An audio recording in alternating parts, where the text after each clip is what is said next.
Tantor Audio, a division of Recorded Books, presents Summers at Castle Auburn by Sharon Shinn, narrated by Gabrielle Baker. Part 1. Excursions. 1. The summer I was 14, my Uncle Jackson took me with him on an expedition to hunt for aliora.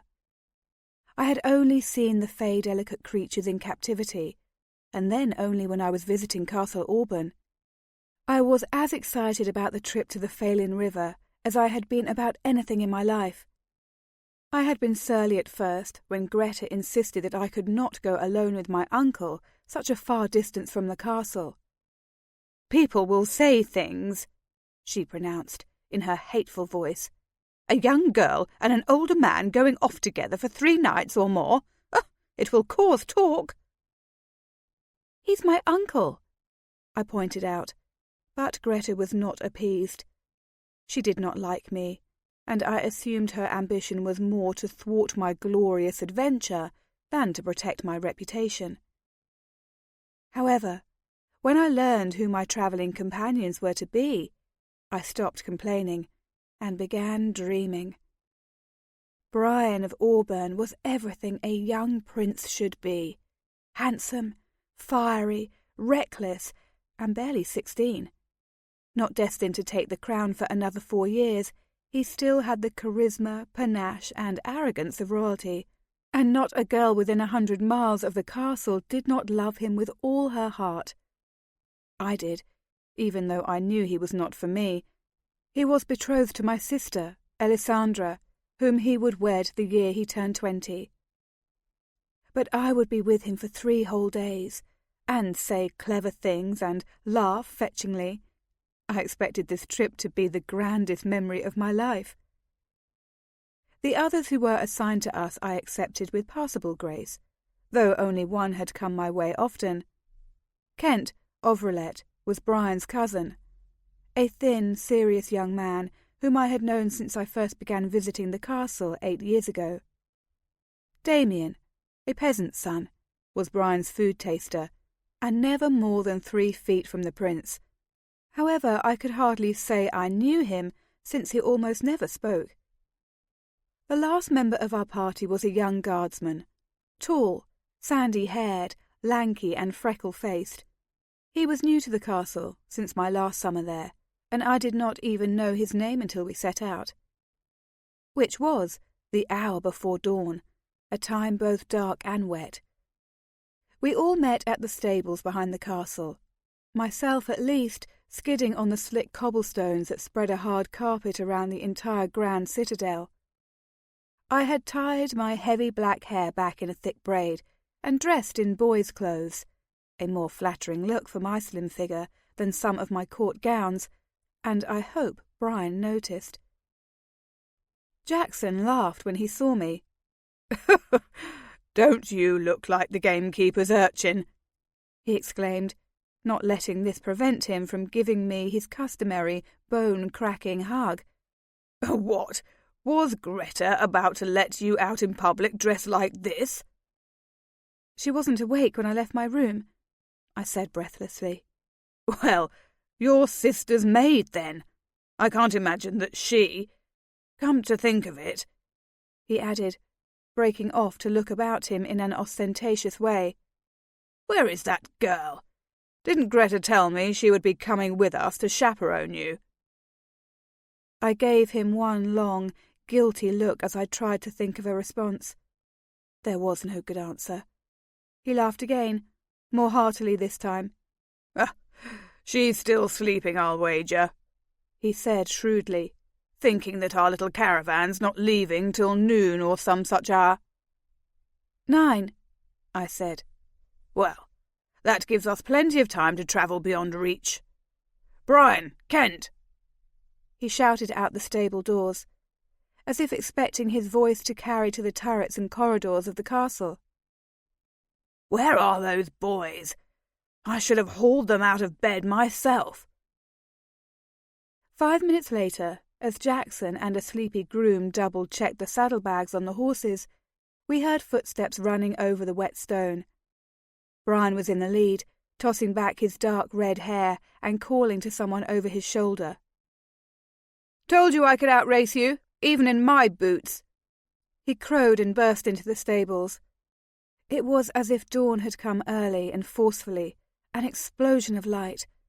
I caught my breath and fell back against the wooden walls. 3 whole days.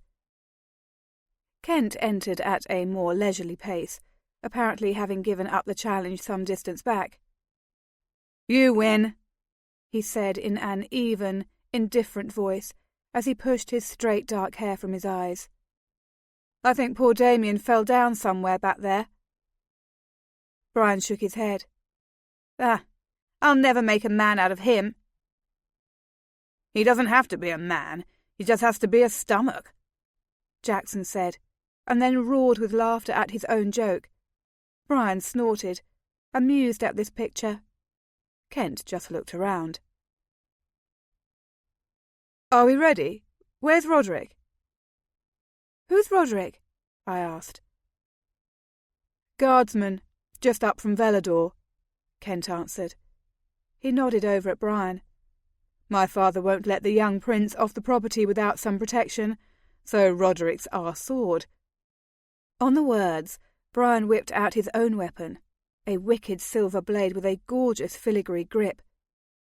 "I'm sword enough for my own protection," he cried, thrusting toward Kent and slashing his blade 3 times through the air. "If we're set upon by rogues or outlaws, which I doubt, since there are no trade routes cutting up towards the Phelan River," Jackson said dryly.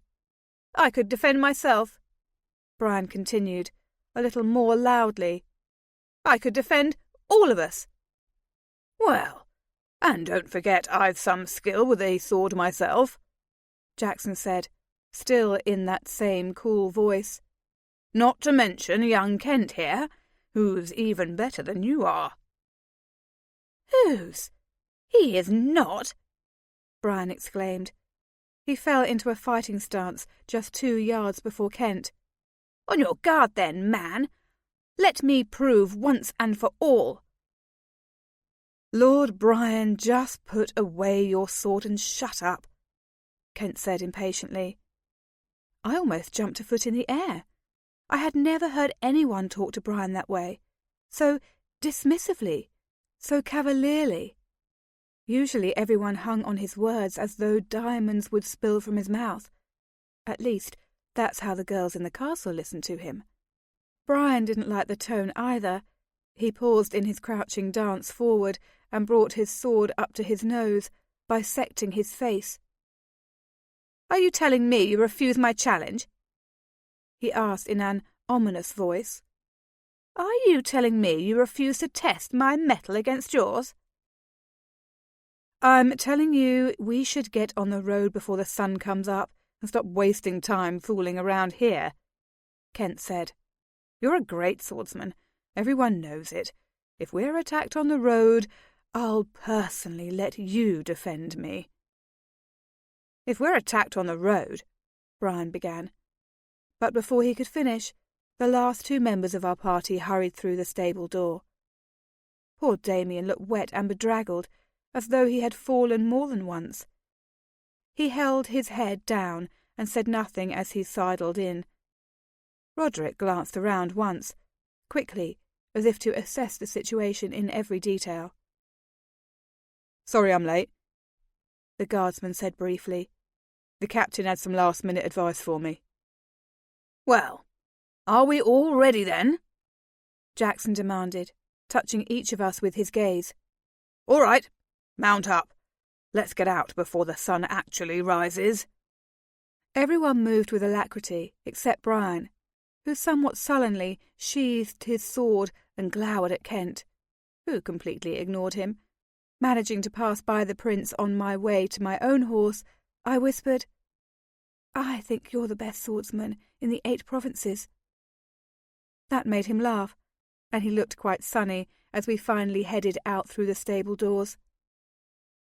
The guardsman at the gate saluted us, fists to forehead, and all the men except Brian saluted back. I too raised a hand in the official gesture, wondering if the guards thought I was a boy as well. Probably not. Everybody knew everybody else's business at the castle, and the servants knew more than anybody. We had talked of this expedition for weeks, and even the lowliest scrub maid had heard that I would be on it. Before Greta was even out of her bed, someone would bring her the news that I had left the castle in the company of 5 men and no female companion. I hoped it ruined her day. We had not gone half a mile before I brought my horse alongside Jackson's, so I could talk to him as we rode. Despite the fact that I adored Brian with all my heart, my Uncle Jackson was the most important man in my life, and I rarely saw him, for the summers that I spent at the castle were his busy time. He was seldom there. A landowner, a trader, a hunter, and, Greta would say, a reprobate, he was a man who never stayed still for long. "Thank you so much for inviting me on this trip, Uncle Jackson," I said prettily, though I had thanked him 100 times already. "I'm sure it will be the most exciting journey of my life." He looked down at me with a wide grin, showing through the thick bush of his beard. He was a big man, burly even, and sat in court clothes. When dressed for hunting, as he was now, he seemed massive and untamed and dangerous. His black hair, now beginning to grey, was tousled and nearly shoulder length. His eyes were a bright black and wild as a wild boar's. "Do you think so?" he said, and laughed again. "I doubt we'll so much as spot an aliora through the branches, let alone come close enough to catch one. But the ride should be pleasant, and the weather's fine, and it won't hurt young Brian to explore the limits of his property. So, I don't mind a wasted trip." "Why won't we see any aliora?" I wanted to know. "Why won't we catch them?" "Because it takes stealth or guile, and a party of 6 doesn't possess either one," he said comfortably. "That's all well enough, though. I don't have time to be riding out to Phelan Market with a few aliora in tow. Not this month. I'll go back later in the summer and see what I can catch." He was the richest hunter in the 8 provinces. He could live off his wealth acquired from this one harvest alone. But I had heard him say more than once that it was the thrill of the hunt, not the gold on the market block, that drove him again and again to Phelan River. "How many aliora have you caught? You alone?" I asked him. "Exactly 30. I've been doing this damn close to 20 years now, but I remember when a good year was catching 3 aliora all told, and a bad year was the 3rd year in a row when I caught none. They're as smart as you or I, Corrie. Maybe smarter. That's what makes them so valuable." I glowed a little to hear him call me by my common name. At the castle, it was a rare pleasure for me to be so addressed. Greta always called me the more formal Coriel, and everyone else followed her lead, except my sister, Alessandra. Like Jackson, she had asked me early on how I wished to be addressed, and ever afterward she had called me nothing else. It infuriated her mother, of course, but then everything about me did. My existence troubled Greta. No help for that. "Their intelligence and their rarity, and their beauty," I cited, for he had taught me that 8 summers ago. He laughed again.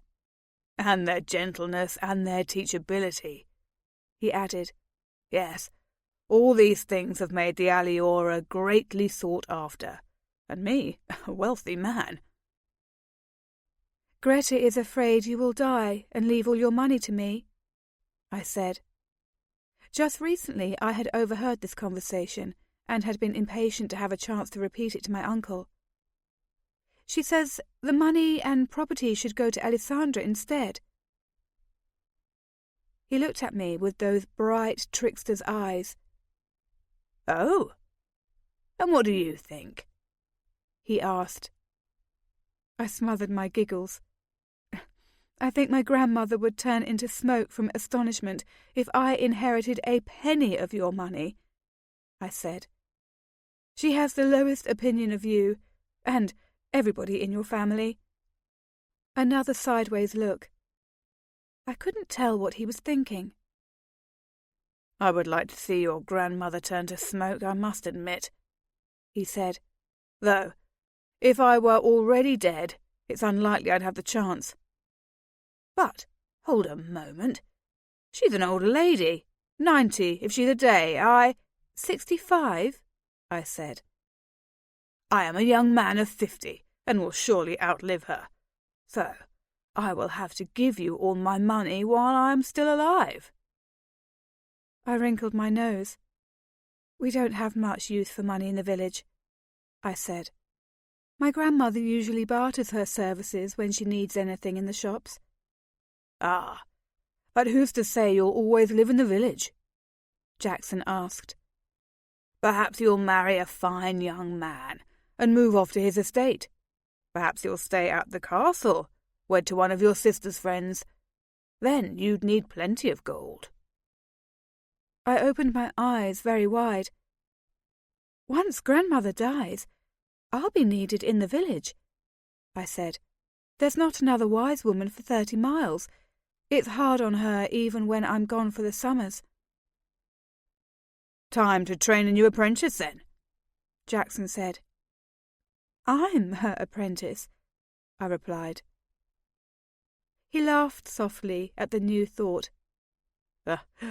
"No wonder she dislikes me so much, then. She's afraid I'm taking you away. Well, but I'm not the only man who might do that. She has not realized just how pretty you are." I smiled at the compliment, and the talk turned to other things. But later I thought his words over and realized he was right. 8 summers ago, Jackson Housing had showed up at my grandmother's cottage and changed my life completely. He was my father's brother, he said, and my father was dead.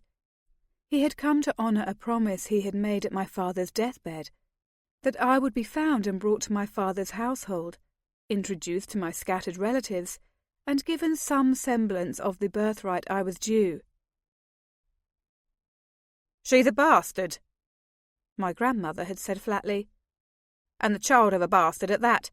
I don't see her taking her place in some lord's fancy household." "I promised my brother," Jackson had replied calmly. "She is his blood after all.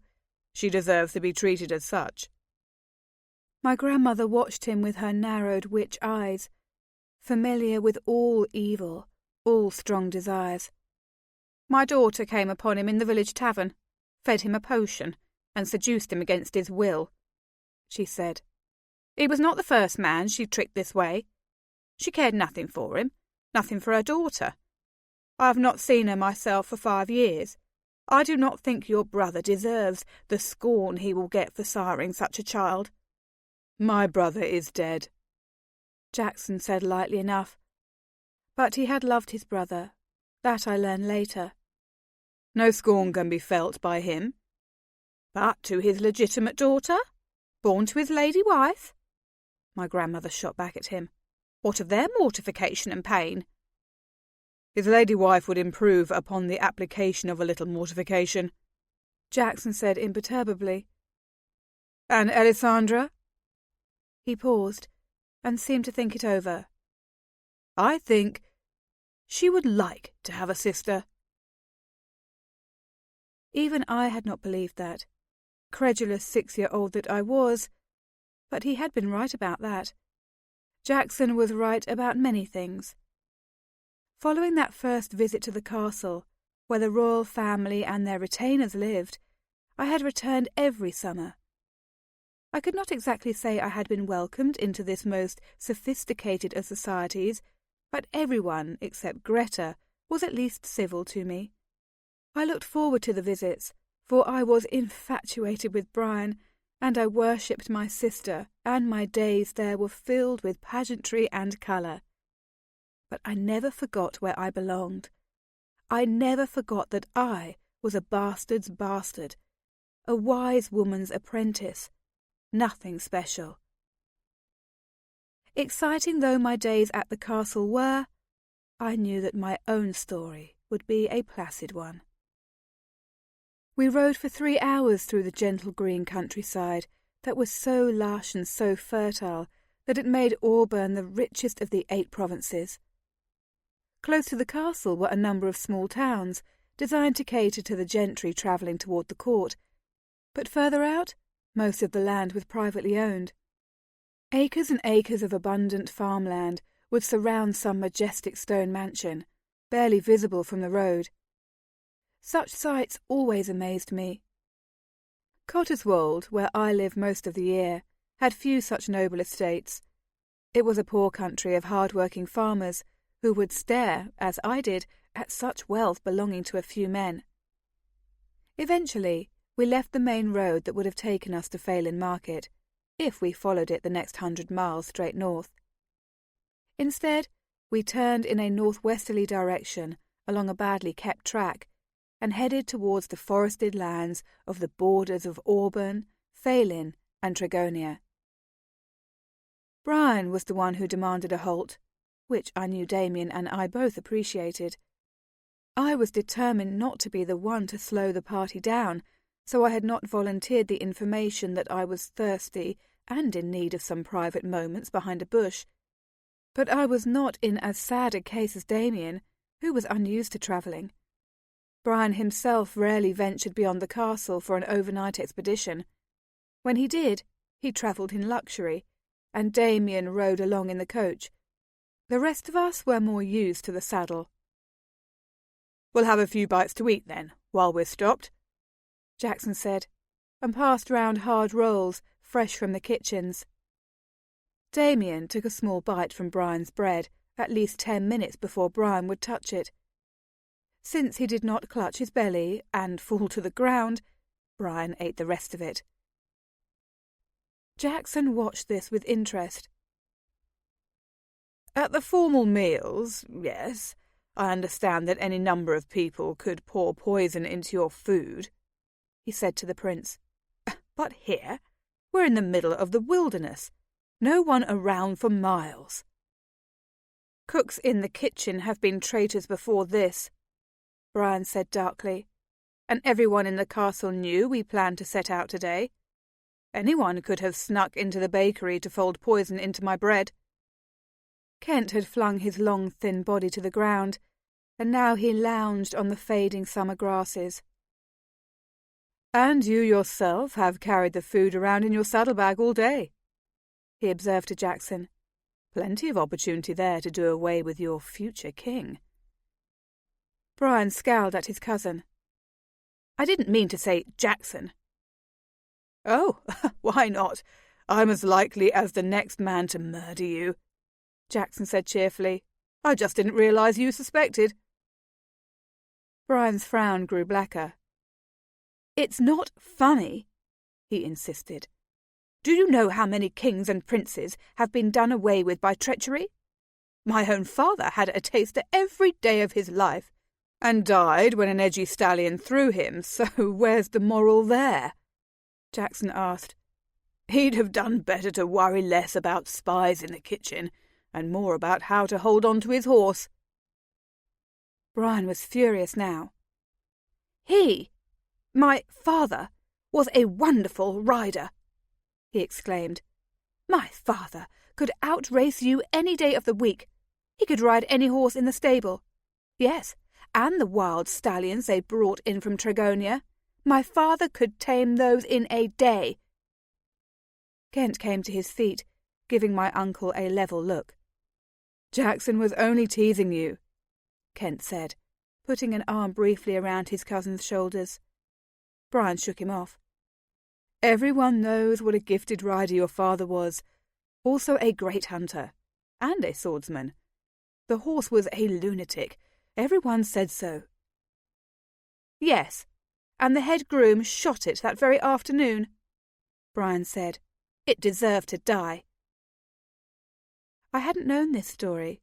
I felt sorry for the horse, but sorrier for Brian, who still looked both angry and forlorn. I stepped closer to him, trying to think of some way to soothe him. "Are you much like your father, Brian?" I asked. "You ride and hunt so well yourself. Do you resemble him? What was he like?" He turned to me eagerly, pushing back that deep red hair. "Yes, everyone says so. I look exactly as he did when he was my age. My fencing instructor also taught my father, and he says I hold my sword just the way my father did. He says I make the same mistakes too, but there are not many." Again, I caught that exchange of glances between Kent and my uncle, which annoyed me to no end. Did they have no conception of how hard it must be to be the young prince, trying to live up to the shadow of a dashing king, and watched on all sides for any sign of weakness or inability? I thought he should be encouraged, not baited. So as we mounted our horses again, I rode alongside Brian for the next few hours, asking him questions and listening with unfeigned pleasure to his answers. I told myself that Alessandra would not mind. She had heard all his stories before, and she would want him to be happy on this ride. I knew that I had achieved the pinnacle of happiness myself. We took a longer break at noontime, though this rest passed without incident. By this time we were within sight of the forest, the great dark cluster of woods that spread from the river in every direction. "Slower going once we're in the forest," Jackson observed, bringing us all to a halt. "We'll ride as far as we can, though we might get knocked down by a few low branches. Eventually we'll have to walk." "How far in the forest before we reach the river?" Kent wanted to know. "Rest of the day, I imagine, and we might not reach it by nightfall," Jackson said. "Best not to, in any case. You don't want to be camping by the Phelan River more than one night. Not in these woods." "Why not?" demanded Brian. Jackson gave him a sidelong look. "Aliora," he said. "They'd steal you as soon as we would steal them." Brian sat up straighter on his horse, laying his hand upon his sword hilt. "I'm not afraid of a few scrawny aliora," he said. "If one came out to me in the middle of the night, she wouldn't try to win you away with brute force," Jackson said mildly. "She'd whisper in your ear crazy things, lovely things. She'd paint you a picture of Aliora so beautiful you would weep to be taken there. How many times have I woken in the middle of the night to see my hunting companions leaping to their feet, their faces covered with tears, and watched them go running across the Phelan River, no matter how I called to stop them. Charm and seduction are the weapons the aliora use on men. Your sword doesn't stand a chance against them." We were all mesmerized now. "Have you ever had an aliora whisper in your ear, Uncle Jackson?" I asked. He laughed. "Often and often, but I know how to protect myself. And as for letting one of them touch me, that's the fatal mistake to avoid, boys. It's never happened. None of them has ever laid a hand upon my head." Brian's eyes were huge. "What happens if they touch you?" Jackson turned slowly to look at him. "You don't know? You came hunting aliora, and you don't know the dangers. If an aliora touches you with the least little tip of her finger, you will be enchanted. You will rise to her call. You will answer to the sound of her voice. You will follow her across the river though you drown, though you never return to your family and your loved ones. If she lays a hand across your cheek—" He put his palm upon my face, and, against my will, I leaned towards him, hypnotized. "If she feels the bone of your face with the flat of her hand, you will be dazzled. You will think of nothing else but her. She will put a fever in your blood that nothing can cure. You will splash across the river to Aliora and never be heard from again." There was a profound silence when he finished speaking. I felt half bewitched myself, and it was only Jackson who had touched me. Kent was the first one to shake off the mood. "But we have aliora all over the castle, and we touch them all the time," he said practically. "There's no magic in their hands." Jackson pulled away from me and turned to look at Kent. "Their magic is inhibited once the gold cuffs are placed around their wrists," he said. "They can't abide the touch of any metal, but gold most especially. That is why I warned all of you to wear gold talismans, to protect yourself against the touch of the aliora. Did you do as I told you? Will you be safe?" Damien and I instantly felt around our necks to pull out necklets and medallions of the finest gold. Kent extended his right hand, where he wore a fat signet ring bearing the Ovrelet family's crest. Brian wore a haughty look and displayed no such amulet. "I'm not afraid of the aliora," he said proudly. "I wore nothing."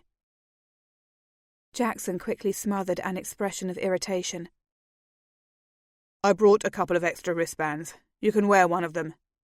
"No," Brian said, shaking his head. "I need no protection against the lures of the aliora. I am the prince. I am not afraid." "Well, and you'll have very little to be afraid of, out here on the edge of the forest," Jackson agreed, "though at times the aliora do venture out this far, but rarely at this time of year." Brian's face darkened. "What do you mean? If you think—" "I think I'm head of this expedition, and responsible to your uncle for your well-being, and that if you don't wear a gold talisman into the forest and keep it on, you're not riding in any party of mine." Brian balled a hand into a fist. "And I say we ride on. You cannot tell me what to do. I am the prince, and I—" Jackson turned his back on him to address Kent. "Your cousin is very wearying," he said. "Everybody mount up. We're heading back to the castle." Dead silence greeted this pronouncement, broken only by the jingle of Jackson swinging back into his saddle. On horseback, he looked down at us. "Well, mount up. Time to head home." I found my voice first. "Uncle Jackson!" I cried. "No! You promised! You said you would take me to the river to see the aliora." He kept one hand on his reins and spread the other in a gesture of futility. "And I'd like to, but not unless the prince is safeguarded. You and I will return some day, Corey. Just the two of us. Things will go more smoothly then." I turned to Brian beseechingly, but Kent had moved faster. "Put on the damn bracelet and try not to ruin everything," he said in a rough voice, punching Brian on the shoulder. "Jackson's right, and you know it. My father would hang all 5 of us if something happened to you in the forest. If you don't do it for yourself, do it for Corey. There's some honour in being gracious for a lady." Brian turned a smouldering look on his cousin, but Kent ignored him. "Give me the wristband," Kent demanded of Jackson, and Jackson handed it over. It was a thick cuff, hinged at the middle and closed with a key, looking like nothing so much as a shackle. This was not an ornamental piece of jewellery. This was a fetter that would be clamped to the wrist of any aliora we happened to catch in the wild. "Hold out your hand," Kent said. "I'm not wearing that," Brian said through clenched teeth. "Then we go home," Jackson said. "Put it on," Kent said, grabbing for Brian's arm. Brian slapped him away and danced backward. "I'm not wearing that slave's chain," he said more loudly. "I will wear gold, since Jackson insists, but I will not dress like a prisoner." On the instant, I had stripped my own necklace from around my throat. It was a flat, heavy piece, a gift from Alessandra, and I rarely went without it. "Oh, Brian, please, would you wear my necklet? I'll wear the wristband. I don't mind." Kent turned on me impatiently. "You shouldn't have to." But Brian interrupted. "I will be glad to," he said in a stiff voice, and made me a small formal bow. "I will accept the loan of the lady's favour. I would not want to deprive her of the pleasure of our sojourn into the forest." I was instantly suffused with relief and exultation. Brian to wear my necklace, and to return it alive with the scent of his body. I had never been so happy to lend an object in my life. He even allowed me to fasten the chain about his neck, stooping a little so that I could close the clasp under the fall of his red hair. When he straightened, he bowed a second time, a little more fluidly. "My thanks, kind lady," he said, and gave me the smallest smile. I turned back to Kent, who fastened the band around my arm. The gold felt sleek and rich against my skin, though the hinge scraped unpleasantly against my wristbone. I twisted it to a more comfortable position, and gave Kent a blinding smile. He shook his head, and grinned slightly in response. Jackson swung back to the ground, a most sardonic expression on his face. "Well, that's all nicely settled then," he said. "Can we continue on with our journey?" And then a most unexpected voice spoke up, slightly apologetic but more than a little ironic. "Sorry, noble sirs and lady," Roderick said, "but I didn't come equipped with gold. It hasn't come my way that often," he added, and I could have sworn I saw a hint of laughter in his hazel eyes. I turned on him, reproof on my face and tears starting to overrun my eyes. "Oh, Roderick," I cried, using his name for the first time. "How could you not tell us till now?" He shrugged. "The king will not care so much if I'm snatched by the aliora," he said. "I don't mind risking the ride into the forest unprotected." But Jackson was rooting through his saddlebags again. "Nonsense. I came prepared to reap a bountiful harvest," he said, and pulled out a second shackle. He held it out to Roderick with a huge grin on his face. "Now you too can be a slave in the service of Coriel," he said. "I trust it doesn't offend your sensibilities." Roderick was grinning back as he snapped the fetter in a most businesslike way about his wrist. "I have none to offend, sir," he said. "Thank you kindly." Jackson swept the whole group with one comprehensive look. "Any more surprises?" he demanded. We all shook our heads. "All right, then. Into the forest." The track into the woods was much narrower than the road we had followed so far, though wide enough for two to ride abreast. Brian, of course, waited for no one. He was the brave young prince. He wanted to show us all the way. Jackson grinned and guided his horse in next. I found Kent beside me as I first rode into the green shadows of the wood. "So, how are you enjoying yourself so far?" he asked, ducking a little to avoid a low-hanging branch. "Oh, it's wonderful. Better than I had ever hoped. 3 days with—" I stopped abruptly and shot him a sideways look. 3 days without hearing the dulcet tones of Lady Greta," he completed suavely. "Yes, I can see where that would improve your life somewhat." "I don't blame her for not liking me," I said fairly. "But to tell you the truth, I don't think she likes anyone except Alessandra." "That's because producing Alessandra was the most significant thing she's done in her entire life," Kent said with an edge of cynicism. "A Howsing daughter. She's fulfilled her destiny." This made no sense to me. Why would she be so interested in bearing a Howsing daughter? because men of the royal family traditionally marry women of the housing line. It has happened for generations, and with Jackson himself so adamant against marrying, it fell to Greta and your father to perform that particular duty." He looked at me again, a sleepy smile in his grey eyes. "And then, who could believe the luck? Your father produced 2 daughters." I could not restrain my laughter.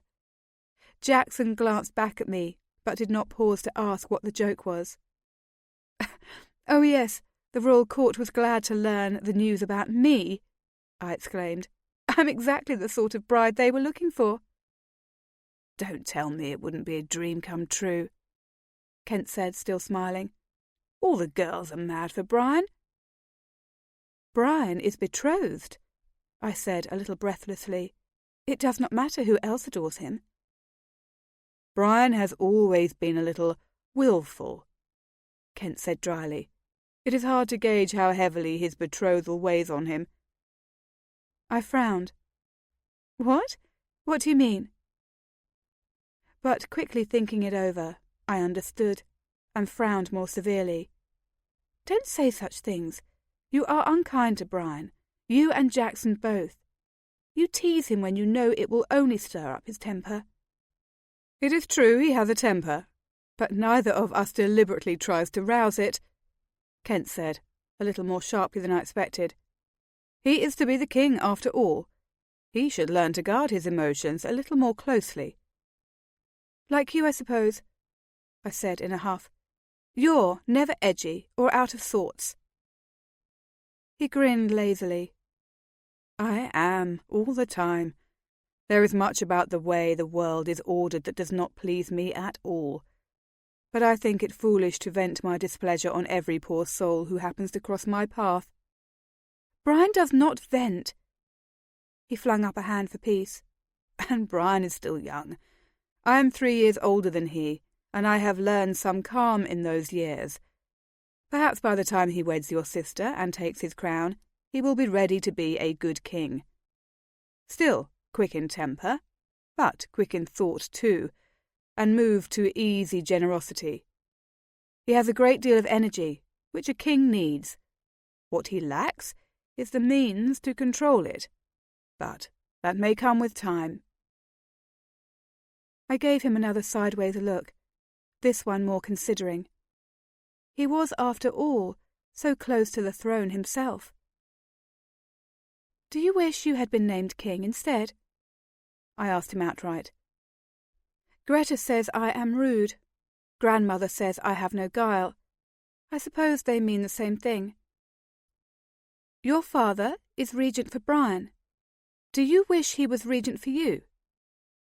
He looked straight ahead at the path before him. "You realise that if something were to happen to Brian before he bore an heir, I would be king. My father abdicated all hope of the throne when he agreed to be regent. So do I wish I was to be king? That is not the question I ask myself. I ask myself, would I be a good king? Would I be quick-witted and generous of spirit and full of that boundless energy? Or would I be clumsy and stupid and dulled by my own prejudices?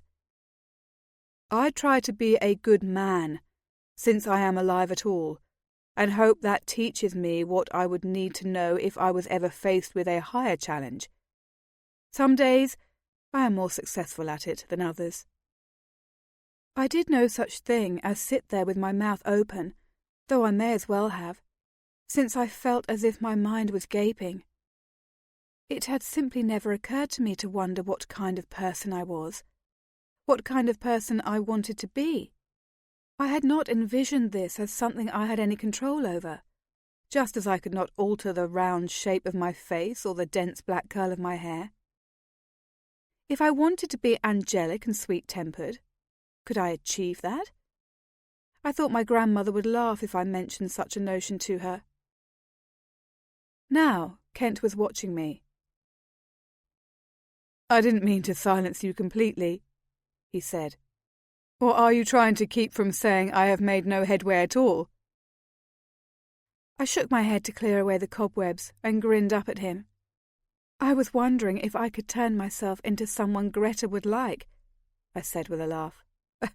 Who could I model myself after? Lady Greta herself, he suggested. She seems tolerably well pleased with her own personality. No, if I wanted to be like anyone, it would be Elisandra, I said. But now Kent, unexpectedly, had turned sober. I would not take Elisandra for my model if I were you, he said. I was completely taken aback. What? Why not? He only shook his head in answer. I exclaimed, I thought you admired her. More than anyone I know, perhaps, but that does not mean I think you should try to be her. Why not?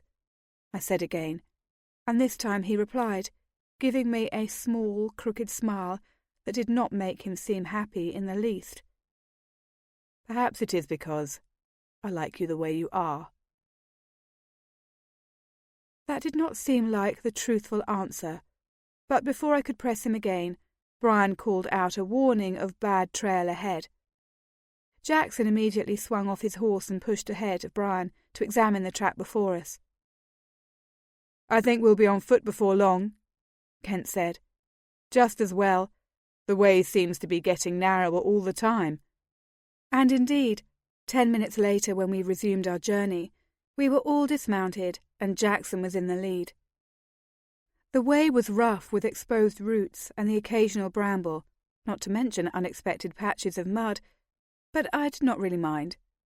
I had spent plenty of time on trails like this, hunting herbs with my grandmother. However, I made sure I did not fall too many paces behind Kent, and glanced behind me now and then to see if Damien and Roderick were still nearby. Damien had his eyes trained on the ground and looking comprehensively miserable. Roderick, who caught my glance every time I looked his way, grinned and nodded encouragement. Despite the fact that he had scarcely spoken this whole day, I found myself liking him just for the cheerfulness of his face. We continued in this way for more than an hour before Jackson called another halt to rest. This time there was even less conversation than before, except when Roderick asked Jackson how much longer we would continue. Another 2 hours, I would think, my uncle replied. We should stop before nightfall and take a little time to make camp. No use exhausting ourselves before we've reached our destination. I know you've brought provisions, the guardsman said, but the woods are full of game. Would you like fresh meat?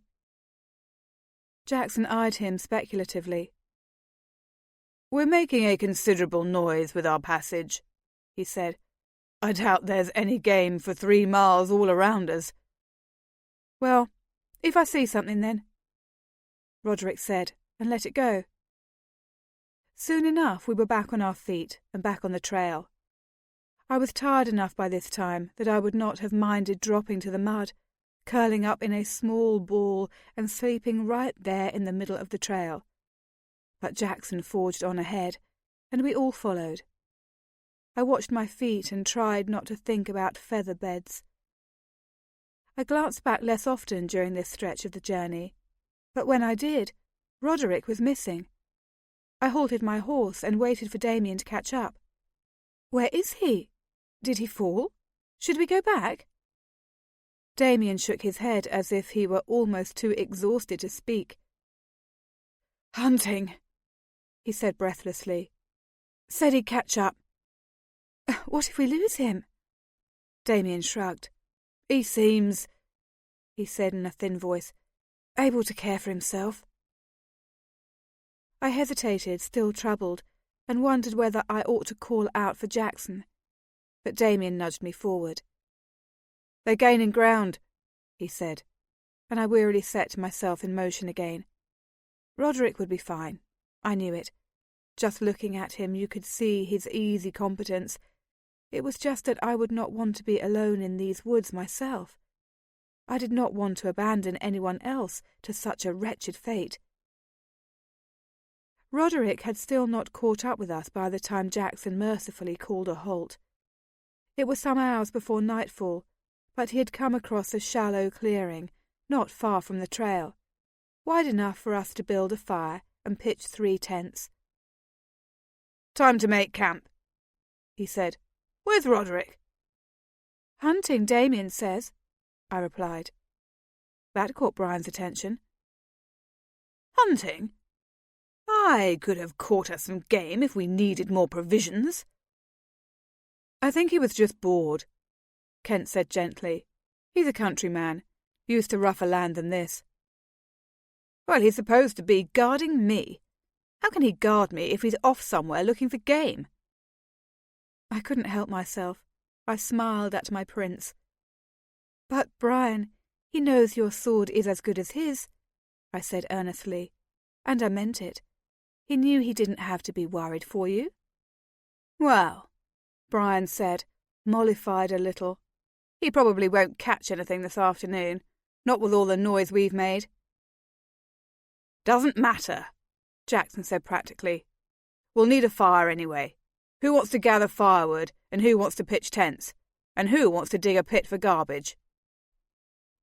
It was clear by the expression on Brian's face that he didn't think the prince should have to do any of these tasks. But since it was clear from Jackson's voice that everyone would have to do something, he made his choice. "I'll build the fire," he said. Jackson pointed. "There. We'll put the tents around it. Corey, let me set up my tent first, and then I'll help you with yours."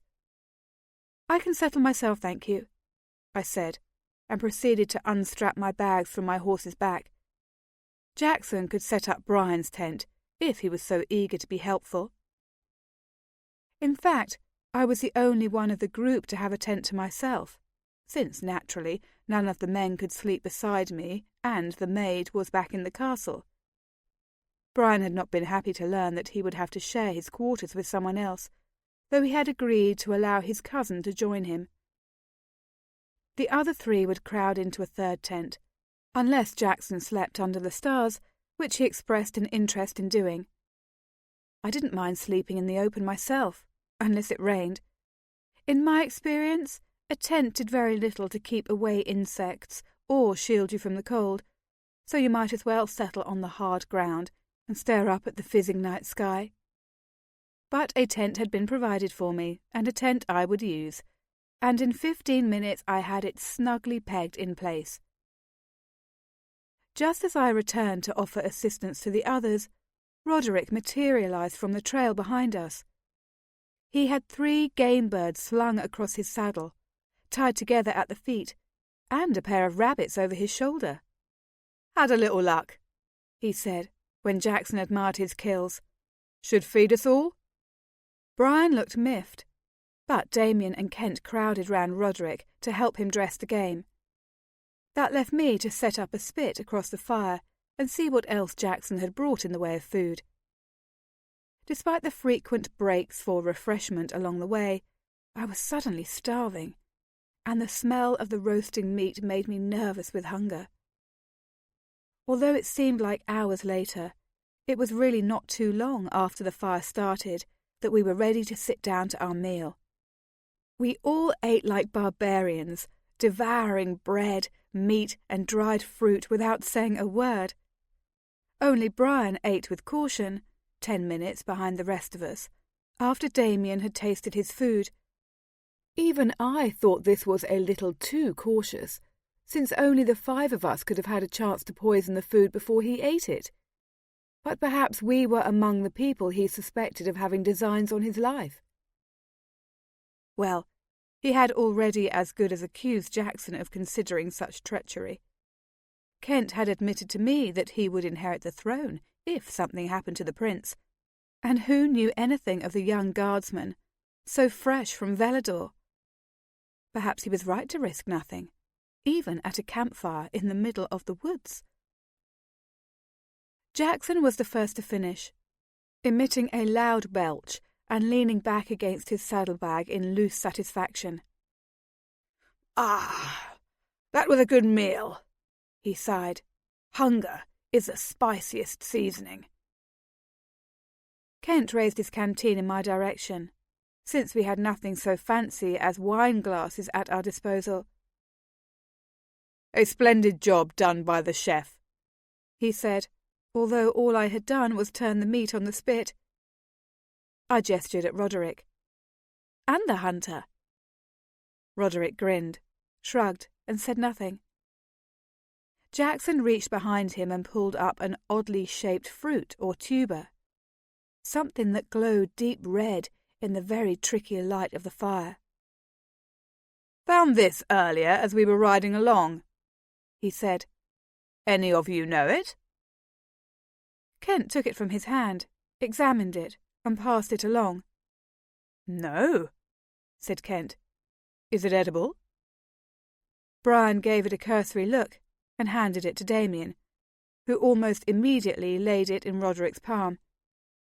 The guardsman looked at it curiously, turning it over and hefting it to gauge its weight. "Nothing I've seen," Roderick said, and gave it to me. "It's edible," Jackson said, answering Kent, "but worth your life to eat it if you aren't careful." I smothered a yelp and dropped the smooth, waxy globe on the floor before me. Jackson laughed. "This Daeg fruit's the sweetest you ever tasted. Like honey and strawberry and melon all packed in one," he said.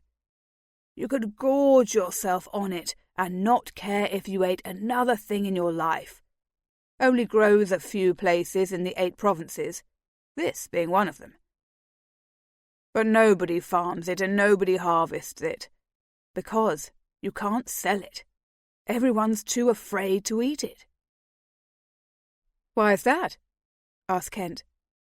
Jackson held out his hand and I laid the daeg in it. He pulled out a pocket knife, and now he slit the fruit in 2. "See that?" he asked, holding up one of the halves.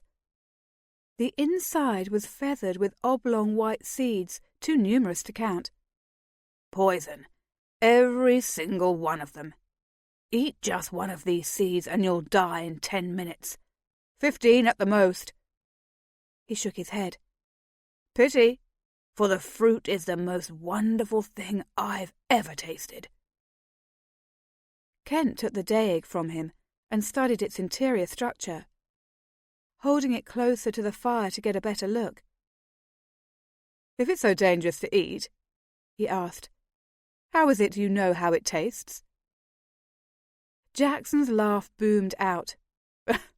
"Because I ate it several times before I knew what the risks were, and obviously the meal had been prepared by a careful hand. But let me ask a question of all of you.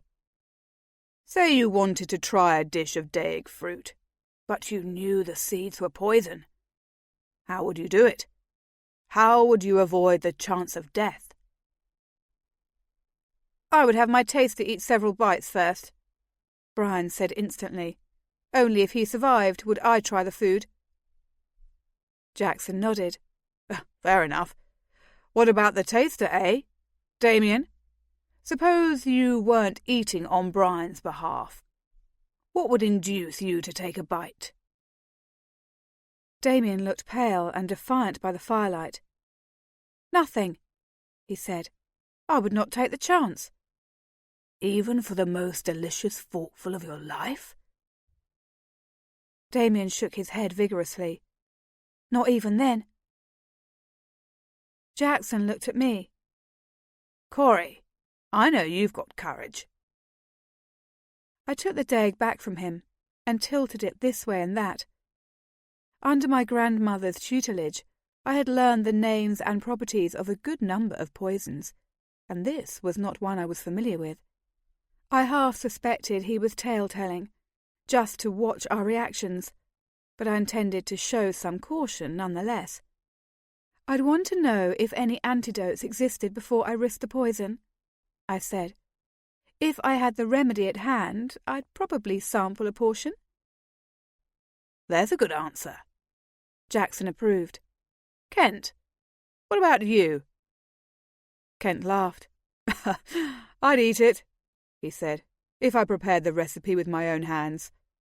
I would trust myself to remove every last seed." Jackson liked that answer best of all, though Brian snorted. "Cook for myself?" the prince said. "Ha! I never expect to see that day come." "Well, then resign yourself to the services of a taster for the rest of your life," Jackson said pleasantly. "But I do think every person's answer illustrates something about the individual." "You haven't answered," Kent pointed out, but I spoke up before my uncle could. "Neither has Roderick," I said. Roderick looked over at me in surprise, though a smile quickly gathered up the corners of his mouth. "I can't imagine anyone going to the trouble of preparing a fancy dish to kill me off," he drawled. "I'm more likely to die with a sword in me belly or a knife in me back." Jackson roared with laughter, and the rest of us smiled. I urged, "But if you were offered such a concoction—" He merely shook his head. "It will never happen. I don't fret over things like that." "So how about you, Jackson?" Kent asked again. "What would you do, presented with the dilemma of the sweet and bitter fruit?" Jackson took the daeg half from me and balanced it in his hands. "Why, what I've done before," he said, and crammed the entire portion in his mouth. The rest of us gasped with horror as he chewed noisily and swallowed. I half expected him to fall dead at our feet within the minute, but the instant his mouth was clear, he began laughing again. "I've never seen such faces," he said.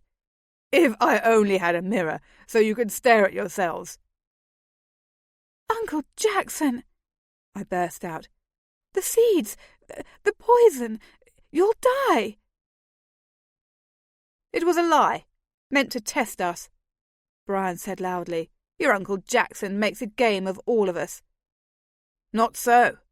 The poison's very real, as you'll find out soon enough if you try it," Jackson said. "It's just that I've a hardy dislike of being at somebody else's mercy. So over the years I've fed myself the fruit a little at a time, seed by seed by seed, till I grew immune to its toxin. Now I can eat a whole one and its hundreds of seeds and suffer no ill effect. But more than one—" and his grin gleamed through his beard, "and I'm sick for days. I have learned to be content with that little taste, though that I am determined not to give up." "Nothing can taste that wonderful," Damien said with conviction. "Oh, but it could," Jackson said, and caught up the other half from where it lay on the ground. With his pocket-knife, he scraped all the seeds out, then cut a sliver of the ruby fruit and offered it to Damien. The taster shivered and leaned backward. "No, thank you, no." Jackson offered the slice to Brian. "A taste? It's safe, I assure you." Brian came fluidly to his feet. "I think this game has gone on long enough," he said. "I'm for bed." And he stalked the few yards over to his tent. Jackson watched him go, then shrugged. "Anyone else?" he asked. "I'll try a piece," Kent said, holding out his hand. When he put the daeg in his mouth and chewed, an indescribable expression crossed his face. "Ah," he said finally. "I understand why you would risk so much." "Let me try some," I demanded, and Jackson peeled off a piece for me. I ate it, and everything Jackson had said was true. Honey and wine and late summer flowers, and the special cake that your grandmother bakes to celebrate your birthday. These things and more were rolled into the taste of this one small piece of fruit. "Let's pick some more," I said, when my mouth was free for more mundane things, like speech. "We'll look for it tomorrow," Jackson promised, "but be very careful when you bite." "I'll have another taste right now," Kent said. "Give Roderick a piece," I suggested. Again, the smiling look of surprise on the guardsman's face. "You don't have much left," he said. "I wouldn't want to deprive you." I leaned across the fire to lay the slice in his hand. "I'm a country girl myself," I said with a smile. "I know what it's like to have a rare treat. Eat it." He thanked me and ate. Then his eyes widened with astonishment. Wiping his mouth, he said cheerfully, "I know what I'll be hunting for tomorrow." And we all laughed. There was a sliver left, and it was in my hand. Once again, I turned to Brian's taster. "Damien?" I asked. "The last piece?" But he shook his head, and, like Brian, climbed hastily to his feet. "Not tonight," he said. "I'm tired. I think I'll go to sleep." And he headed to the other tent set aside for the men. So we cut the remaining slice into 4 tiny pieces, and each took our final share. But even the wonderment of the daeg fruit couldn't keep me awake much longer, for I yawned through my final swallow. "Bedtime for me too," I observed, rising. Then I laughed. "Snug and comfortable in my own roomy tent. The rest of you will be a little crowded." Jackson shook his head. "I'll be sleeping by the fire," he said. "I prefer it." Roderick nodded. "Me too." Kent glanced at the 2 men. "Then so will I," he said. "Brian will prefer the solitude anyway." Jackson hauled his sleeping blankets out of his saddlebag. "Whoever wakes in the night, throw another branch on the fire," he said. The others also began unrolling their blankets and looking for flat patches to spread them. I stooped over to kiss my uncle on the cheek. "Good night, Uncle Jackson," I said. "Good night, Kent. Roderick, I hope you all sleep well." 5 minutes later, I was curled in my own blankets, not entirely comfortable on the cold ground. I wondered if the others would stay awake for a few hours, talking idly around the glowing fire. I wondered if they would send me back to my tent if I ventured out to join them, laying my blankets alongside Jackson's for additional warmth. I wondered if we would really find more daeg in the morning, and if there would be enough to have a whole one for myself. I fell asleep. 2. In the morning, some of the glamour of the adventure had worn off. Nothing like insufficient sleep on a damp and rocky bed to dim your excitement on a journey. We all thrashed about for privacy in the woods and wished we had more water for washing. The men had kept the fire burning all night, so we were able to have a hot meal for breakfast, but only Jackson was made truly cheerful by this fact. I was irritable. Kent was taciturn, Damien was withdrawn, and Brian was downright sullen. It was hard to tell if Roderick had any sort of mood upon him. He did not seem like the type to inflict his humours on his companions. We were all just as happy to leave the camp behind when Jackson gave the signal to march out. Once again we went on foot down the pathway, in single file, even when the trail was wide enough to accommodate 2. No one particularly felt like talking. Once again, Roderick disappeared for brief periods of time, departing and returning with so little fuss that I was never sure when he was with us and when he was not. The great trees dripped incessantly upon us, drops of water from ancient dews, bits of bark and dead leaves, curious insects, feathers, seeds. The sky, barely visible through the thick mat of branches overhead, looked far away and mournful. In the distance, birds called, and unidentifiable animals chittered and growled. My feet stuck in the mud with each new footfall and had to be pulled out with a conscious effort. I considered flinging myself like a rolled saddle blanket over my horse's back, head flopping down on one side and legs down the other, and cursing away the rest of the journey. We travelled a while, stopped briefly, travelled on. I lost track of time and distance, so I had no idea how long we had been on foot before I caught the faint, distant rumble of rushing water somewhere before us. I glanced around to see who else had noticed. Roderick, directly behind me, smiled when I caught his gaze. "Rapids, do you think?" I asked. "Sounds too loud for rapids," he said, and I realized that he had not only caught the noise long before I had, but assessed it automatically. "Falls, probably. Didn't know there were any on this stretch of the river." "Do we cross the river?" I asked. Roderick shook his head. "Not this party," he said. "Maybe if your uncle was by himself."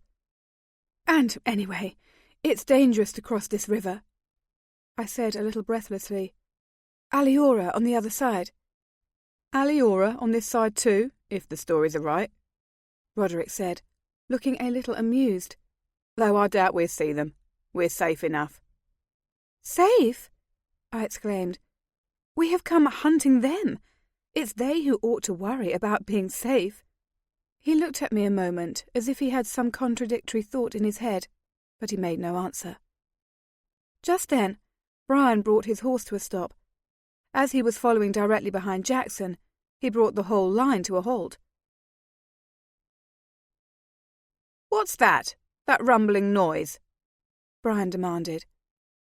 Jackson looked back over his shoulder. "The Phelan River," he said. "You'll see it in a few moments. Come on." We all picked up the pace then, for ahead of us we could see a dazzling white expanse of blankness that must mean a break in the interminable wall of trees. The river ahead, yes, but at the moment we were even more interested in seeing sunlight. In another 10 minutes we were free of the woods, which splintered into smaller stands of trees as the land sloped down toward the water. The banks were both mossy and muddy, so we skidded a bit, but we didn't mind that. All of our attention was on the river. It wasn't particularly wide, as rivers go. I had seen broader, more impressive waterways in Cotteswold. The things that held our attention were the current, racing along so quickly that it foamed joyously past every rock and submerged log, and the colour, a brilliant blue that at first we mistook for a reflection of the sky. But the sky overhead was a milky white, strung with filmy clouds and leached of colour. The river was a jewel of its own making. Kent took a deep breath. "I've never seen. Down by the castle.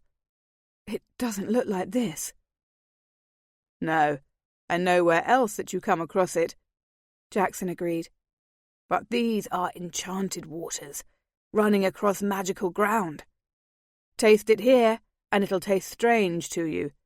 You won't be able to say why, but you'll never forget its flavour."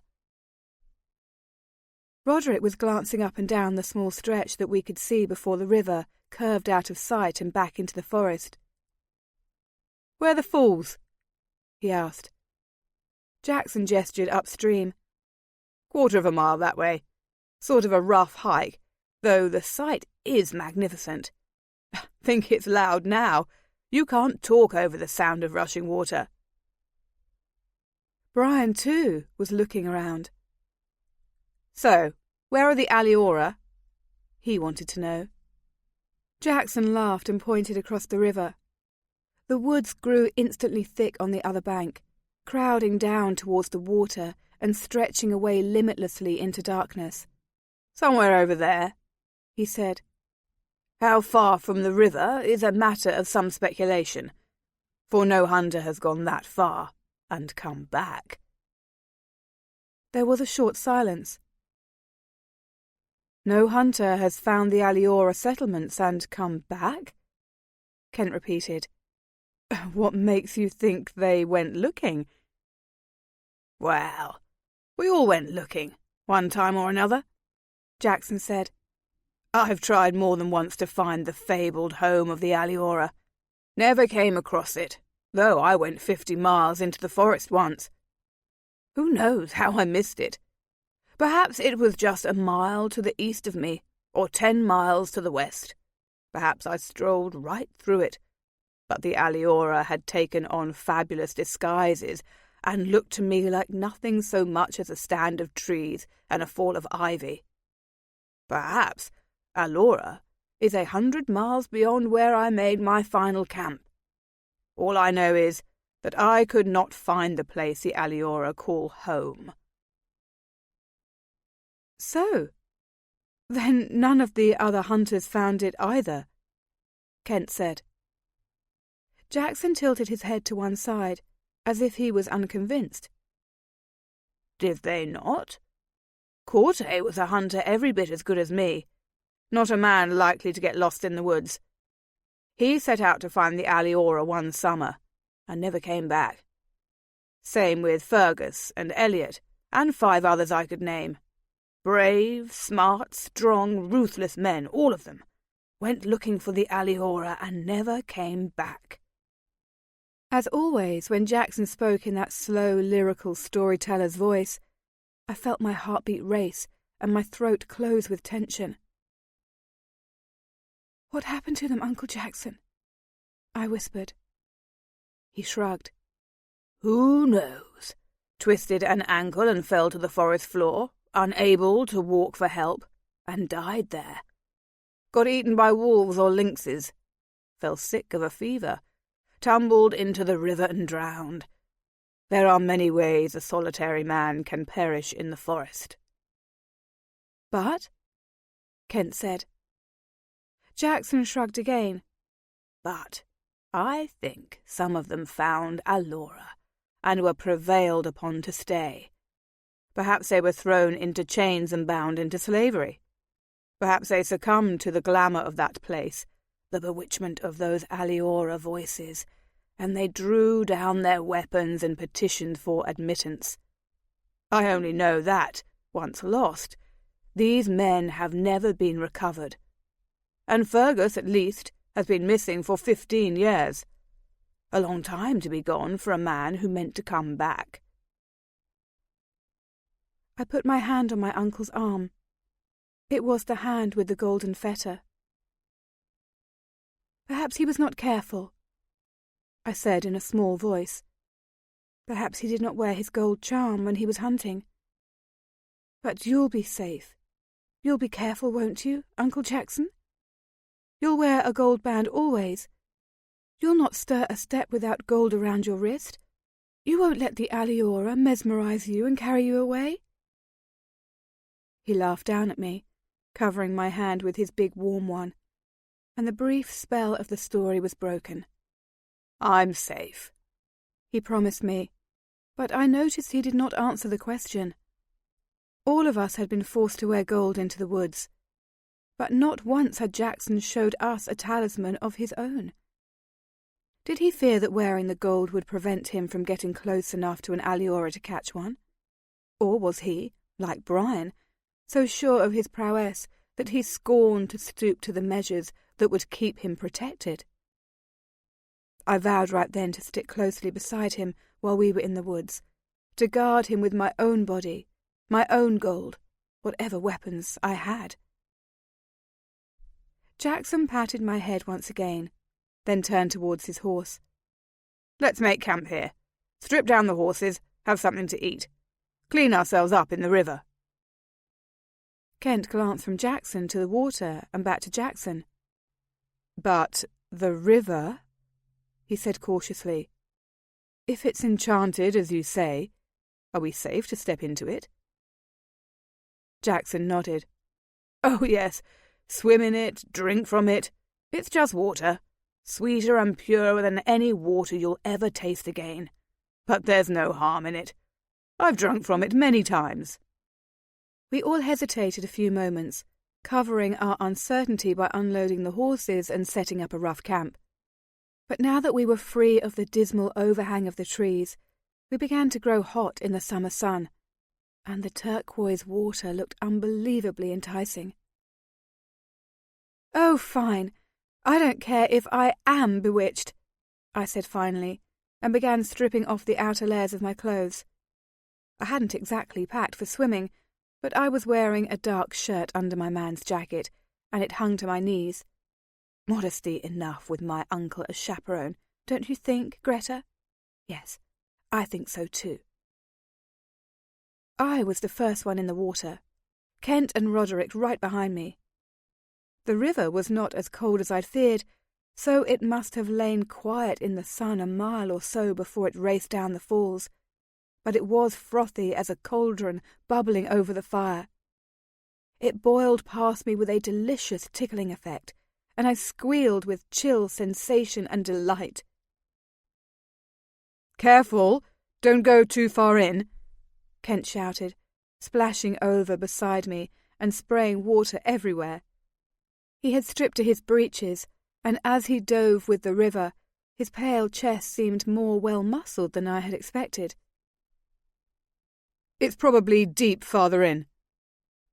"I can swim," I called back. "Not in this current," he replied. So I was careful to go no further than my feet could find a purchase on the sharp rocks of the riverbed.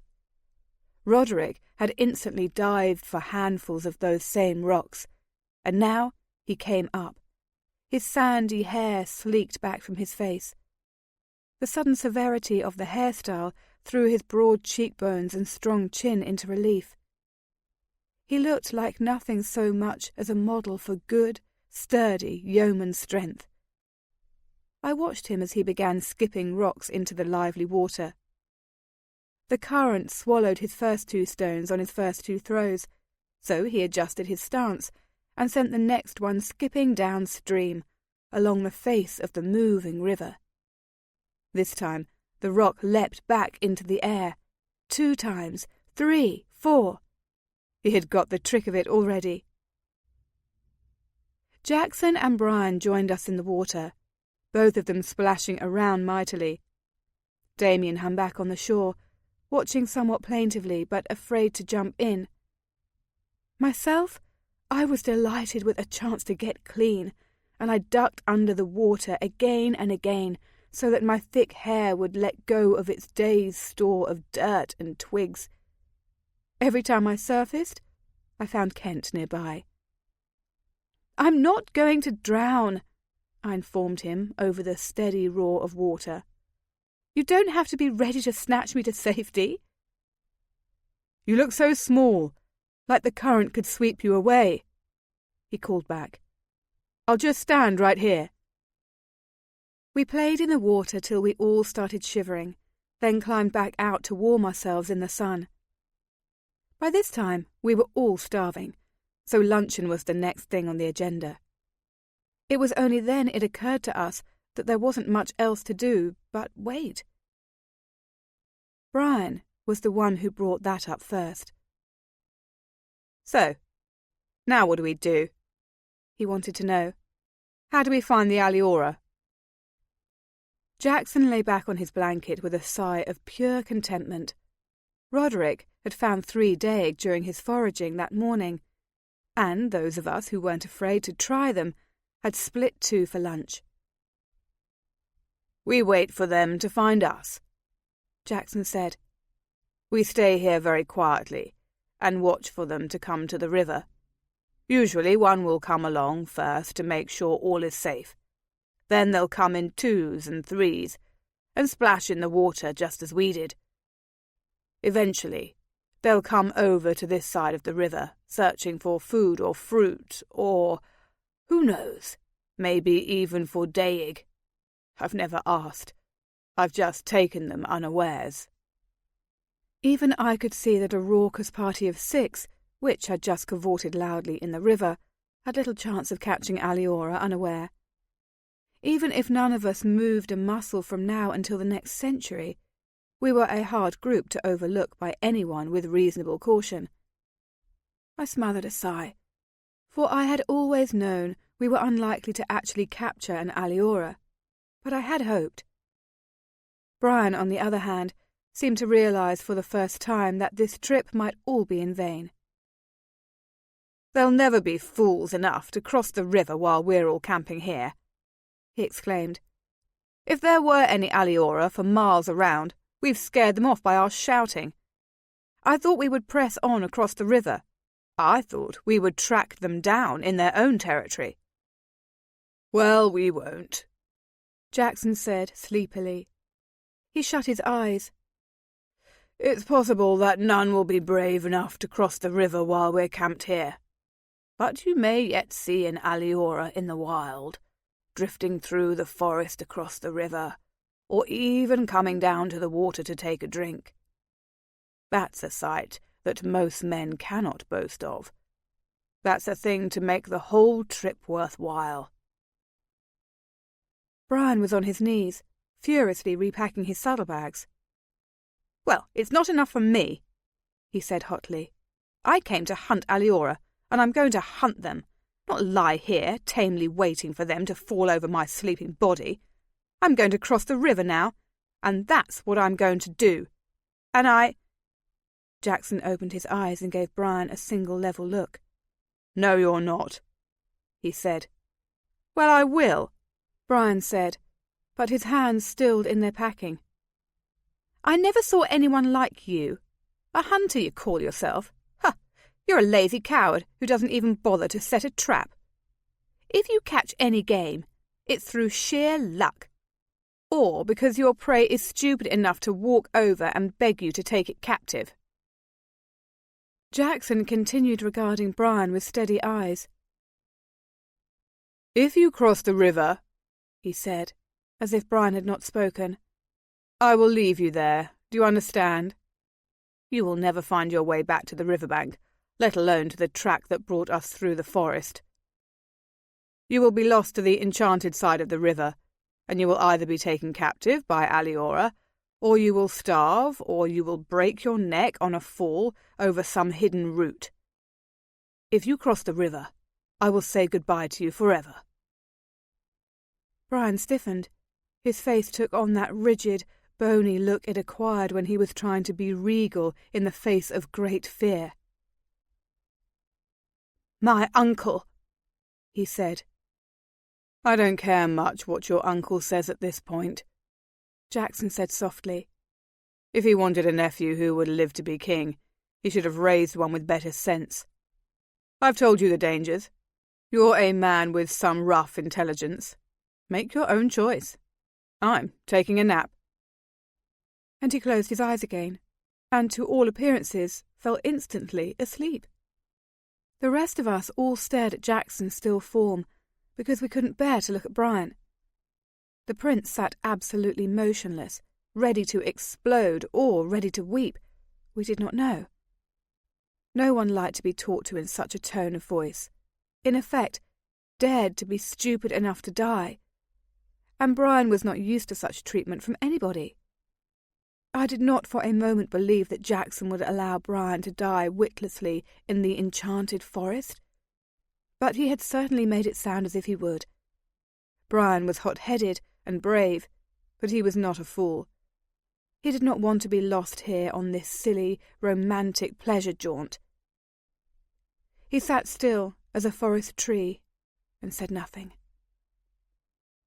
It was Roderick who broke the tableau, shouting, "Pheasant!" and streaking off through the forest. Kent followed him instantly, and I went crashing after them, though I had no idea what any of us hoped to gain. Certainly not a meal for dinner time, since we made so much noise that not even the most oblivious bird would loll around for us. But Roderick surprised me. I had not realized he had a small crossbow with him, which he had snatched up upon his cry, and in 2 swift shots he had brought down 2 good-sized birds. "Well, now I am impressed," Kent said, fetching the downed birds and inspecting the shots. The arrows had gone cleanly through, and there had been no wasted ammunition. "I don't suppose you could teach me to shoot like that?" "Maybe," Roderick said, with that habitual slight smile. "Depends on your eye. Depends on your aim." Kent gave the slightest laugh, seeming to measure Roderick for a long minute. "Probably not as good as yours," he said slowly, "but I'll wager I could improve, at least." "Wager what?" the guardsman asked. What would you learn in return? My letters. Kent's eyebrows went up, either surprised that Roderick could not read or write, or surprised he wanted to. Done, he said, as soon as we return to the castle. We loitered in the woods a while longer, loath to rejoin the others at the campfire. Roderick found 2 more daig and let another 6 pheasant fly by unmolested. I showed them some of the herbs I knew, reciting their formal names and their healing properties. Roderick squatted by a scrubby tizzlebane bush, all hunched and scraggly in the insufficient sun of the forest floor. For headaches and other pains, you say? He repeated. But it's a spice too, isn't it? For chicken stews and such. I shrugged. I don't know. I don't cook much. He looked up at me from his crouch on the ground. Don't cook? He asked. All girls can cook. I was tempted to reply, all men know their letters, but that seemed too cruel. Besides, unlike Kent, I knew it wasn't true.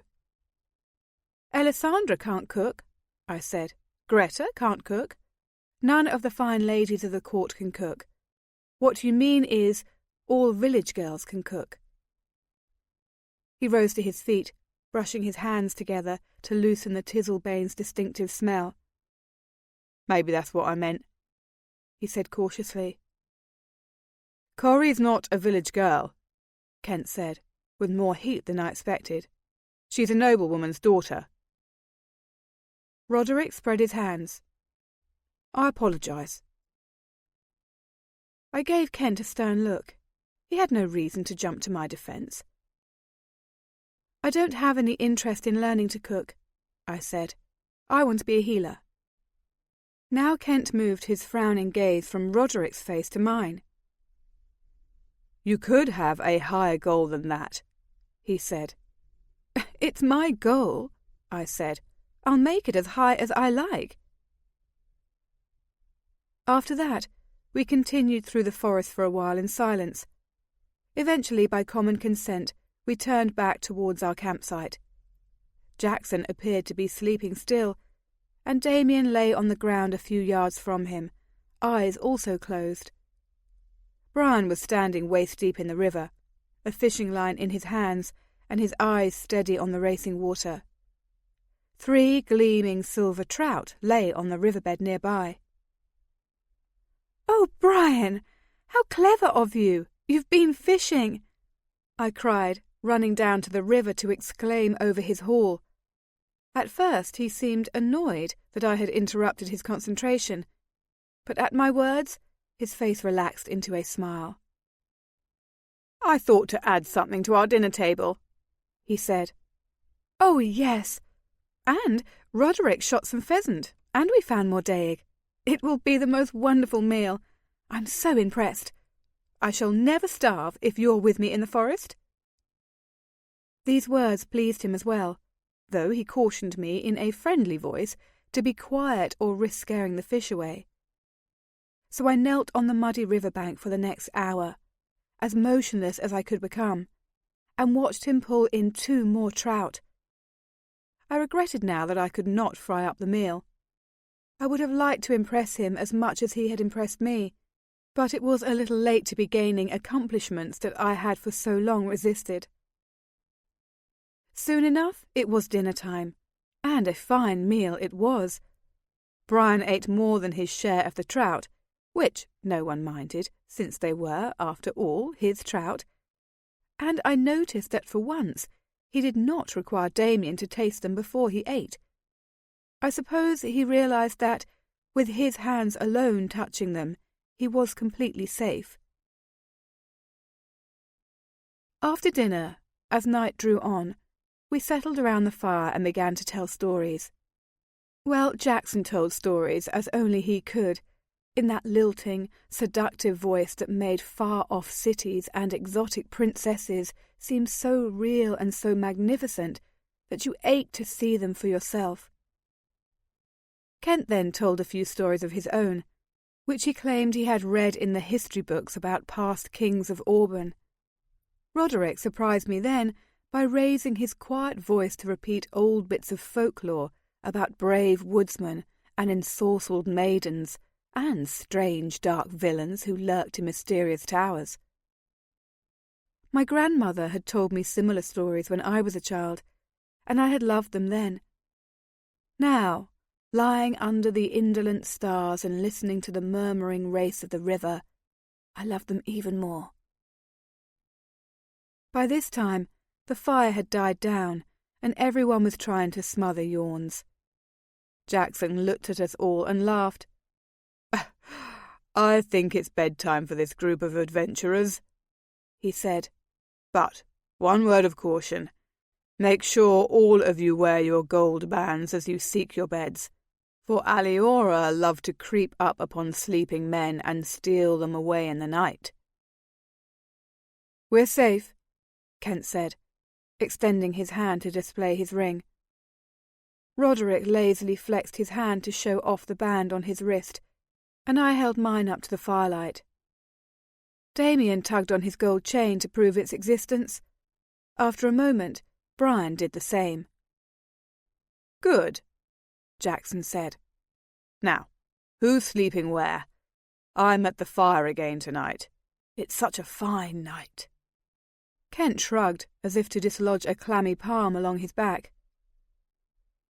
"I woke up to find a spider in my hair," he said. "I think I'll try the tent tonight." "I'll bunk with Damien," Roderick said. "Perhaps the two of us will be able to fight off any aliora who comes sneaking up on us in the night." I caught Damien's look of relief, as I had earlier caught his look of fear when Jackson mentioned that particular danger. So Roderick was a kind man, in an offhand, undramatic way. That impressed me even more than his skill with a crossbow. We all said our good nights and settled upon our chosen beds, but I, at least, had no intention of closing my eyes. I waited till I thought the others would be sleeping. Then I crept from my tent, my blankets over my arms. Jackson's whisper caused me to leap nearly a foot in the air. "And where exactly do you think you'll be stealing off to in the middle of the night?" he inquired. "Crossing the river, like the young prince threatened to do? I'll have you know I won't go after you either." I stifled a giggle and spread my blankets on the ground across the fire from where he lay. "Well, the Regent would scarcely notice that I was missing, so you have no worries there. And Greta would be delighted," I whispered back. "But no, I didn't think I'd go so far. I just wanted to sleep under the stars this one night." I heard his blankets rustle as he turned his big body. "I'm glad of the company. I haven't had much of a chance to talk to you these 2 days. Are you enjoying the trip?" "Oh, so much. I can't imagine anything more fun." He chuckled softly in the dark. "It's not such a terrible thing to be the only girl among so many men, now, is it?" he observed. "Keep you on the trail much longer with this lot, and you'd be choosing among your suitors." "I hardly think so," I said primly, though my voice trembled with laughter. Jackson knew as well as I did that there was no suitable match for me in the young men of this group. Brian and Kent were leagues above my social station. Because of my noble blood, bastard though I was, Roderick was below it, and Damien could hardly have been to any woman's taste, though I tried not to despise him for his wretchedness. I had long ago resigned myself to an unmarried life. I truly fit nowhere, and I was not about to try to force myself somewhere I did not belong. Jackson chose to misinterpret my reply as disinterest in my choices. "Well, you're young yet. You'll meet many attractive men. One day one of them will appeal to your wayward fancy." "It's not the appealing that's the problem," I said drowsily. I heard him chuckle. "Then, there's really no problem." He added another syllable. I did not hear him, for I was fast asleep. I could not have said later what woke me up, for stray sounds were swallowing up the roar of the river, and the dying fire did not give off enough light to flicker across my eyelids. But 1 minute I was sleeping, the next I was awake, rigid and breathless on my hard bed, and convinced I should not open my eyes. I was lying on my side, one ear against the ground, so, with my other ear, I strained to hear any signal of danger or alarm. No night birds called. No hungry wolves sent out warning ululations. There was only the river, rumbling, murmuring, chuckling past. Was that the faintest sound of voices overlaying the low, monotonous chatter of the water? With infinite caution, I opened one eye, and then stared in absolute stupefaction, though I was clever enough not to move a muscle. Across the fire from me, a shadowy shape in the near-complete darkness. Jackson sat cross-legged on his blankets.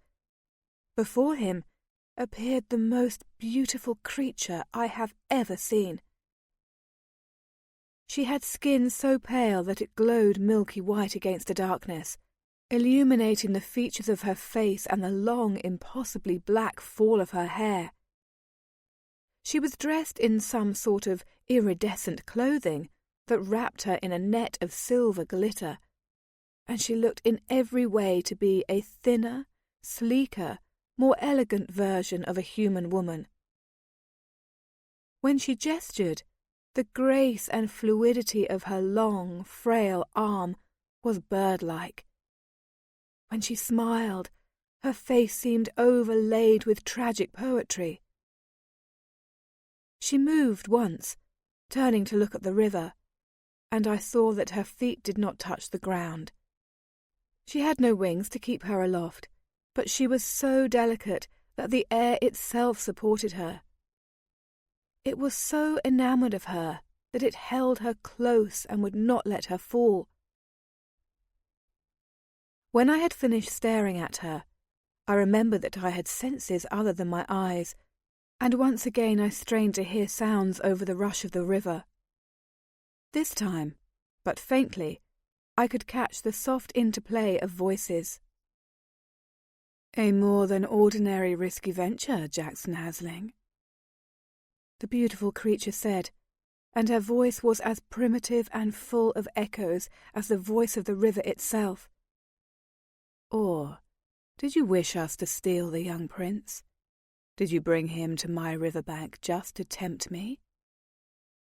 "If I thought such a bait would make you careless, I would have brought him years ago," Jackson said. "Go ahead. Try to take him. It will give me just the edge I need." She laughed, and I heard the sound above all others in the night. I wanted to hear it again. I wanted it to be the last sound I heard in my final living moments. "Oh, no. I have not yet grown so tired of my life that I wish to turn it over to your safekeeping, Jackson Hasling," she said. "The prince stays with you." "Some other member of my party, then?" he suggested. "The prince's cousin. He's a fine young man, intelligent and good-hearted. Try for him. Not an ill prize if you should win him. Or Roderick, the tall one, with the good aim. You might take him back to your encampment and make a fine slave out of him." "Unlike you humans, we do not take slaves," she said in her musical voice. "Those who live with us do so by choice and are glad to be among us. They are treated as equals, valued as friends, and loved because we love all our people." "No way to prove that," Jackson retorted, "since not one of them has returned to sing of your glorious treatment." "Unlike the aliora who have escaped from your confinement," she said swiftly, "who tell tales of wretched captivity." I thought I saw Jackson's teeth gleam in a smile. "There is a little wretchedness in the prince's castle," he remarked. "Even the aliora sold at the Phelan market go to homes of refinement and wealth. No one would mistreat an aliora. They cost too much on the open market." "And no aliora would enslave a human, or any creature," she responded, and again her face seemed to me more tragic than beautiful. "How could you be so cruel to a nation who has done no harm to you?" "Ah, yes. You, with your soft words and sad entreaties, can almost make me forget," he said. "But I know the hunters who have disappeared into your woods. I know the children who have been lost wandering the edge of the forest in Tragonia. I know the tales that go back long before men like me began setting their traps for creatures like you. You began to steal us before we began to steal you, and we have lost many more loved ones than you have." "You have lost them because they chose to come to a world far more gracious and wondrous than yours," she replied. "In Aliora, the streets run with magic. You inhale rainbows when you breathe. The air is scented with cinnamon and decorated with song. No man lives in want, no child goes unloved, and the contentment of your heart makes every day a joy. This is true for the aliora, and it is true of the humans who have chosen to live among us. Come to Aliora. See for yourself." Jackson laughed shortly. "Ha! Yes, and be taken prisoner myself, never to return to tell my family and my friends about my wonderful new life." "Come with me," she repeated, extending one spider-thin hand. Moonlight glowed along its long, white length, glinting at the fingertips. "I promise you that you will be allowed to return if you so desire." "And to how many men have you made that promise?" Jackson scoffed. But there was something odd about him now.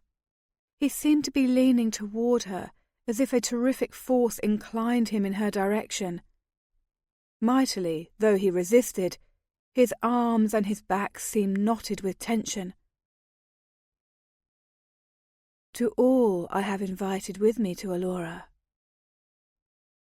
"And how many of them have returned to the haunts of man?"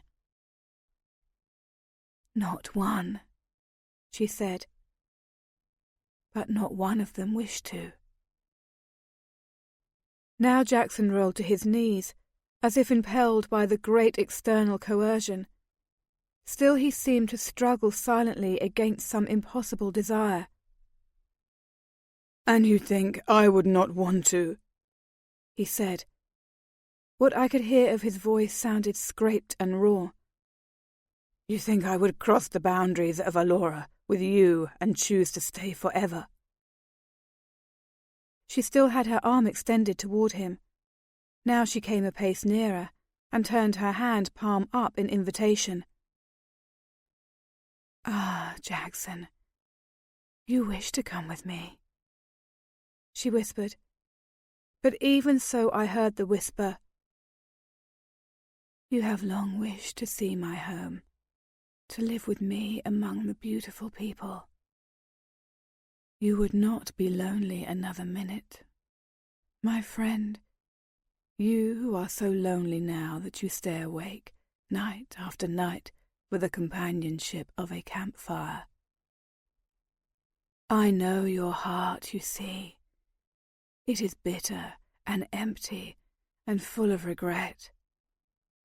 Come to Aliora, and all that will be washed away." "I cannot come," he said, his voice very low. "You want to come," she replied. "No." "You do.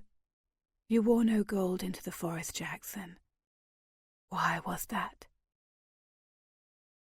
"So you would be unwary enough to approach me. One step nearer, and I will snatch you up and bind you in chains." She floated closer by an inch, maybe 2. It was then I realized that the aliora's pose was as tense and painful as my uncle's, that she yearned toward him with an equal longing. Her pale fingers trembled in their own ghostly light, and her face seemed shut tight against both dread and desire. "Is this close enough, Jackson?" she asked. "Can you touch me now?" "I warned you," he said. "Closer still?" she murmured. "Would you like me to lay my hand across your cheek? Would that convince you to follow me across the river?" "If you touch me, you are lost," he said. "If I touch you, and you with no gold upon you, you are mine," she retorted. "Is that what you want? Do you want me to touch you?" He made no answer. The night was unbearable with stress. I could not move nor breathe.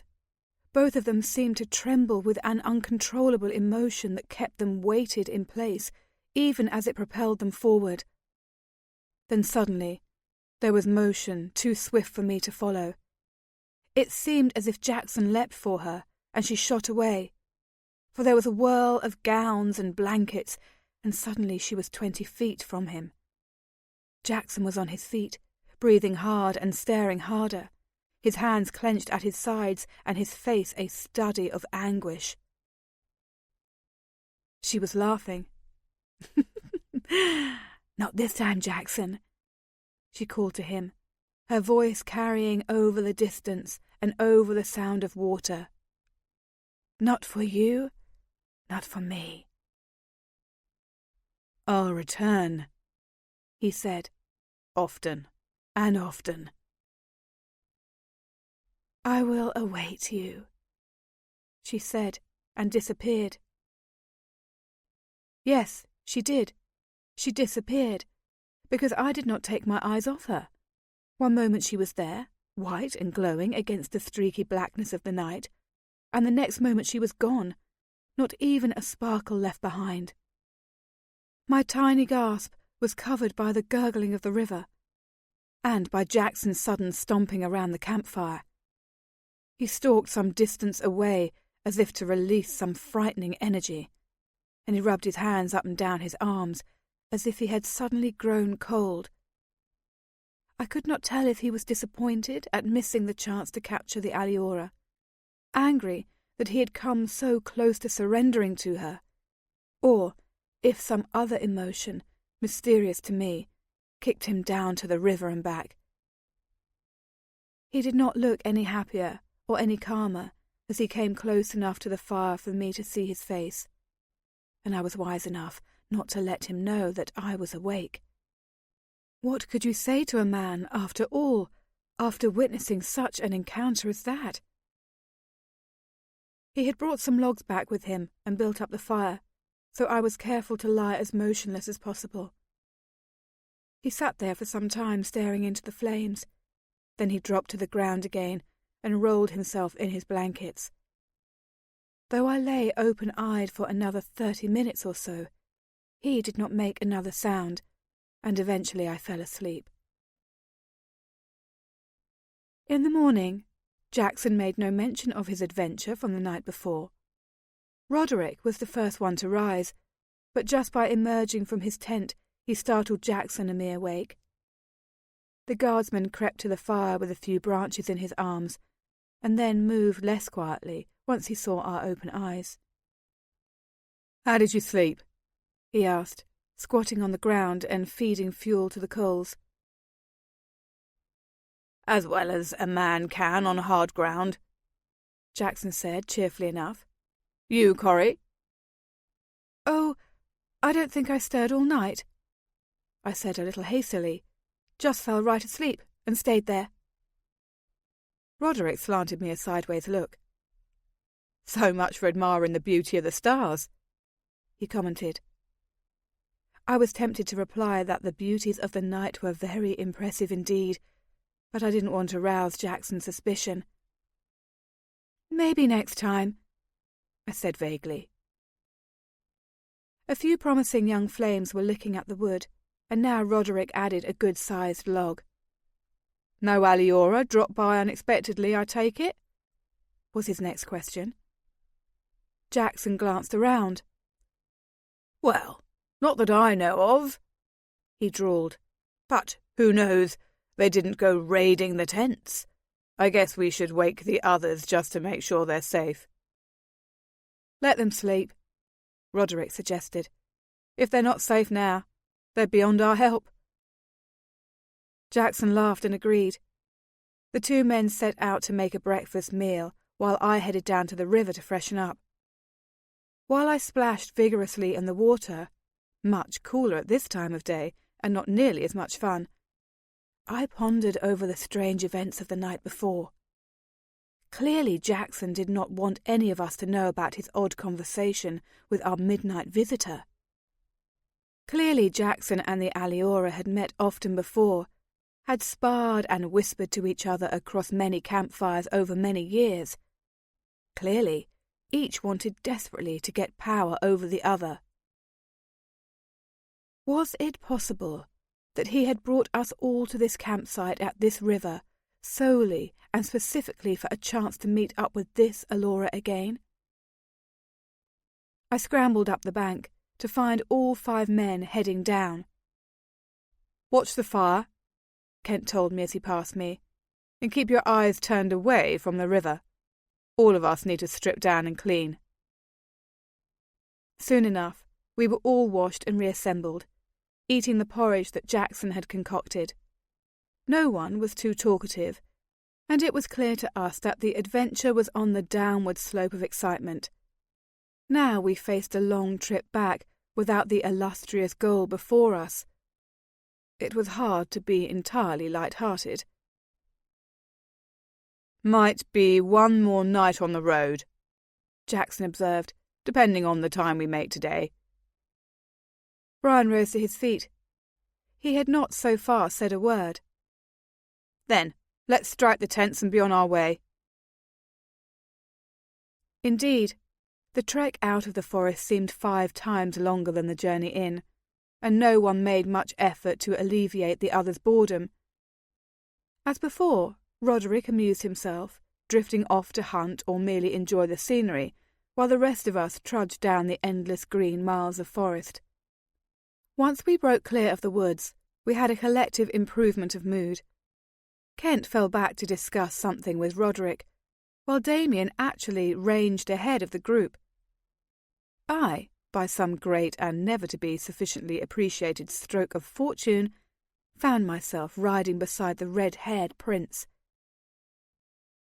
"The fish you caught yesterday were the best part of the dinner," I said, partly to open the conversation on a note of praise, and partly because it was true. "How did you know to bring fishing line with you? I would never have thought of that." He glanced down at me with the slightest frown. "We were going to a river after all," he pointed out. I smiled, my best, "Oh, I'm just a silly girl" smile, in which I very rarely indulge. "Well, maybe I'll think of it next time. But you caught so many. What bait did you use?" He laughed shortly, suddenly and deeply pleased with himself. "A few slices of that daig fruit," he said. "Everyone else seemed to find it so delicious. I thought the fish might." I laughed with him. Well, the fish was wonderful. The daig was wonderful. The whole trip was grand. But maybe you missed all the formal dinners and meetings with ambassadors. "There will be plenty of that waiting for me when I get back," he said. "Dirksen of Dragonia will be there with his daughter, Megan, and I'll be expected to squire her around for the next week or so. She's a tiresome girl, always trying to get me to flirt with her.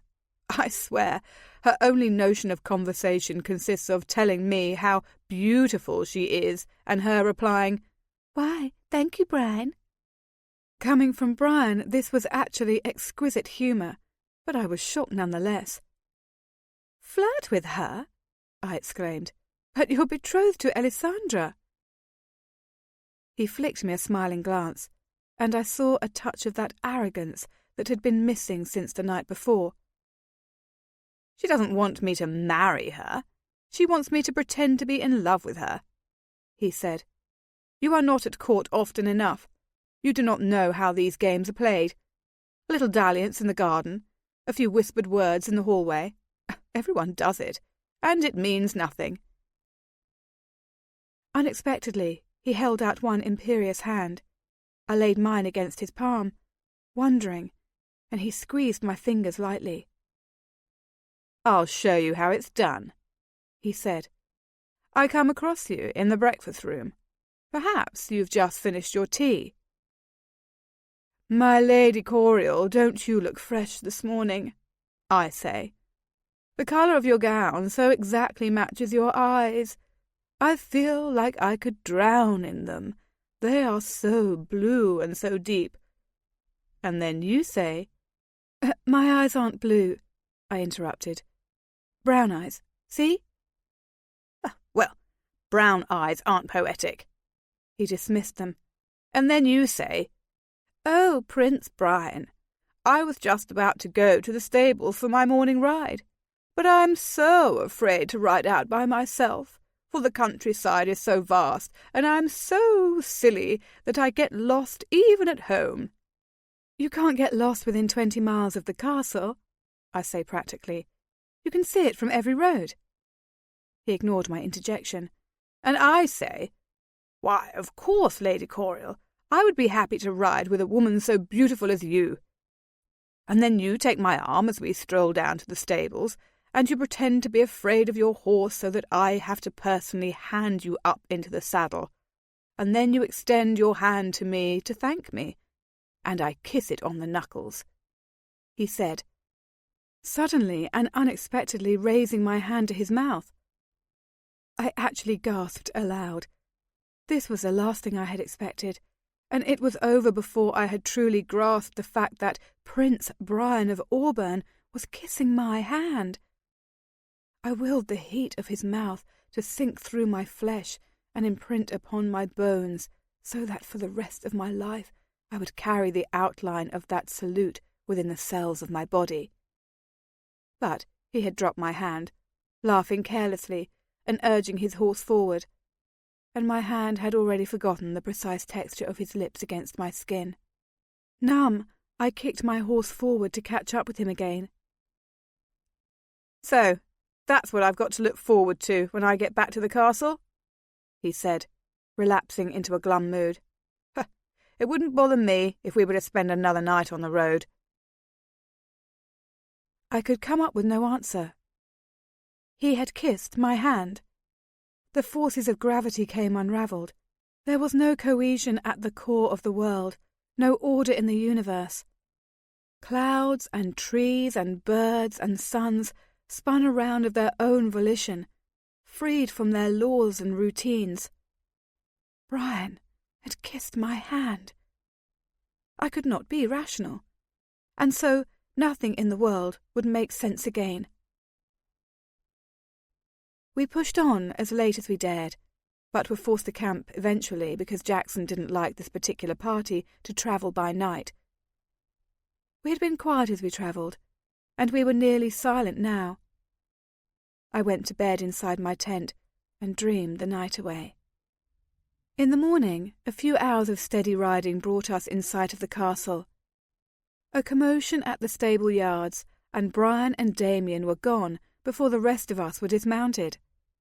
Roderick, Jackson, and Kent lingered to discuss the horses with the grooms, and I was left somewhat forlornly alone to gather up my belongings and trudge back to the castle.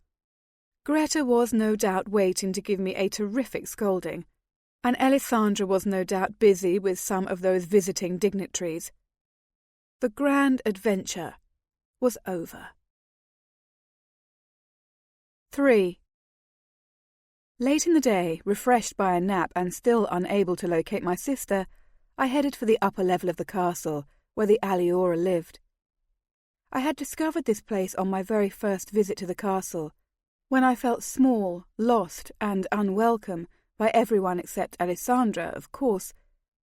You could encounter aliora throughout the castle, gliding soundlessly down the marble passageways, intent on some errand or another.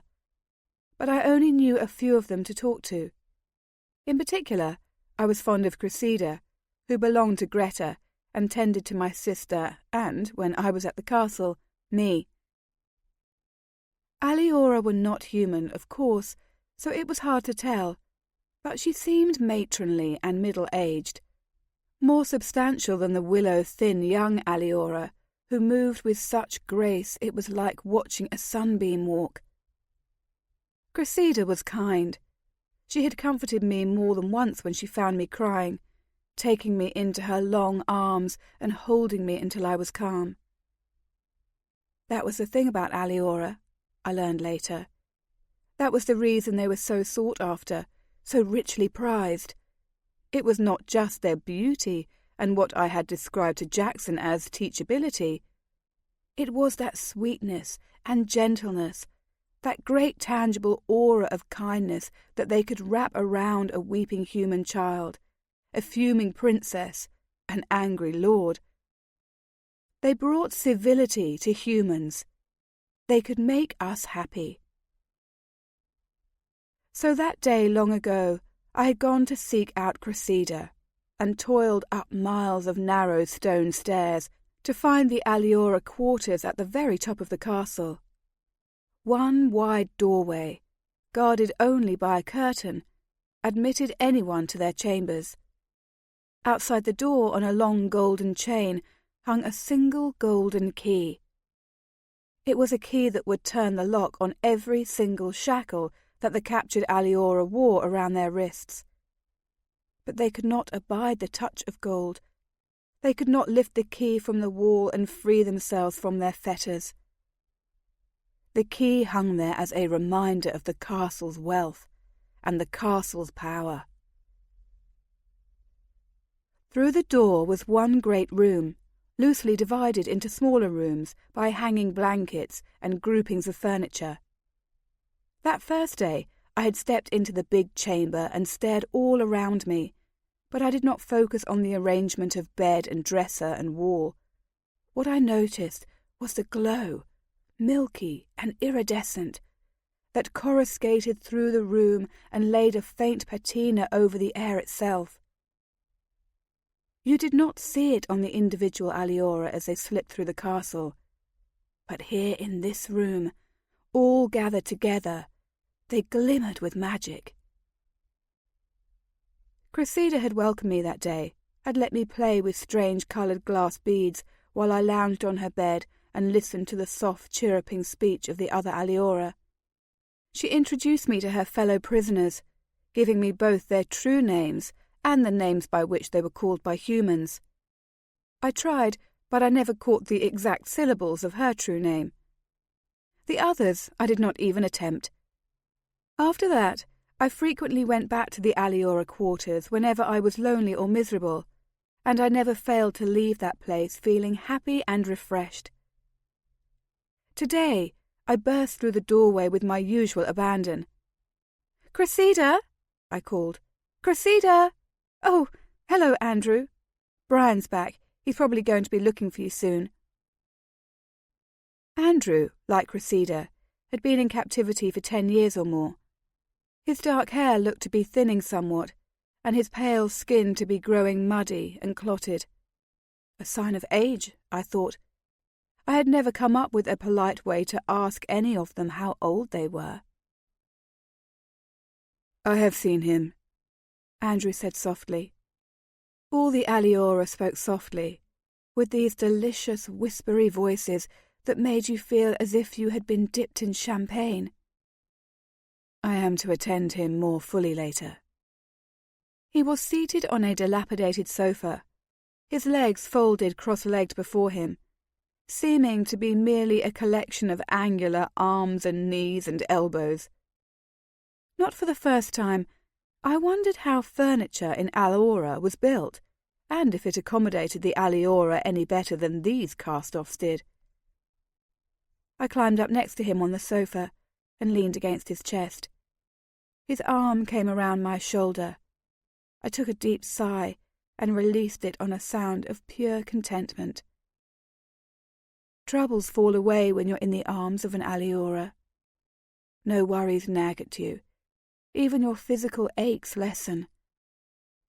The excitement of the journey had worn me down, but now I felt relaxed and at ease again. He wasn't always in a cheerful mood on our hunting trip, I volunteered. You might find him a little difficult. I heard the smile in Andrew's voice. He lifted a hand to pat my head. Brian was always difficult, he said, but he rarely takes out his ill humours on me. He allows me to charm him. I felt Andrew's copper shackle bump against my skull, though he held his hand carefully to avoid hurting me.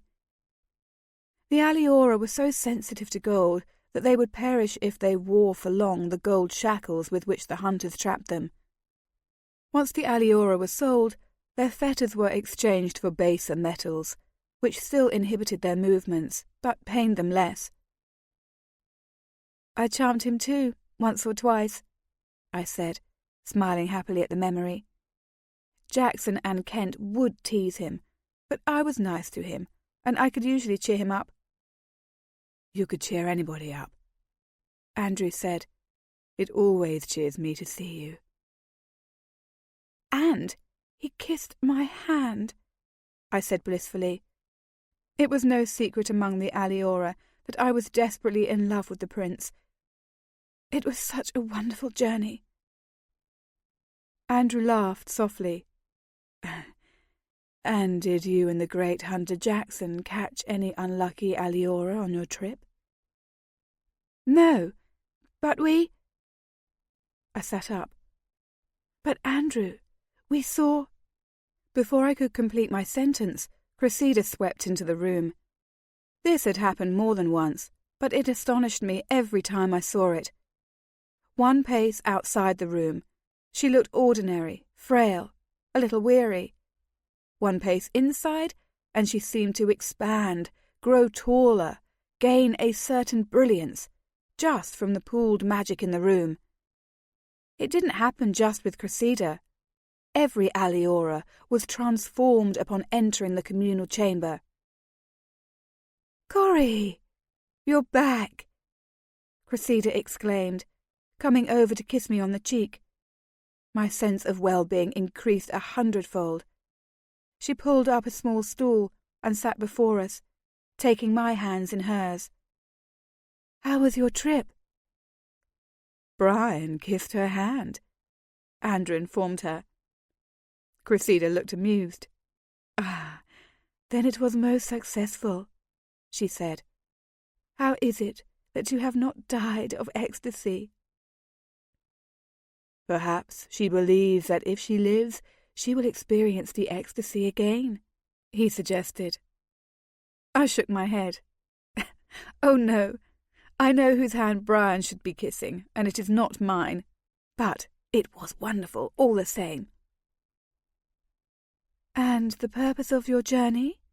The hunt? How did that go?" she asked me. "They captured none of our people," Andrew said before I could answer. Cressida's hand, which had been tight on mine, relaxed a little. I frowned slightly, for it had not previously occurred to me. I shook my head. I was too content and happy right now to worry over odd little moral dilemmas, like what my friends, the aliora, thought about my hunting trip to trap more aliora. "No, we did not capture any aliora. But, Andrew, Cressida, the strangest thing happened," I said, my words tripping over each other in my haste to get this mystery answered. "The night we camped by the Phelan River, Jackson and I slept by the campfire, under the stars, and in the middle of the night I woke up to find him speaking to the most beautiful aliora woman, and she invited him to come back to Alora with him, And he wanted to, I know it. Then suddenly he tried to grab her, and she sort of flew away. And then she laughed, and she was gone. And the next morning he didn't say a word about it to anyone. He pretended like we had not encountered any aliora at all. Andrew's hand had come back up to stroke my hair. Cressida's fingers had once again tightened and loosened on my own. The two aliora exchanged one long, meaningful glance before answering. So, she is still hovering on the banks of the Phelan River, waiting for her loved ones to come back, Cressida said very quietly. That is a dangerous place for her to wait, with Jackson Hasling prowling the forest. That is why she waits on the riverbank, Andrew said, in a voice even lower than hers, because Jackson Hasling hunts there. They made no sense. I drew my hand away. For the first time while sitting in that room, I felt a faint sense of unease and premonition. What are you saying? What do you mean? Do you know who that woman is? I demanded.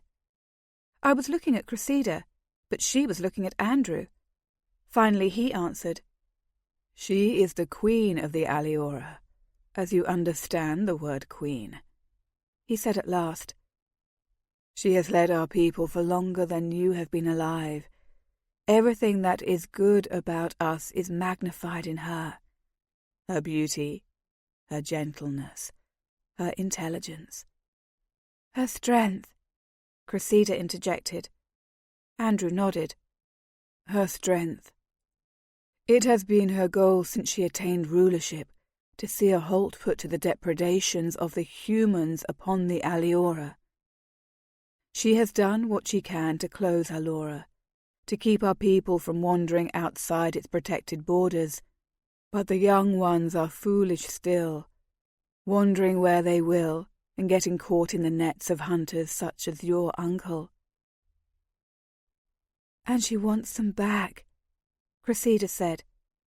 Andrew said, so she drifts closer and closer to the human settlements, studying their buildings, studying their ways. And the closer she comes and the longer she stays, the more danger she puts herself in. And if the Queen of Aliora is captured by Auburn hunters, I do not know how long Aliora itself can survive. But they are slaves, these captured aliora, I pointed out, my voice sounding harsh and stupid against the melody of theirs.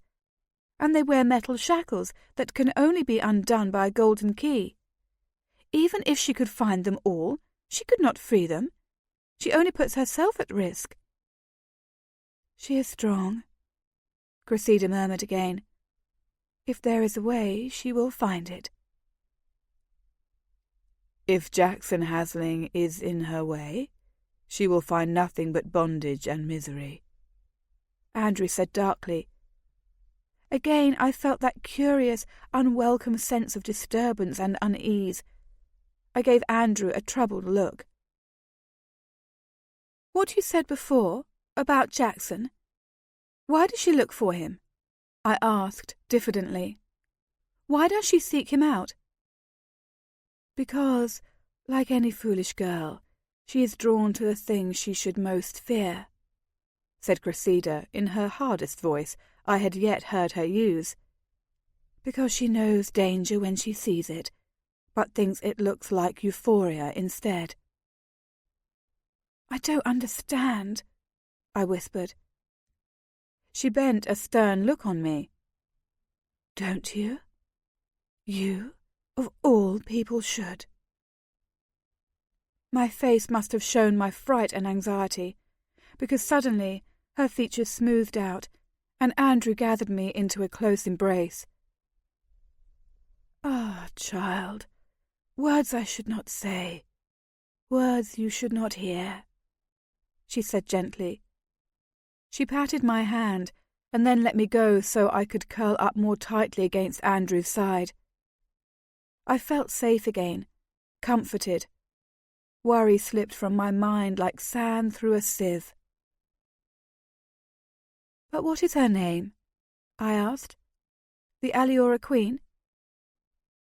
Cressida spread her hands as if considering. "In a tongue you can pronounce? The closest word would be Rowena, I suppose." "And will she be safe, do you think?" I asked, for though I had gone hunting Aliora just a few days ago, this one somehow seemed precious enough to deserve her liberty. Cressida looked as if she might give an equivocal answer, but Andrew smoothed my hair with his long, thin fingers. "She will be quite safe," he said soothingly. "Do not worry. All will be well."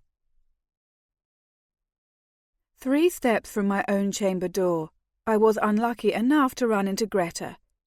When she saw me, she actually stamped her tiny foot and pointed a finger in my face. "You!" she exclaimed, and wrath drew her patrician features into the most dreadful scowl. Her face was as pretty and delicate as Elisandra's, but she was fair where her daughter was dark, and so small that, if she would ever be silent for even the shortest period of time, you could overlook her completely. But she never was silent. "How dare you disobey my explicit orders and leave this castle without a chaperone? Do you know what kind of censure you have laid yourself open to? Do you know what damage you have done to your reputation, which is fragile enough, being who you are? But for you to shed it like that for no good reason—" It was hard for me to even pretend to look contrite, though I tried. "I thought we were to meet at the stables. When I arrived there, she was nowhere in sight, and we needed to leave immediately." She shook her finger at me even more angrily, though she had to glare up at me, which ruined the effect somewhat. "Don't lie to me, you idiot girl. I know full well that you left her behind on purpose, to make a mockery of me and a hoyden of yourself. But it's not me you're hurting. Oh, no, it's yourself. What respectable young man will take you if you persist in such antics? What hope do I ever have of finding you a husband?" I stood stock still. Why had this topic come up so repeatedly in the past few days? "I have no thought of marriage," I said stiffly, "and even if I did, I would not look to you to find me a husband." "Then the more fool you," she said tartly. "Why else do you suppose your stubborn uncle drags you to court year after year, except to introduce you to the eligible men of the 8 provinces? He does not want to see his own flesh and blood, bastard though she be, thrown away on some half-wit yokel from down in the southern swamps. The Haslings are too proud for that. He wants you wed, and wed well, and I have promised him I will do what I can. But if you continue to thwart me as you have—" "And why would you care if I marry a lord or a stable-keeper?" I demanded, losing my own temper. "You can scarcely stand the sight of me." "I know my obligations," she said stiffly. "I know what is right." "Well, you have no obligations to me," I declared. "I would not marry a husband of your choosing if there were no other men—" "Be quiet!" she exclaimed, furious again. "You will listen for once, and you will do what I say. You have come to court to meet your future husband, but it will not be this week. I am too angry with you. You will not join us for the grand dinner honouring Lord Dirksen of Trigonia. In fact, you will not be permitted at any of the festivities for the rest of your stay here until you can prove to me that you can behave like a lady. And," she added, as she saw me draw breath to say that I did not give a damn about the court festivities, "if your behaviour continues unchecked, you will not be permitted to ride. You will not be permitted to leave the castle grounds. You will not be allowed to wander even about the castle unescorted. Do I make myself plain? Guard your actions, or they will be guarded for you." I could have killed her, right there in the hallway, pummeled her tense little body into bits of bone and taffeta. But very clearly she meant every word, and she had the power to enforce her threats. I could feel my very blood grow brittle as I replied in a shaking voice, "Yes, Greta. I understand you very well." It took all the willpower at my command to keep from adding all the epithets I knew, especially since she watched me a long moment to see if she could goad me into some further indiscretion. But I held my tongue and stared balefully at her, and finally she turned to leave. "You will come to my chambers in the morning," she said over her shoulder, "and we will plan your lesson for the day. There are parts of your education that have been too long neglected." With that parting sally, she moved quickly down the hall, smoothing the front of her dress as if by that action she could smooth down her own ruffled emotions. I stared after her with bitter resentment, then stormed into my room, where I stomped around until I wore myself out. It was not until early evening that I finally saw Alessandra. I had flung myself on my bed and was reading a badly written romance when she knocked on the door and called my name. "Come in," I cried, sitting up and nearly bouncing on the bed. "I have been looking for you all—" "Oh, but you can't stay, can you? You're all dressed up for dinner."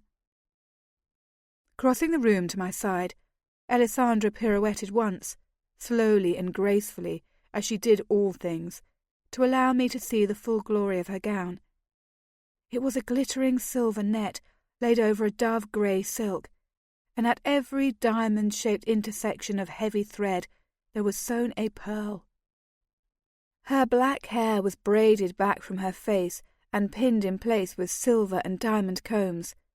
Great icy scallops of the same gem hung around her throat and wrists. "How do you like me?" she asked, dropping to a chair beside my bed. "Will Megan of Trigonia be jealous and impressed? Will Lord Dirksen call me the treasure of Auburn, as he has before? Will Prince Brian fall to your feet and declare you the most beautiful woman in the 8 provinces?" I asked.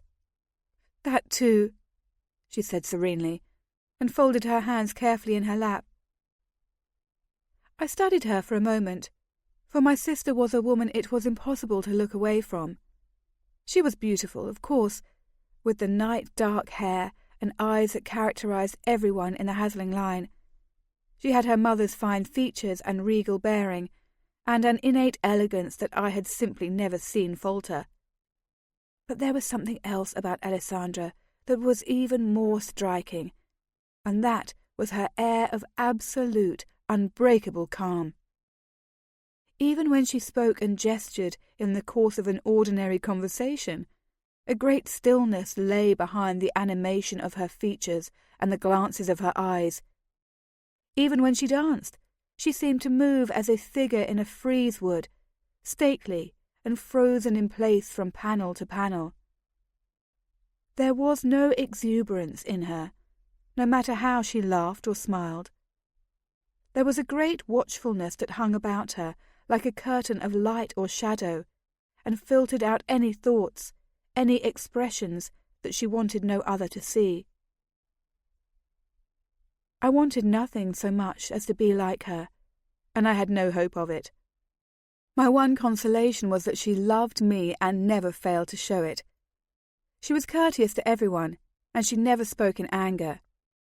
But to me she showed a deep affection that left me glowing and grateful by turns. She had no cause to love a bastard half-sister foisted upon her by a determined and wayward uncle. But she did, and that was the real reason I was eager, every year, to return to Castle Auburn. "How long will this horrid Megan be here?" I asked presently. Alessandra looked mildly amused. "What makes you think she's horrid?" "Brian says she flirts with him." She nodded. "All the girls flirt with him." "Well, I thought she sounded worse than most. You just say that because she's here. So is she horrid? I asked. Not particularly. A little insipid. Her father is very powerful and thinks that makes up for his own deficiencies in intellect, as well as his daughter's. She shrugged lightly. Who knows? Perhaps he is right. So, did you enjoy your trip? Oh, it was the most wonderful time ever, I exclaimed. We rode and rode, and then we were in the forest, and we had to walk, and we camped by the Phelan River, and ate daig. Daig? I nodded enthusiastically. Yes, it's a poison fruit, and Jackson... Poison? Well, only the seeds are poison. Jackson taught us how to eat it, but only Kent and Roderick and I would try it. Who's Roderick? The new guardsman from Velador. He came along to protect us, although Brian said he didn't need any protection. And I never saw him use a sword, I added. But he was very clever with the crossbow. I liked him. He smiled a lot. I'll have to watch for him then, although guardsmen don't often come my way. Did you find any aliora? I hesitated, but in actual fact we had not found any, though one had come across us. No, I said, but I don't think Jackson expected us to. I think you have to be much quieter than we were. She smiled faintly. Just as well, maybe. I don't think I would enjoy being along on a trip where wild things were trapped for the purpose of being sold into bondage.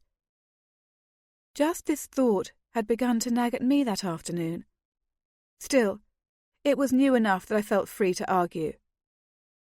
But I love having the aliora in the castle, I exclaimed.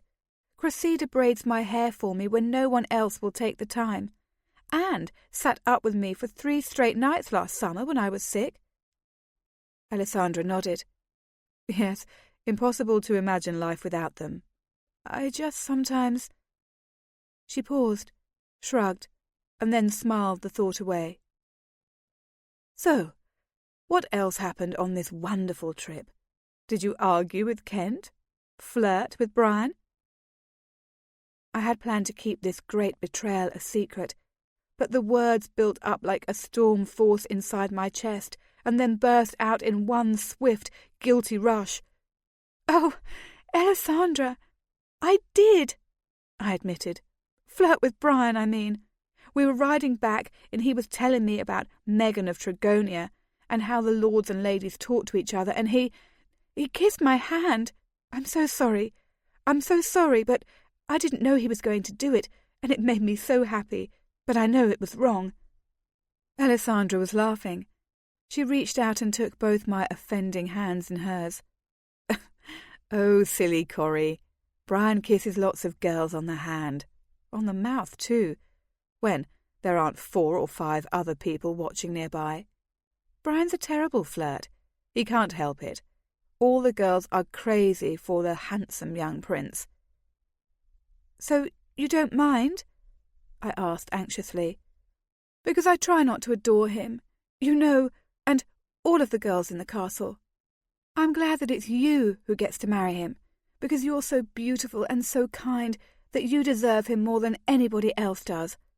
But I can't help it. My heart just hurts sometimes when I look at him.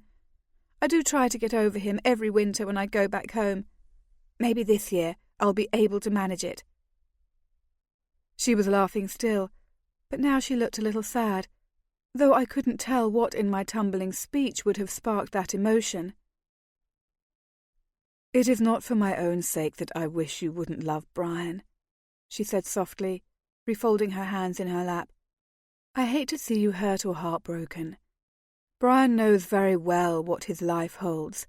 Nothing in your adoration will change that. I know, I said unhappily. Even if he was not betrothed to you, Brian would not love me. I'm not the kind of girl that princes marry.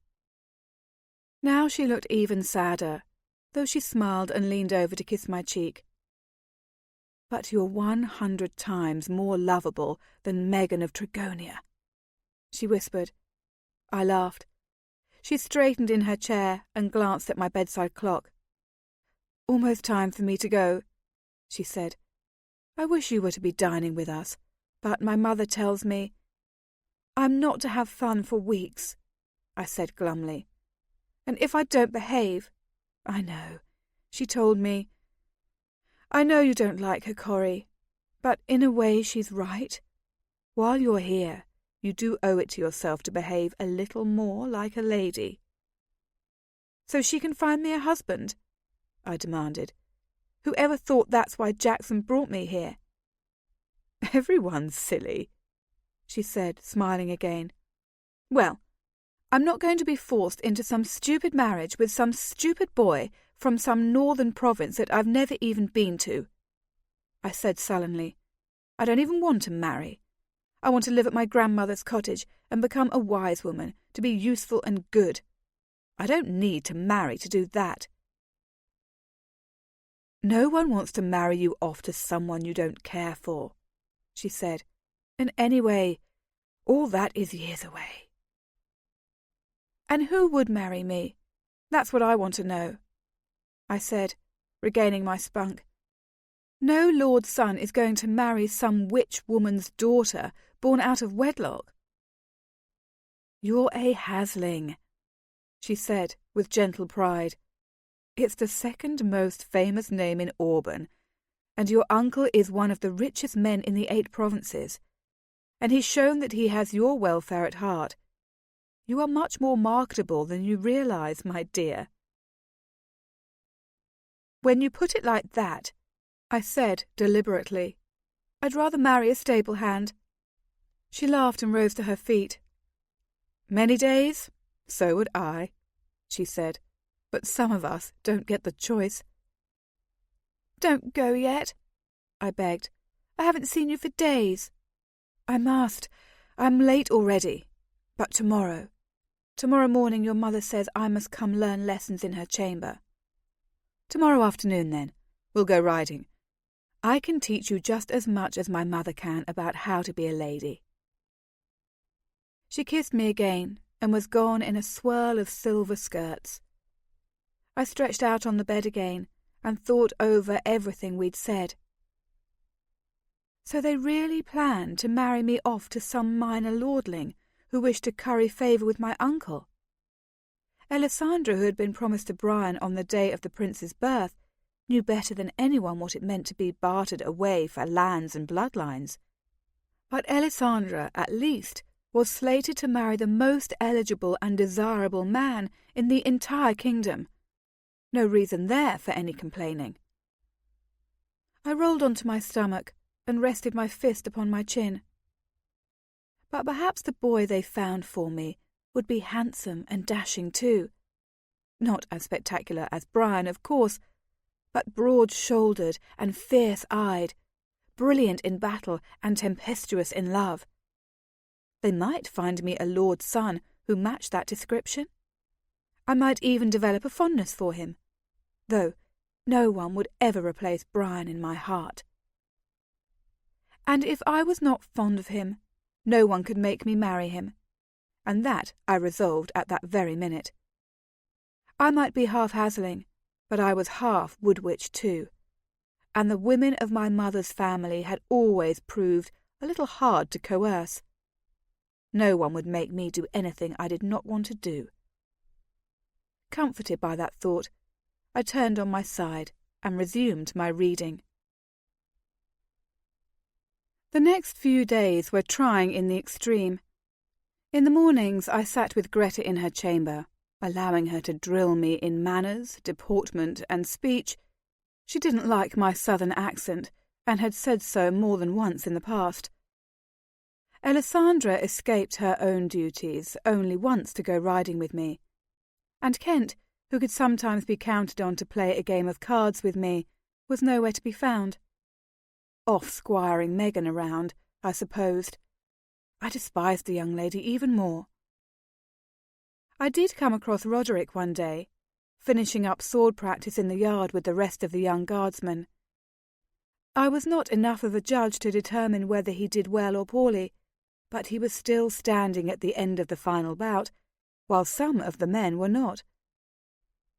I had joined about a dozen other spectators, sitting or leaning on the broad wood fence that circled the weapons yard. Most of the others were kitchen maids, who were making eyes at the young men, or old soldiers, who had come to watch with a critical eye. There were no others of noble blood, or even half-noble blood, anywhere in the vicinity. I was surprised when Roderick came over afterwards to greet me, pulling off his helmet to reveal his matted sandy hair. I had not thought he would notice me among the others, dressed in my plain daytime gown. "Well, you've learned the trick of hunting aliora," he remarked, leaning his elbow on the top railing of the fence. I had perched precariously on top, and was swinging my legs rhythmically despite the very real possibility of overbalancing and falling off. "Are you next going to take up swordplay?" I wrinkled my nose. "Ugh," I said. "So I can learn to kill people? I don't think so." He gave me that lazy smile, and his whole freckled face looked amused. "Well, you wouldn't have to kill them all. Just disable them. Discourage them a little." "Are you any good?" I asked directly. "I can't tell." He shrugged. "I'm improving," he said in a laconic voice, which told me nothing, since Roderick did not seem the type to boast of his prowess. I would have to ask Kent. "Yesterday I got a cut in the shoulder because I was careless." He flexed his arm experimentally and frowned briefly in pain. "Hurts more than I thought it would." Now I was interested, in a professional way. "Have you bound it? Put salve on it?" I asked. He shook his head. "It didn't bleed so much as all that. It'll heal in a day or so." Most of the onlookers had dispersed by now, and the guardsmen still in the yard were talking amongst themselves. No one appeared to be paying us any attention at all. "Let me see it," I said. Again that smile crossed his face, but without any protestation of modesty, he unlaced his leather vest and unbuttoned the cotton shirt beneath. The wound on his shoulder had started to bleed again with the afternoon's activity, and it did not look to me quite as minor as he had made it out to be. Nothing that would kill him, unless it got infected, but it was a cut that would cause him great discomfort. "I have something I can give you for that," I said, swinging my legs to the outer edge of the fence and hopping to the ground. "Come up to my room and I'll give you a salve." He did not move. "Come up to your room?" he repeated. "I don't think so." I stomped with one foot already on the path back to the castle. Of course. Stupid girl. Even Kent, who was close friends with my sister, rarely came to the suite of rooms reserved for Greta, Alessandra, and their attendants. Bachelor men and their valets resided in rooms on the other side of the castle, while the royal apartments were in the central portion, and guardsmen of Roderick's status were almost never in any of these wings. They lived in barracks, situated nearer to the stables than the ballrooms. "Lady Greta is right," I said with a smile, pivoting back to him. "I'll never understand the etiquette of the royal household." Roderick was relacing his vest. "I'll be fine as I am." "No, I'll get you something.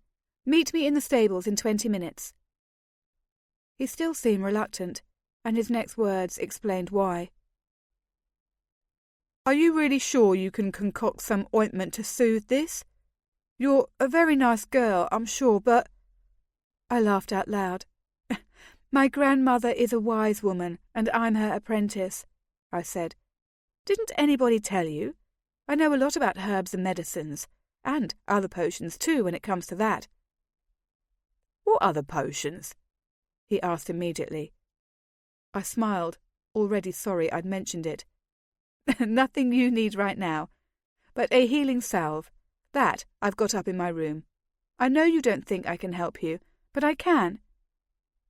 He shrugged. I'll be in the stables. 20 minutes.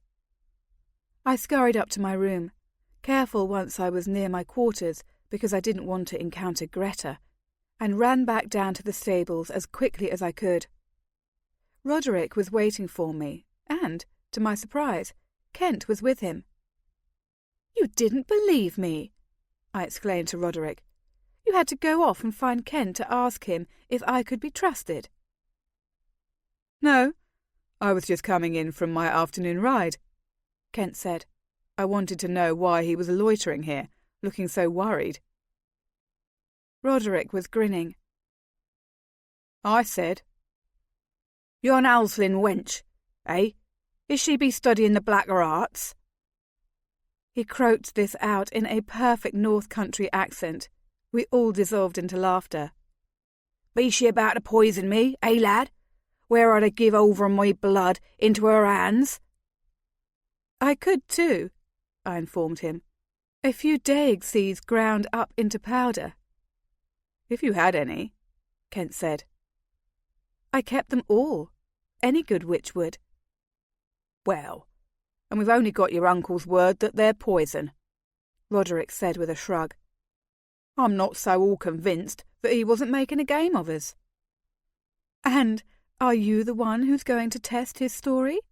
I demanded. "Not today, anyway. Now, unbutton your shirt again." While Roderick was so engaged, I glanced over at Kent. "I really won't kill him," I said somewhat tartly. "You don't have to stand guard." The young lord looked sheepish. "No, I thought, perhaps... I myself stand in need of a little doctoring. I thought you might be willing to give me some ointment as well." I opened my eyes wide. "You? You got hurt? Doing what?" "Much the same thing as Roderick was doing," he admitted. Roderick was now stripped to the waist. His long, lean torso sported a few old scars, trophies of similar encounters in the past, and he smelled faintly of leather and sweat. I was suddenly aware of him as a semi-nude man standing not 2 feet away from me, but he seemed completely unself-conscious. I opened the satchel I had carried down with me and busied myself poking among the bottles and vials. "You were practicing swordplay?" I said, my voice a little gruff. "With Roderick here, no less," Kent said. "I thought my lofty status would protect me from actual blows, but I miscalculated the brutality of the career swordsman."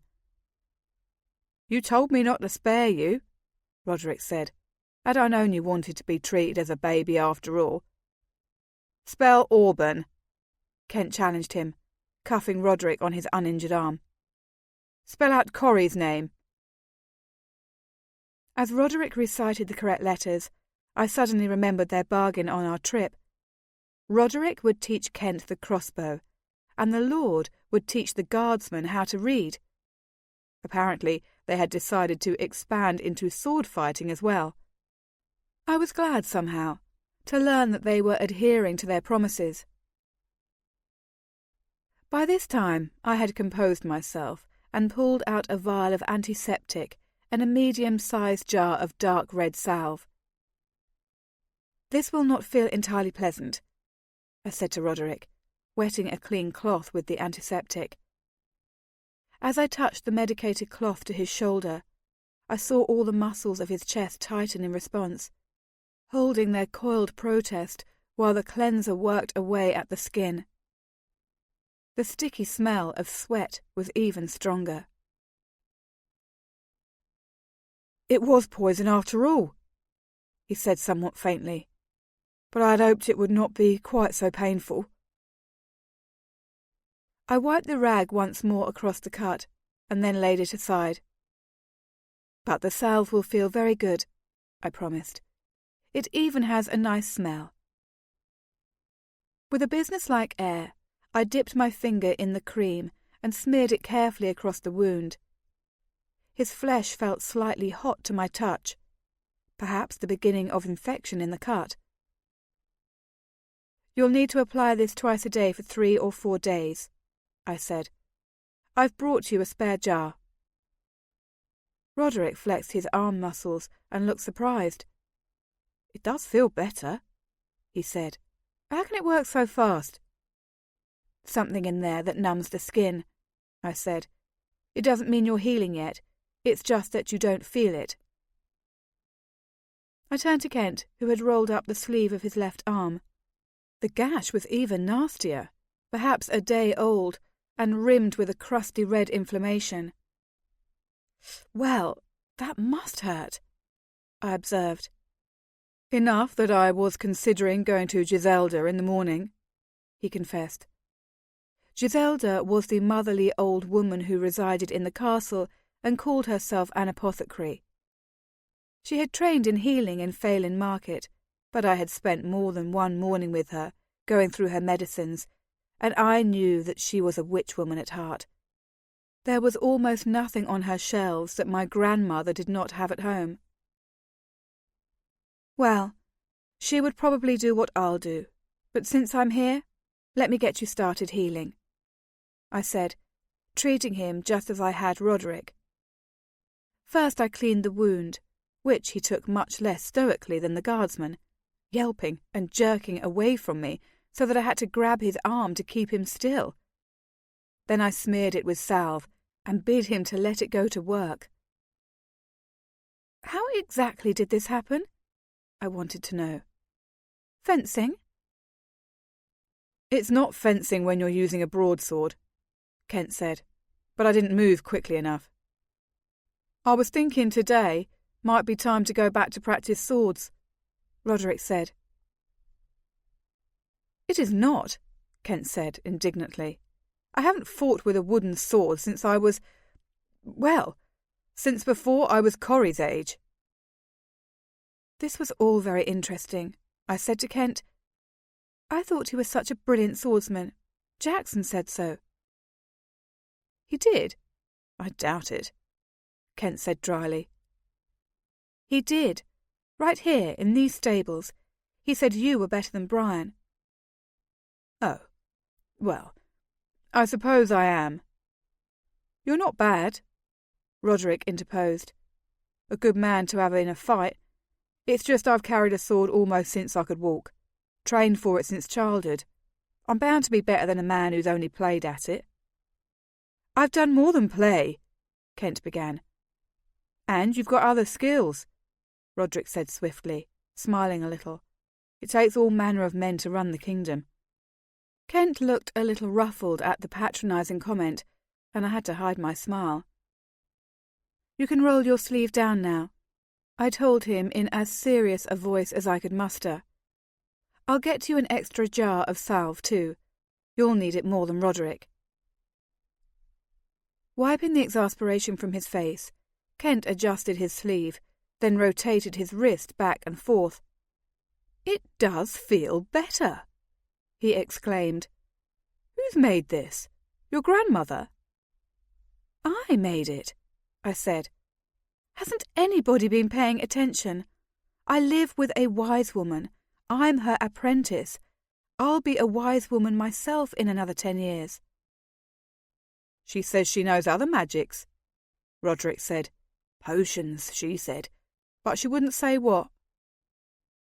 Potions, is it? Kent said. Suddenly, who knew how it happened?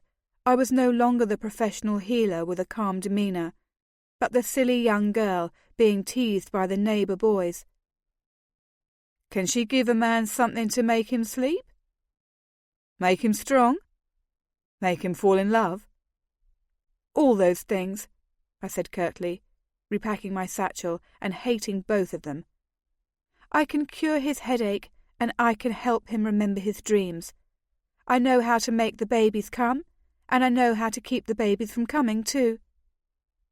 I stopped abruptly, because all at once talk of babies and falling in love seemed dreadfully embarrassing as I stood unchaperoned in a stable talking to 2 attractive men. Certainly this would not be on Greta's shortlist of acceptable behaviour. Kent looked embarrassed too, but Roderick was laughing. Well, I'll know who to go to about those pesky babies," he said. "What other helpful medicines do you have in that little bag?" "Things you'd best not be asking about," I said darkly, and badly turned the subject. "You should both make whatever effort you can to keep your wounds rested in the next few days." "That I will," Roderick said, grinning. "I'll just tell Critlin. No sword practice for me, old man. I've got a gash on my shoulder. He'll pat my head and send me to the sidelines for sure." Kent grimaced. "Not much chance here either. There's the ball tonight, and my father expects me to do my part dancing." He looked over at me with a smile. "You're only 14 this year, aren't you, Corrie? Still too young for the balls, I expect.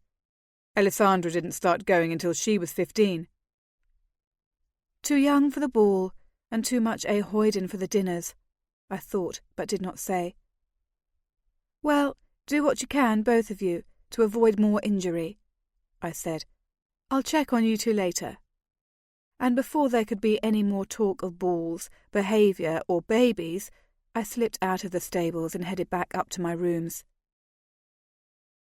That evening, I crept down to the ballroom to watch the festivities. There was a long, narrow balcony overhanging one wall of the dance floor. This balcony was only accessible from the servants' corridors, as the railings were frequently hung with flags and banners or great ropes of flowers. Alessandra had shown it to me on my very first visit to the castle, when I was 6 and she was 9, and we were both too young to be invited to events. We had stretched out on the floor and peered through the railings for hours, watching the dip and sway of the dancers, the glances between lovers, the indecorous embraces, and the haughty refusals. Although Brian knew about the balcony, he had never joined us there. But from time to time Kent had sat on the floor and watched with us. In fact, more than once, he and Alessandra had practiced their own dance steps in time to the waltzes played below. Tonight, I sat cross-legged on the floor and watched closely to see who partnered with Brian. Naturally, he was committed to Megan of Tregonia for the first dance, and I studied her with a critical eye. Alessandra had called her insipid, and certainly, against Brian's dramatic colouring, she looked pale and nondescript. She was fashionably thin, but to my mind her bare arms looked stick-like, not dainty, and her small face seemed gaunt and woe-begone. Even her hair, a struggling brown, looked sick and undernourished. Still, Brian smiled at her and bowed most elaborately when the dance ended, and I had every reason to hate her. I minded less when he danced with Alessandra, dressed tonight in a forest green that made her dark hair preen with lustre. They seemed to have less to say to each other than Brian and Megan, though they were obviously better suited to each other in their style of dancing. They never held each other too close, never missed each other's cues. They could have been two statues dancing, viewed now from one angle, now from another, caught for an eternity with all the sculptor's skill. After that, all the silly girls of the castle and the surrounding countryside did their best to draw Brian's attention by placing themselves in strategic spots on the edge of the dance floor, or letting loose their most winsome laughs just as the music ended. I swear I saw blonde Lady Doreen bump Marion Grey aside with her hip, to make the younger woman look awkward and ungainly the minute Brian turned his eyes their way. In any event, Doreen was the one with whom he chose to dance. But I had watched these events in the past.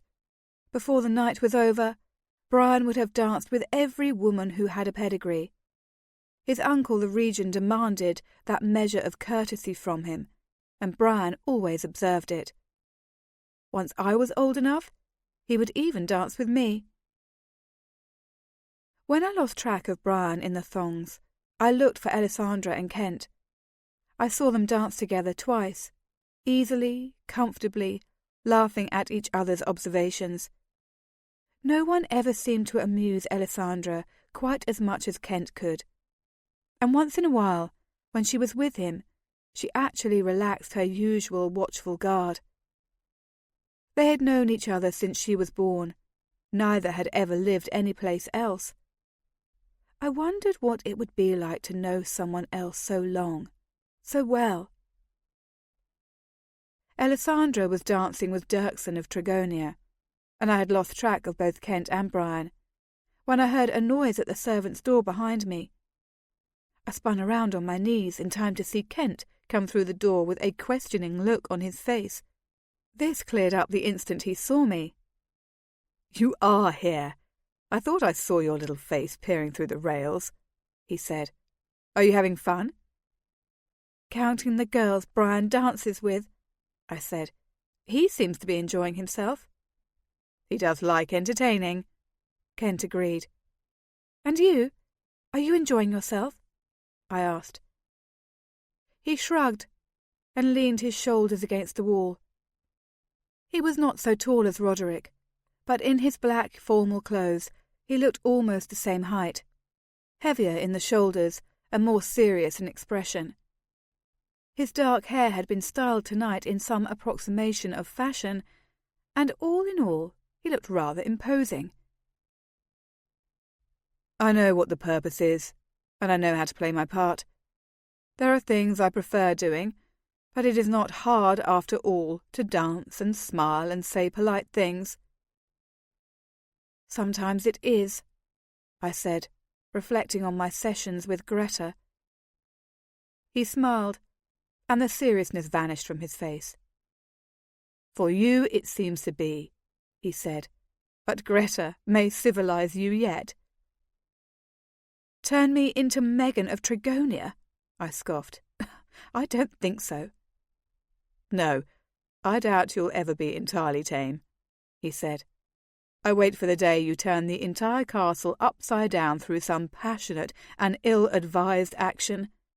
Alessandra says it will never happen, but I'm certain that it will." I could not imagine how such a conversation might ever have transpired. It made me feel peculiar to think of. "How is your arm?" I asked, to change the subject. "Is it bothering you?" He shook it twice. "A little.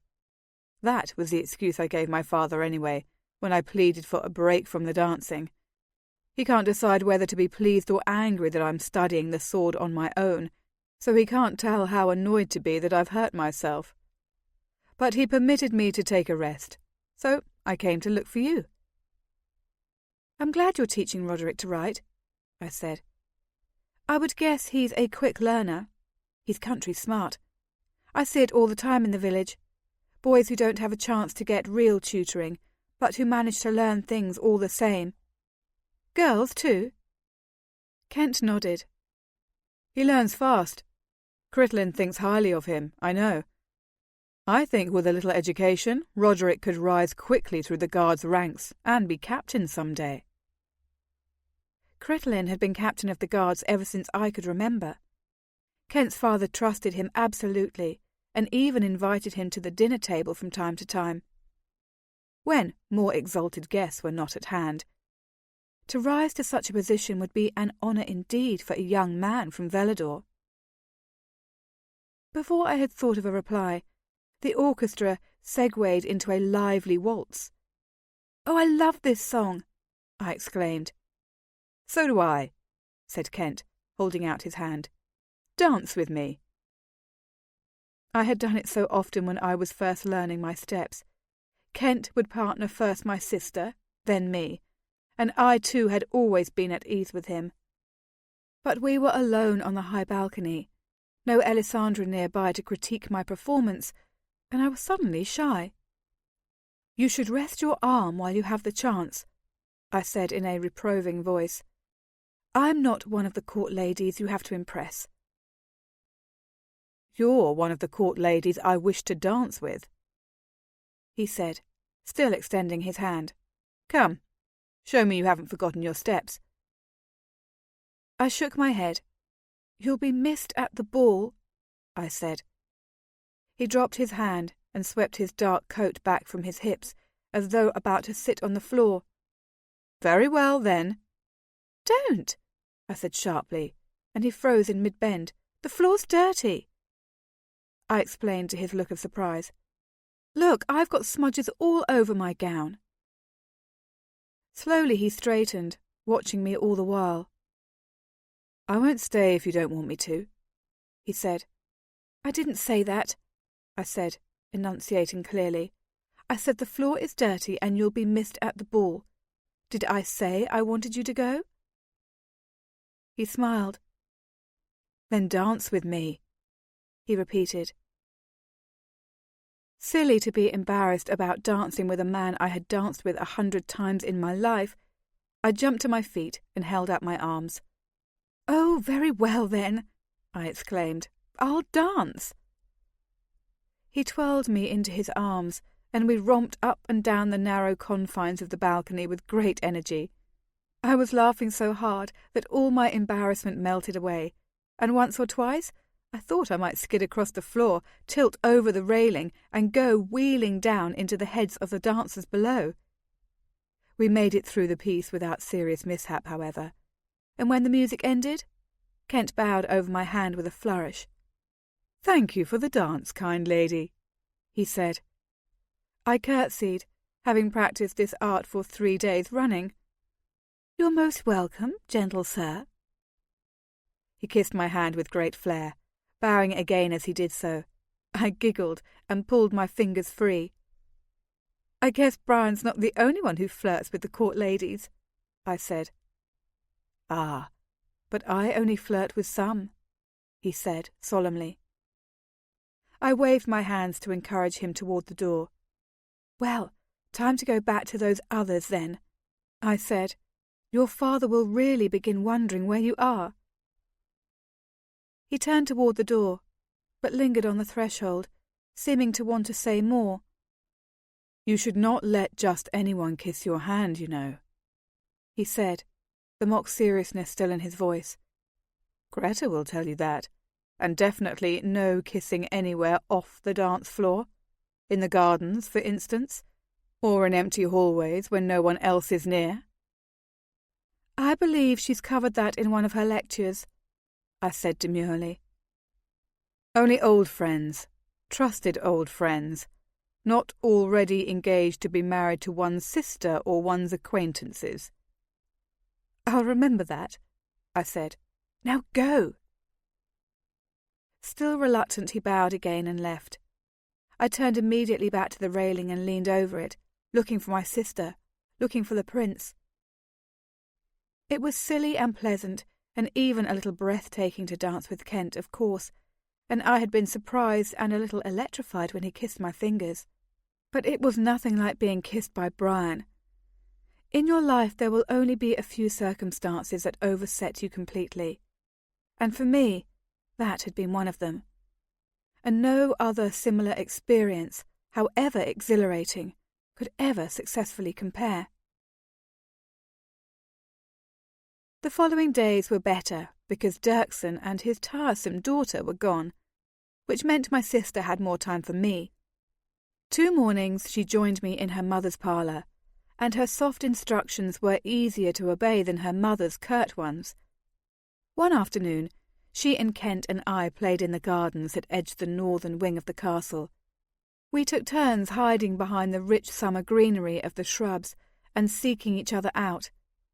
More than once, gardeners and parties of court ladies were startled by our shrieking laughter and sudden eruptions into their midst. We nearly knocked down an old man I'd never seen before when we had a 3-way race from the rose beds to the lilac bushes. Kent won, and all 3 of us collapsed in a heap on the rich grass under a spreading oak. Alessandra laid a hand to her chest and looked dramatic. "Oh, I shall grow faint," she said. "My heart is pounding." Kent stretched out full length on the grass, though Alessandra and I sat more modestly, our skirts spread around our ankles. He gazed at her critically, throwing an arm up to shield his eyes from the sun.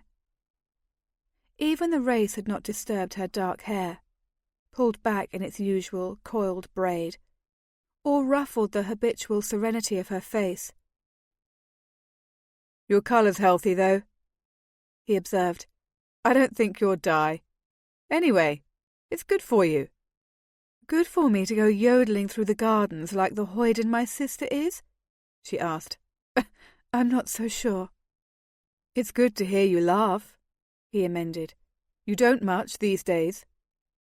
She plucked a long blade of grass and split it slowly down the middle with one perfect nail. "There's not much to laugh about," she said. "I know," he said. I was mystified. "There's plenty to be happy about," I exclaimed. "That horrid Megan has gone, and Greta says I can join the dinners again.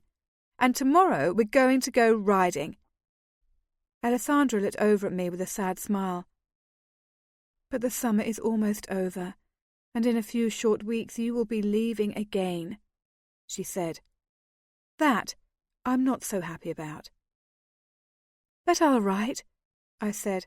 "I always do." She reached out a hand to brush the softest of caresses on my cheek. "It's not the same," she said. "I miss you so much when you go." "You could come visit me," I said. "The cottage is small, but you could stay in my room. I'd sleep on the floor. My grandmother could teach you herbs, and then you could help Giselda when there's fever in the castle." She smiled again, this time with a little more sparkle. "Actually, I think it would be fun," she said. "I could tie my hair back in a scarf and wear a patched cotton skirt and walk into the village on market day." "Well, there's a lot of work, because Grandmother makes you memorize the names of all the plants, where you can find them, and how to prepare them, what to put them in if you want to cover the taste, and what you should never mix them with. There's so much to know, and sometimes she's not very patient. But it's more fun than learning about the heraldry of the 8 provinces," I added darkly. "Maybe I'll come," Kent said. "You'll have to leave a map." We sat there a while longer, talking idly, till the golden quality of the air told us that the summer afternoon was reaching its final somnolent hour. When we finally returned to the castle, we found we didn't have much time to clean up and change before dinner. Cressida rushed through Alessandra's toilette so she could help me finish mine. I was wearing a new royal blue dress that Greta had promised me if I was good. It made my dark eyes seem huge and my dark hair rich. "Aren't you pretty?" the aliora said, patting a curl behind my ear. "Let me see you smile. Yes, you'll be as lovely as your sister when you're a year or 2 older." I shook my head vigorously. No one is as beautiful as Alessandra.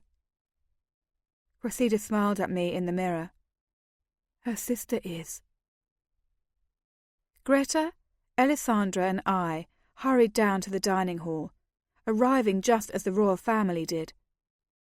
Brian looked quite regal, his red hair clean and combed back, his formal black silk jacket giving him a dignified maturity. He nodded toward me and Alessandra and held out his arm to escort Greta into the room. Kent extended his hand to Alessandra, and the regent offered his arm to me. "Good evening, Coriel," the regent said in his watchful, speculative way, as if he noted every single reaction you might have to his words or his tone. He was shorter than his son, grey-haired, intense. His temper was legendary, though I had never seen him in actual rage. He was said to be a fierce and canny negotiator, passionately devoted to the affairs of the realm, and impossible to deceive. He always made me incredibly nervous. "Good evening, Lord Matthew," I said, giving him a little curtsy, and laid my fingers very lightly on his sleeve. "I am glad you will be joining us tonight," he added. "We have missed you at our tables." "Not likely." "Do you entertain guests tonight?" I asked, just to have something to say. "No. Tonight it is just us. A pleasant and relaxed family meal." Of course, it was anything but, which I knew before he deposited me at my chair. The dining hall seated 36 people in its smallest configuration. It could be rearranged to comfortably hold 6 times that number. Tonight, there were just the 30 or so ranking nobles who lived at the castle either year-round or for part of the season. A small table set on a low dais held Brian, Kent, the regent, Greta, and Alessandra. Damien sat at a small table directly behind Brian.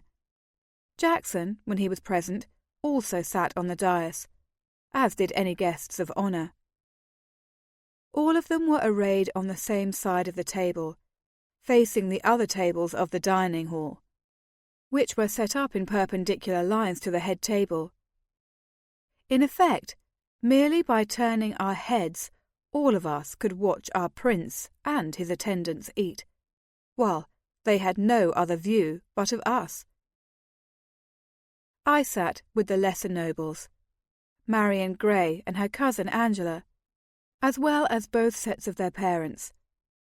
Nearby were landholders from the various provinces who had some claim to royal favour.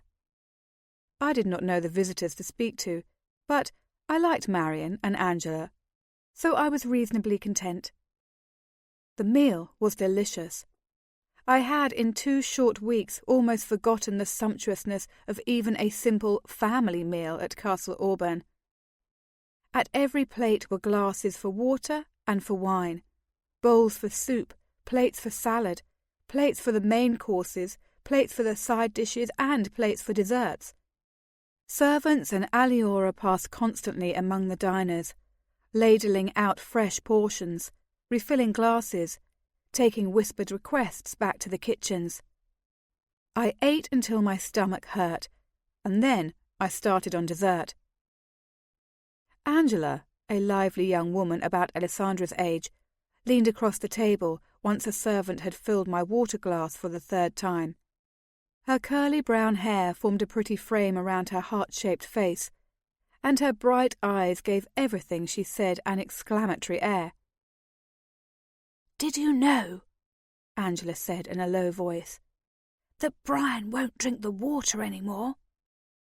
Marion and I leaned toward her across the table to hear her better, even though no one else appeared to be listening. "Won't drink the water?"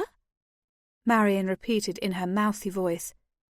She was paler and smaller than her cousin, not as outgoing, but somewhat more restful. "Why not? It's the best water in the 8 provinces." This was true. Castle Auburn was famous for its well, which had been drilled 300 feet through soil and bedrock to tap into a cold, pure underground stream. Every day, servants rolled 3 huge casks down to the well to fill them with water, and every day these casks were brought back to the kitchen for cooking and serving with the evening meal. The well water was so much a part of the Castle Auburn heritage, in fact, that every toast and every bargain was traditionally made twice, in water and in wine. Angela spoke in a still lower voice. "He said the well can't be protected sufficiently, that it could be poisoned." "Poisoned?" Marion breathed. "He says he saw someone throw something down the well the other day. He says he won't trust it ever again." "But if Damien tastes it first," I said. Angela nodded. "That's what Lord Matthew said, but Brian just shook his head. He says he'll never drink the water again."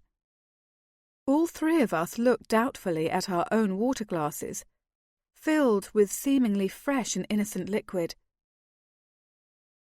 "But I love the water at Castle Auburn," Marion said at last. It was a dilemma, for all of us adored Brian and wanted to believe any action or decree of his was both sensible and incontrovertible. But to give up the water? Well, nobody's trying to poison me, I decided, and took a long swallow. Marian's expression cleared. Or me, she said, following suit. Angela drained her glass, and then we three sat and watched each other expectantly. When none of us fell over gasping and choking, we all started giggling, which had much the same effect anyway. Marian's mother gave us a reproving look, so we sobered up. But wine could not have made us sillier. I was enjoying my first meal back in company far more than I had expected, and I was actually sorry when the evening finally came to an end. 4. 2 days later, there was a different kind of excitement at the castle. Angela and Marian returned from a morning ride, reporting they had seen a crazed wolf along the trail, foam feathering its mouth and wildness in its dark eyes. Wolves were rare this close to the civilized environs of the castle, though not unheard of. A sick one was rarer still, and more to be feared. The regent sent out a party of hunters, but though they found the animal's tracks, they could not locate him. "This means we will have to stay on the grounds until the animal's been killed," Greta told us firmly. Alessandra nodded, but I protested vehemently. "Stay on the grounds? But there's nothing to do here." "There's plenty to do. You can practice your dance steps, rehearse your heraldry, help Cressida with the fine mending, because I declare I can't imagine that you have a single undergarment that isn't in complete tatters." "I meant nothing fun to do," I said impatiently. "And we've been cooped up for weeks." "Days, maybe," Alessandra murmured, for I had exaggerated. But the last 2 days had been wet and dreary, and we had been kept mostly indoors. I flounced to one of the lace-edged chairs, liberally scattered throughout Greta's quarters. "I'm not afraid of any stupid old wolf." Alessandra appealed to her mother. "Maybe if we could get Kent to ride with us." "He and his father and Brian are spending the day with the steward, going over tithing levels. He won't be free the rest of the week." I bounced in the chair. "But someone? If we got someone? One of the guards, maybe?" Greta cast me a glance of infinite weariness. She wanted nothing so much as to get me out of her way for an hour. I knew she would eventually agree, if I could come up with a reasonable offer. "They all have their duties to attend to, I'm sure."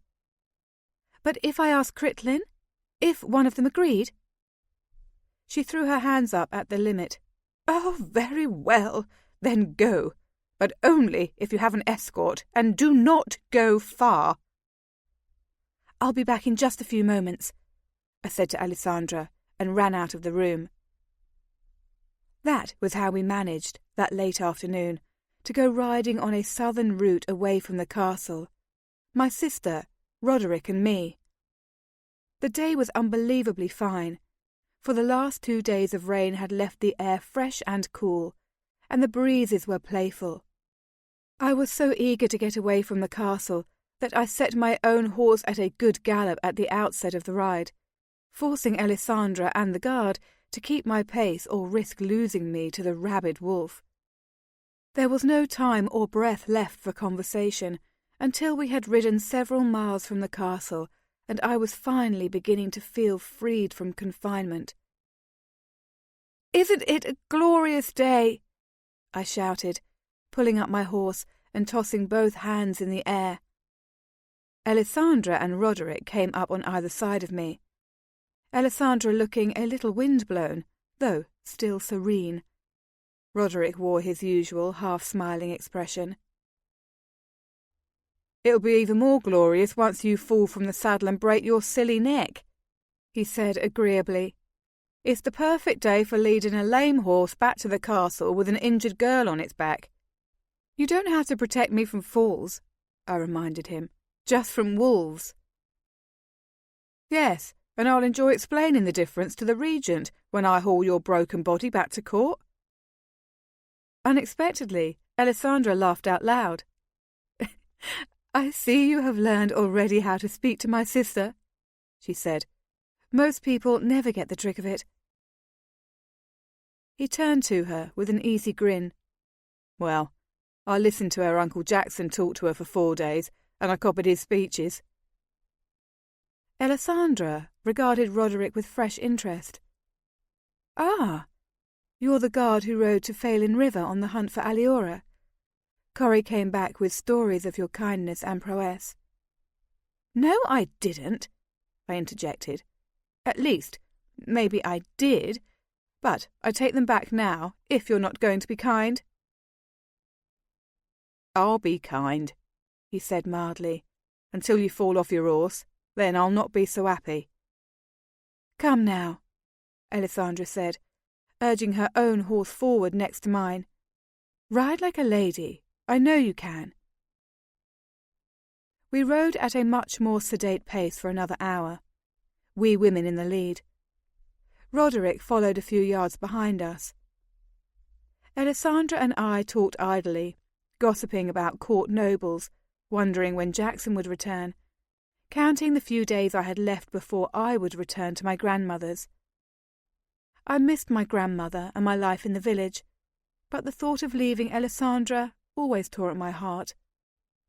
Maybe you could come back for a winter visit this year, she said. Then the time won't seem so long. Maybe, I said hopelessly. I remembered the long wrangling Jackson and my grandmother had engaged in when they first struck this bargain, and I didn't see any alterations being successful now. Or maybe you'll come visit me, like you said? She laughed softly, and I knew that was just as unlikely. But we both pretended. I've got the map, she said, for I had produced one for her and one for Kent after our last conversation on this topic. It's very detailed. Maybe one clear, frosty day I'll get on my horse and follow the road all the way from Castle Auburn to Southey Village in Cotteswold. Well, dress warmly, I said. It will take you 3 days. We both laughed, and our talk turned to other things. She was to have her portrait painted by a renowned artist who would be at the castle for weeks, rendering the faces of all the nobility. And I asked Lord Matthew, she said, and he said I could ask the man to paint me a quick miniature of you. So, think of what dress you'd like to wear, because he'll be here in 3 days. I was a little sceptical. Will I have to sit still, without moving or talking? She smiled. I suppose so. For how long? I don't know, an hour or 2. It's hard to imagine, I said. Her laugh pealed out. That's why I want the portrait, to prove that you can be quiet. She sobered quickly and turned to coaxing. But you will, won't you? For me? Of course I will, I said. Well, I'll try. I wanted to ask if I could have a miniature of her in return, but I knew there was some cost involved in hiring a painter, and I had no money. Anyway, such luxuries were only for the wealthy and the royal. I would trust my memory to keep a picture of Alessandra in my heart. We had ridden for an hour and turned back toward the castle, and still come across no sign of a menacing beast. I think Angela was imagining monsters, I remarked. We haven't seen anything.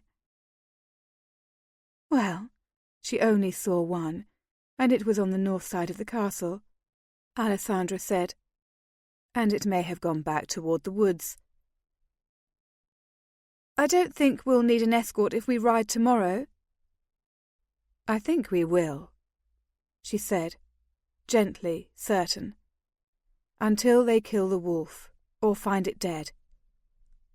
I glanced back at Roderick, who all this time had followed us silently, far enough back that he couldn't hear a word of our conversation.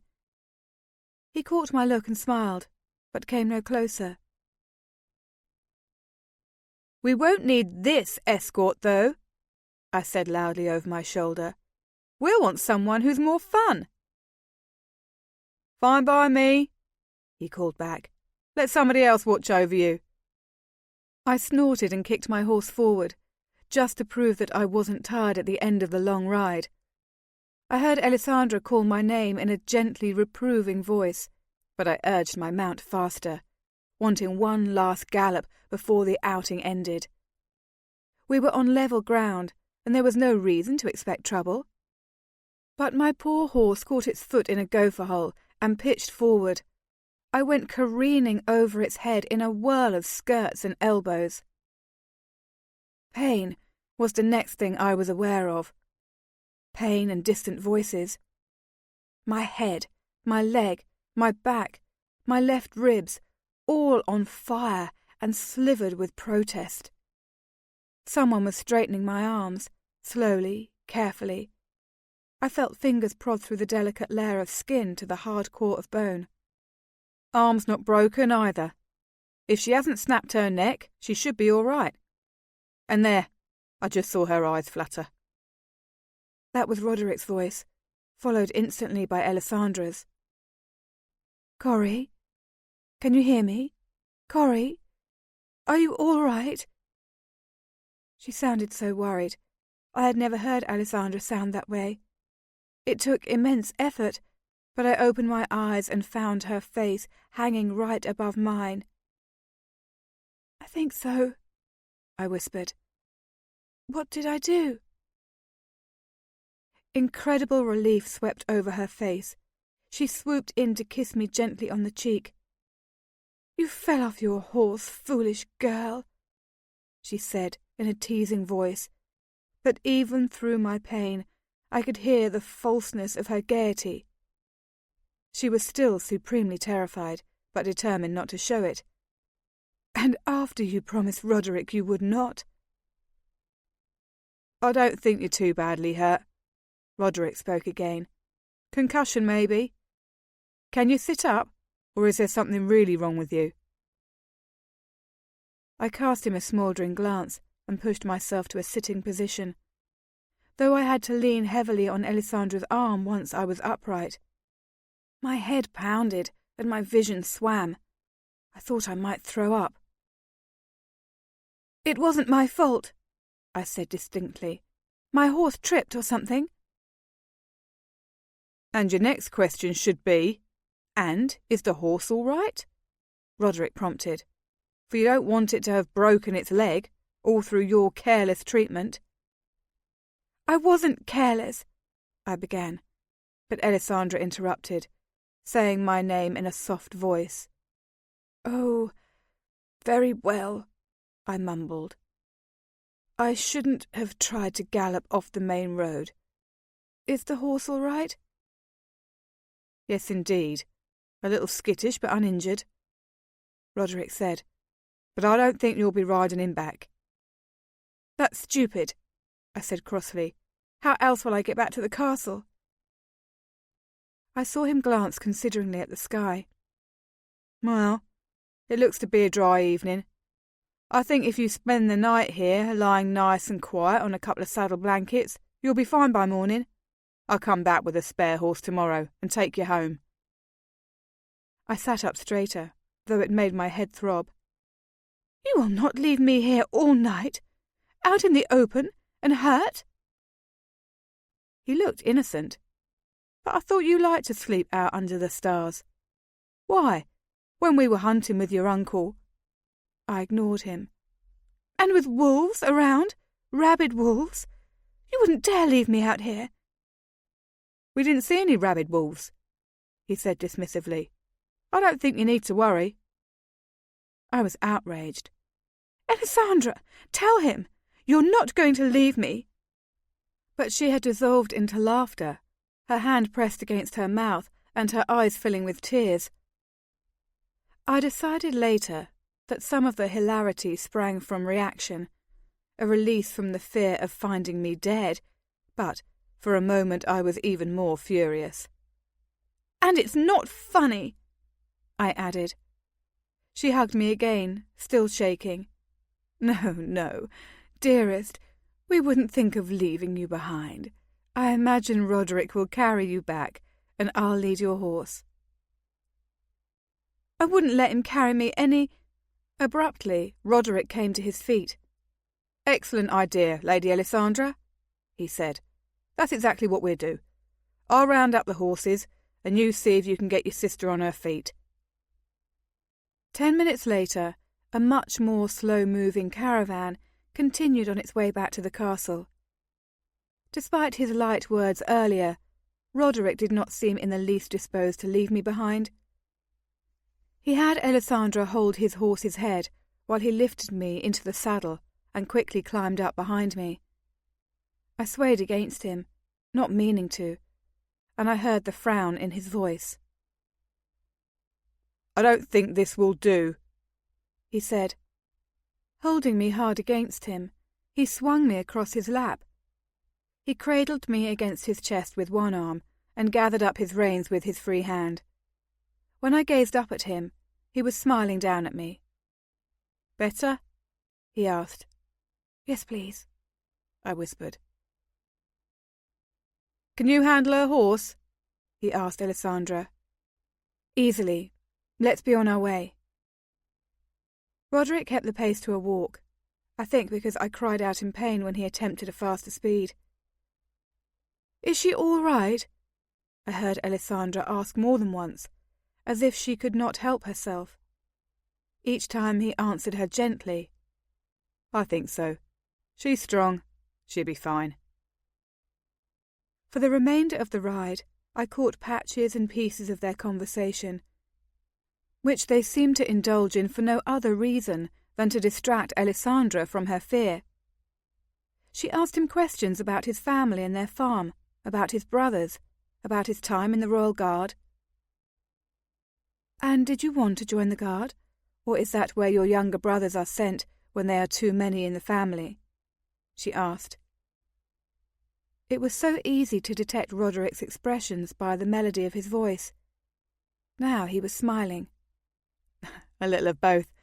My father's holding is large enough to support all of us, but I was restless and wanted to make my fortune elsewhere. I trained with the City Guard from the time I was 12, and it was my captain there who recommended I come to Auburn. My mother did not want me to go so far away, but my father was proud. He packed my bags himself." "And how often do you see them, now that you're here?" "I've only been here a few months. At the solstice holidays, I'll be going back for a few days." "Don't you miss them? Don't you wonder if you can spend your whole life apart from them?"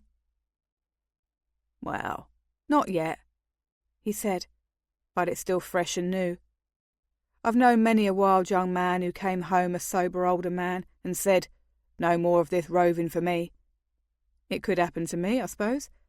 Right now, my eyes are still big from looking at the world." "They say many people don't learn until too late what's precious to them," Alessandra said. "And too late they learn they've traded away something that they want more than life itself."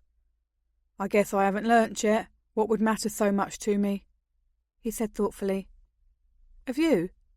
What's the most precious thing in the world to you?" Her voice was so low I almost couldn't catch it. "My sister," she said. "The very thing you're holding in your arms." I spent the next week recuperating in my rooms, which I thought was excessive. You would have thought I had nearly fallen through a chasm into the void of the netherworld instead of stupidly tumbling off a horse. Even Greta, who could not truly have cared if I lived or died, insisted I stay in my bed and be constantly attended. Although I was still embarrassed by the incident, and there were days I thought my head would never stop aching, I have to admit I enjoyed all the attention that followed. My routine for that week was simple and self-indulgent.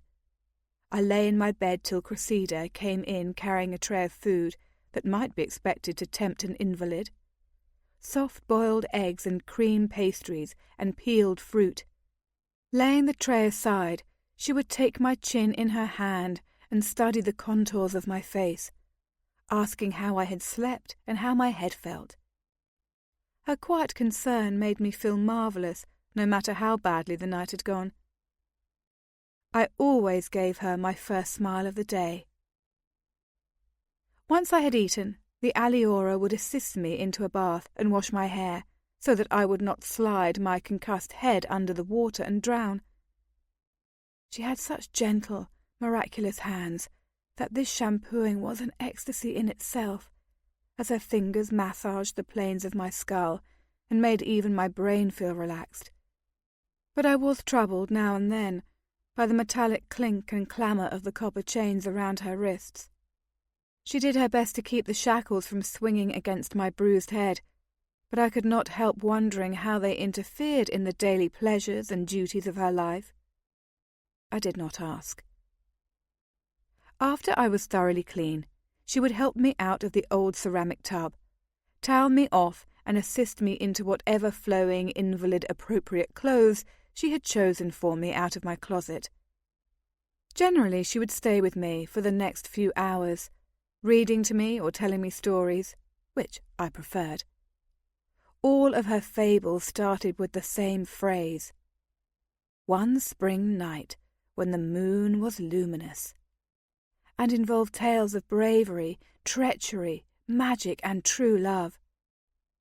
I had heard a dozen or so in the past, when I was a child and sick in the night, but I had never before heard so many told, one right after the other. I loved them all. During this period of time, Giselda came by almost every day to feed me potions and check for swelling. She was a large, comfortable woman with wispy grey hair and a distracted manner, but she knew her herbal lore. The first day she gave me ground tisselbane mixed into a sweet syrup, for there was no other way to swallow the bitter herbs. They helped my aching head, but made me so sleepy I could not keep my eyes open. The next day she brought me kinder medicines, Saraphis and Watin. I had been familiar with the others, but Saraphis was new to me. It was made of crushed red petals and smelled faintly of cinnamon. "What is this?" I asked, sniffing the dried leaves. "I don't know that my grandmother has ever used this." "Saraphis," she said, preening a little. "I buy it every year at Phelan Market, for it can only be found far north, up around the border mountains. It's very dear, but it works such miracles that I don't like to be without it." "My grandmother uses halen root for pain most of the time," I said. Giselda nodded. "It's expensive to buy this far north, and it makes me a little nervous. You can only use the tiniest amount, or you risk killing your patient. I'd like to have some, though." "I have a little with me," I said, "if you'd like it." Giselda could not keep the surprise from her face. Like everyone, she knew my history, but she could not entirely credit that a girl so young could know anything useful about plants, or be trusted with medicine so dangerous. "You have halen root? Well, well, I don't recommend that you use it for this type of injury. However, it's more common in the birthing bed, and when a man is in so much pain he needs calming." All this I knew. Halen was a sedative as well as a painkiller, though if you took too much of it, it would poison your body. You would vomit, lose feeling in your extremities, have trouble breathing, and die fairly quickly. I did not bother to repeat the symptoms to Giselda. However, I merely nodded gravely. "I agree, and I'm very interested in trying your Saphiris," I said. "Though, if you have halen root to spare," she said. "I do, in my satchel there, over by the closet." She dosed my pain. I gave her the drug, and we both felt better for it. Once I had slept off the morning medicines, Cressida would feed me lunch. Then she would support my frail body down the hall to Alessandra's sun-filled sitting room. There I would be installed on a divan, where I would read, rarely, sew, badly, or hold court, which I loved. Sometimes Alessandra sat with me. Often Angela and Marian came in to giggle and gossip, and Kent tried to stop by every day, at least for a few moments. Of course, all the pain and all the mortification were worth it the day Brian dropped in to check on my progress. Angela and Marian were with me that afternoon. They had just told me about the hunt being organised to catch the rabid wolf, still, unfortunately, at large. Alessandra sat nearby, writing a letter, and only occasionally joined our conversation. Lord Matthew wanted to just send a few of the guards out, but Brian thought this would be more exciting, a challenge for all the noblemen at the castle. The prize is a gold ring that bears the Royal Ovrelet crest, Angela said. That seems like a large prize for so small a hunt, Alessandra commented from the corner. I think it's a ring he doesn't like much, Angela said. Alessandra smiled. Ah, well, then an excellent trophy. So, how many have decided to join the hunt? I asked. 15 last I heard, Angela said. Marian exclaimed, 15? I don't know much about hunting, but wouldn't that many men make so much noise they'd scare away any wild creatures? Men and women, Angela corrected. Lady Doreen and her cousin have decided to join the lists. Yes, 15 riders would make an incredible amount of noise, Alessandra said absently. She was rereading her letter and was paying little attention to our conversation. Plus guards, Angela added. So maybe 20?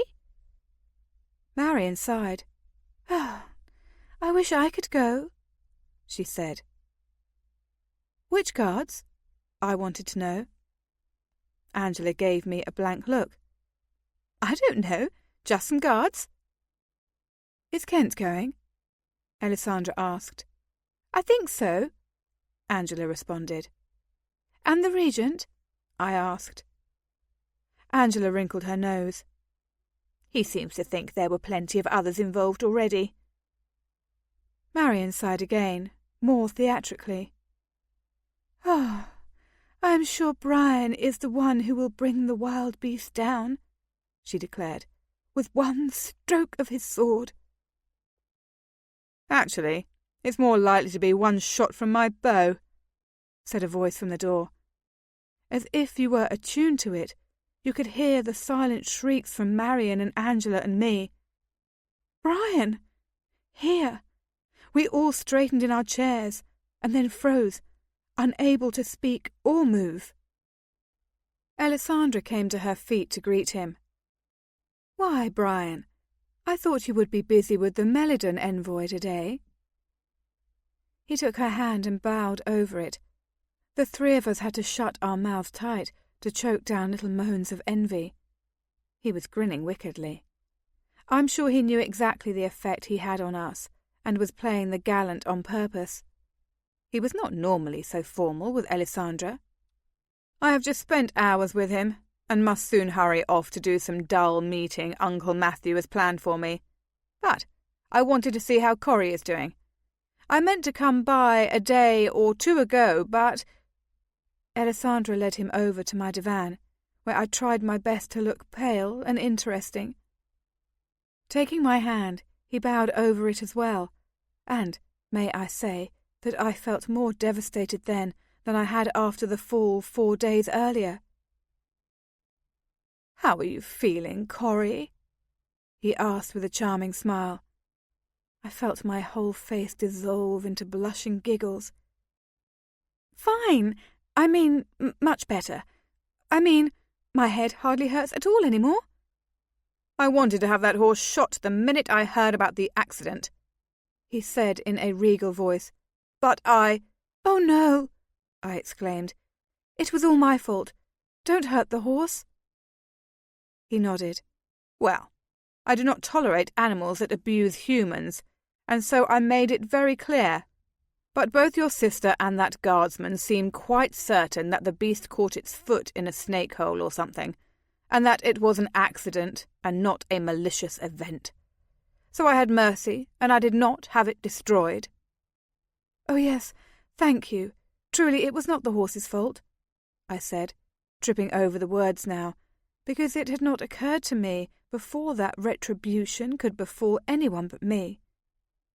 But I thought Brian's gesture very grand, that he would sacrifice a horse because it had dared to harm me. The thought made my pulse skitter. "And how is your head? Better?" he asked. "Very much. Sometimes it hurts." Right now it was throbbing. "But every day I am much improved." "Where did you hit it? Are you bruised?" I put a hand to the back of my head, a little to the left, where I had landed with such jarring force. "Here," I said. "It's still a little tender." And leaning forward, he touched my hair, right where I had just laid my hand.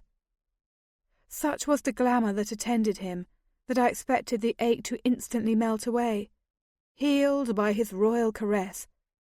But in fact, I felt a sudden leap in my heart that made the pain briefly more intense.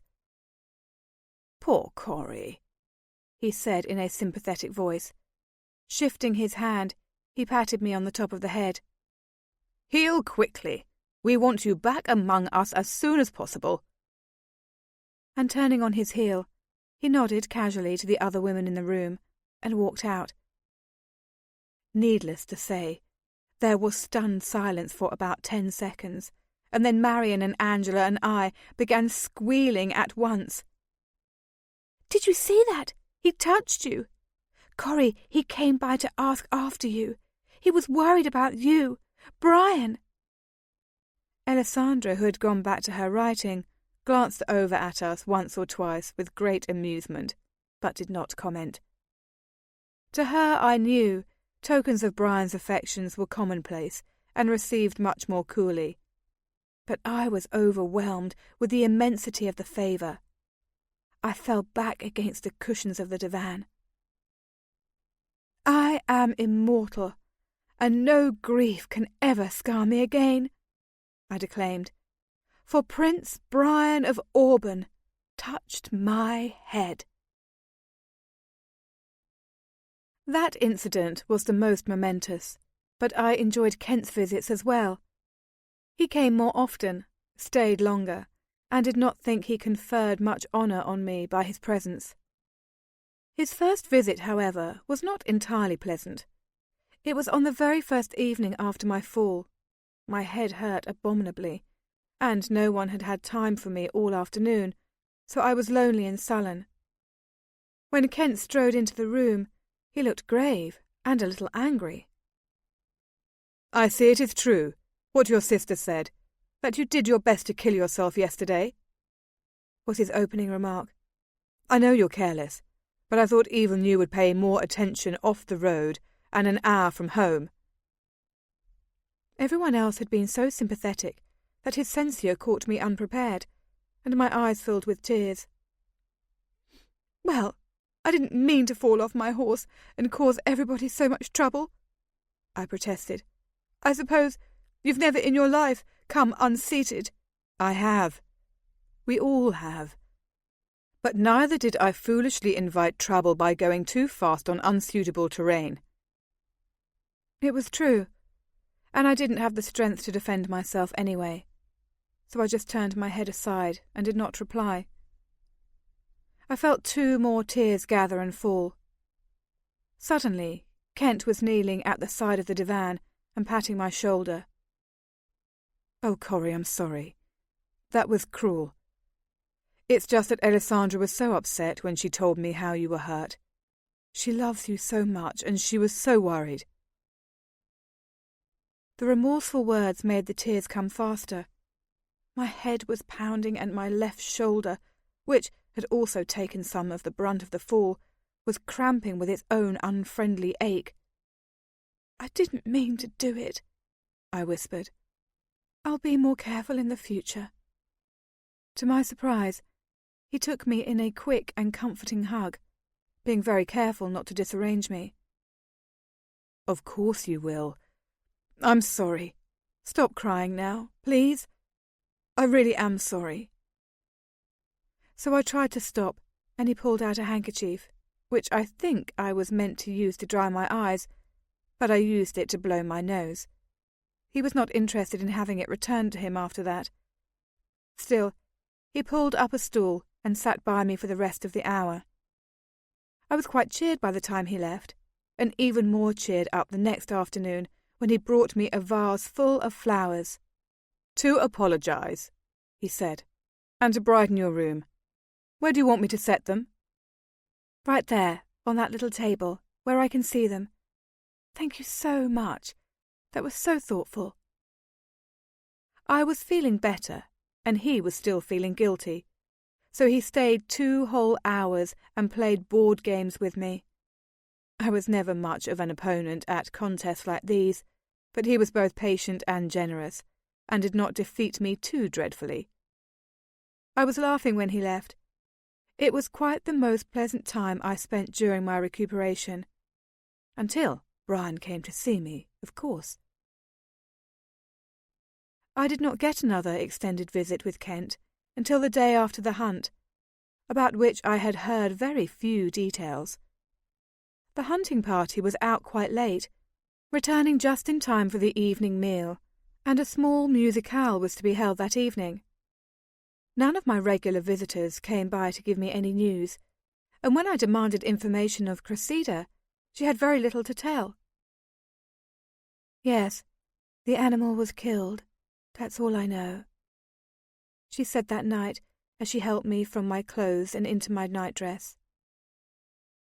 I was feeling pretty healthy this day, so her unhurried ministrations were making me feel a little impatient. "I don't know who brought it down. You can find all that out tomorrow." And indeed, Angela and Marion arrived the next afternoon with tales they had gleaned at supper, though they did not include the name of the victorious hunter. "No, it was not Brian who shot the wolf," Marion said. "None of the nobles, in fact." "I heard it was one of the guards," Angela said. "But that's not what everyone is talking about," Marion said excitedly. "Lady Doreen was riding side saddle with her skirts arranged just so all around her, until they rode off the road through a little grove. And her skirts got caught on a branch, and the whole thing was pulled right up to her head, petticoats and all. Everyone could see her drawers. And she couldn't free herself from the branch, and the horse went skittish and started turning in circles, and the skirts got more and more tangled up. And she was shrieking, and everyone was laughing too hard to help her, till Kent came riding up from the rear of the party and cut her loose," Angela finished. "Too bad, because if anyone deserves to be humiliated before Brian and the whole court, it is Lady Doreen." "Did you see him talking to her last night?" Marion demanded of her cousin. "Talking to her?" Angela returned. "Staring at her is more like it. Well, Corrie, the dress she wore, bright red and cut so low that if I ever wore it in public my mother would disown me." The gossip continued for another half-hour or so. It wasn't until they left and Kent dropped by that I learned what I really wanted to know. "Roderick killed the wolf, didn't he?" I asked, almost as soon as Kent had stepped into the room. He had brought me a treat from the kitchen, a chocolate confection from the night before. "One shot. He and Critlin and I had fallen back to keep clear of the noise of the crowd. We knew we were close, though, because we'd seen his tracks, and they were pretty fresh. Still, I wouldn't have known which way to turn, but Roderick's got a natural instinct for hunting. Took us over a couple of hills and across a little creek. We waited for 5 minutes, and there it was. Looking pretty ragged, too, wild-eyed and crazy. Roderick just took aim and brought it down. No fuss, no horns, no dogs. Nobody hurt. Critlin was impressed, I could tell. So was I. I knew it was him, I said in satisfaction. Kent gave me a long, unreadable look. He asked after you. Said Alessandra had sent word to the stables a few days ago that you were recovering, but he hadn't heard anything since. He seemed a little worried. This pleased me no end. I'm fine. Did you tell him I was fine? I told him. Did he say anything else? Send me a message? Guardsmen don't usually send messages to noble women via the prince's cousin, Kent said dryly. I'm not a noblewoman, was all I could think to say. Kent rose to his feet, though when he had entered I had for some reason thought he planned to stay a while. He seems to think you are, he said. And you could be, if you acted like one. Back to criticising my behaviour. Just as well if he left then. Well, thank you for the dessert, I said. He nodded. You're welcome. I'll come by tomorrow and see how you are. But he didn't need to. The next day I decided of my own accord that I was well enough to bathe, dress, and walk around on my own. I rejoined the ranks of the whole and healthy as they sashayed through Castle Auburn. 5. I was not much of a celebrity once I emerged from the sick room. Brian never thought to ask after my well-being again, and Kent was busy with the delegation from Melodon. Even Marion and Angela were consumed with other matters. Their families were planning an extended visit to Phelan Market, and they were obsessed with discussing which clothes they should bring and what prominent families they might meet on their sojourn. Still, it was a relief to be back among the ordinary again, eating the communal dinners, drinking the famous waters, attending whatever event was scheduled for the evening. There were no more grand balls this late in the summer season, but there were musical evenings and card parties and informal dances. The next 2 weeks flew by. I spent part of 2 days posing for the illustrious painter who had arrived at court while I was still in bed. He was young and very dramatic-looking, with long sweeping blonde hair and an accent that I could not identify. He was constantly directing me to alter my pose.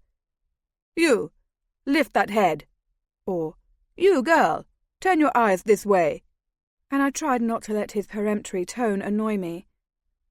It was just as well that I was feeling a little lethargic, or I would never have been able to sit quietly for the hours that he required.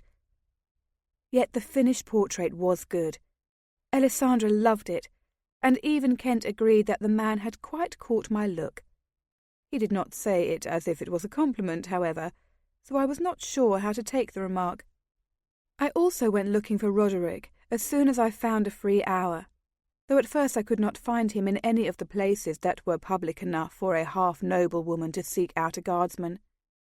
But after 3 days of loitering near the weapons yard, I finally caught him practicing his manoeuvres with a few other young men. I sat on the fence and watched. I still did not know enough about weaponry to judge his skills, but I decided to be impressed anyway. I was sure he saw me right away.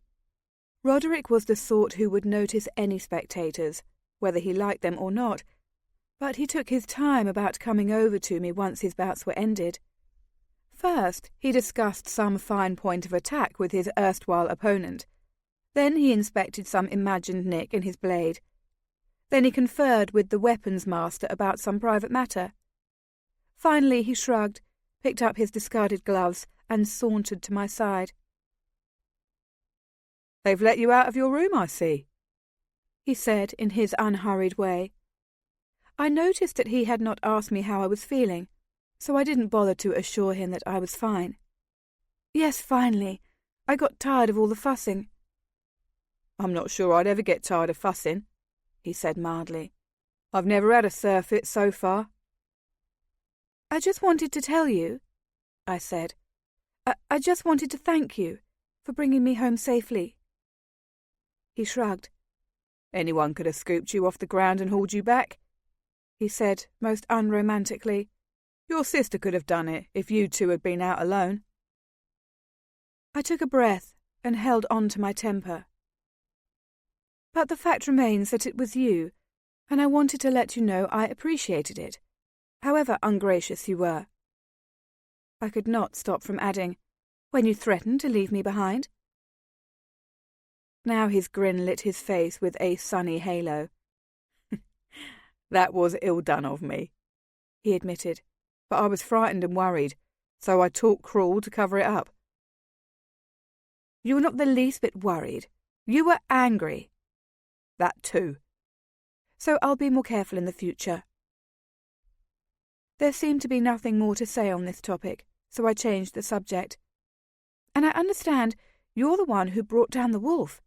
Congratulations. Did you win the prize? A gold ring, I think it was." He nodded and reached inside his shirt.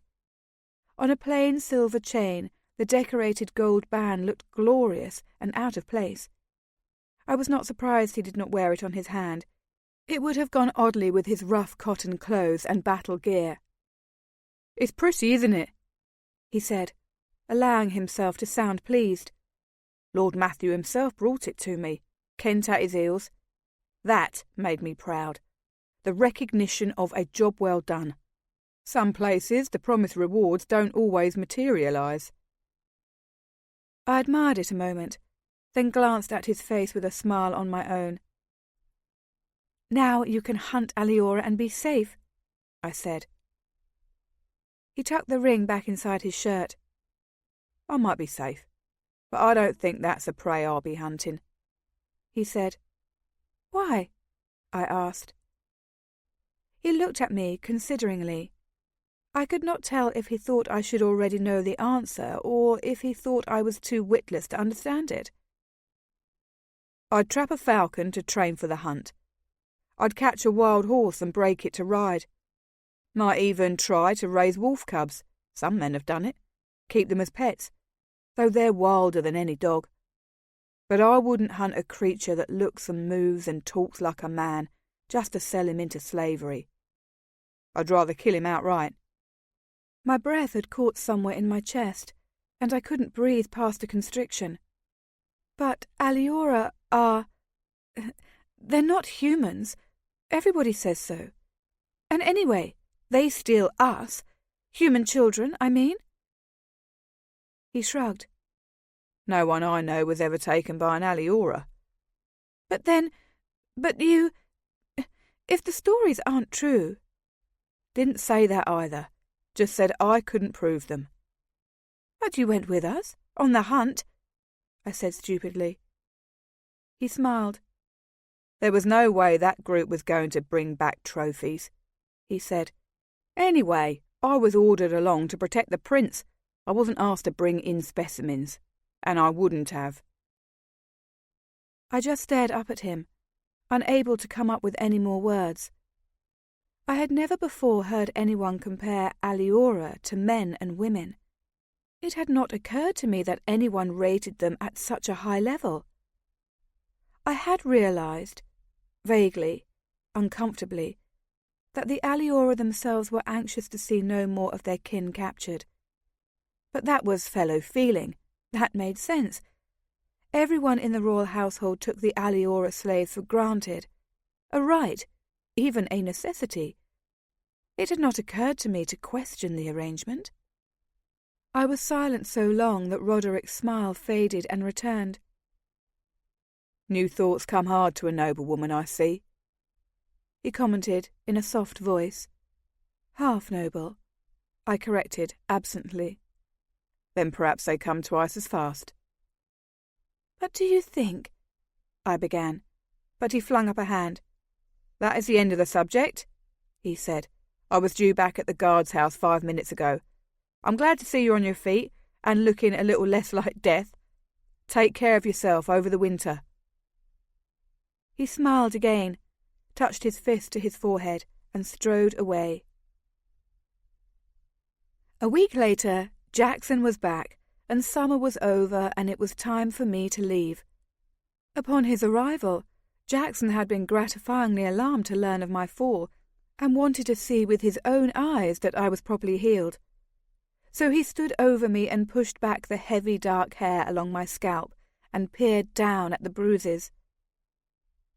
"Well, you look fine enough now," was his gruff assessment, though I'm sure he could tell nothing at all. "How are you feeling? Ever get dizzy? Wake up with headaches in the night?" "No, I'm fine. No symptoms, no pain." "I planned to have you ride back beside me, but maybe I'd better borrow a carriage and a driver." "No, truly. I've been riding 3 times since then, and I managed to do very well, thank you." "Well, we'll take it by easy stages at any rate," he said, still frowning. "But I've got to be back at Helsing Manor in 2 weeks' time, which doesn't give me much leeway for dallying on the road." "I won't be any trouble." I was sad to be leaving Castle Auburn, though, and the melancholy sometimes did spark a return of my headache.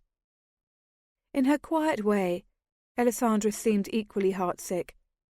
Her smiles were fewer, and her eyes, when they rested on me, seemed to absorb my smallest gesture for future safekeeping.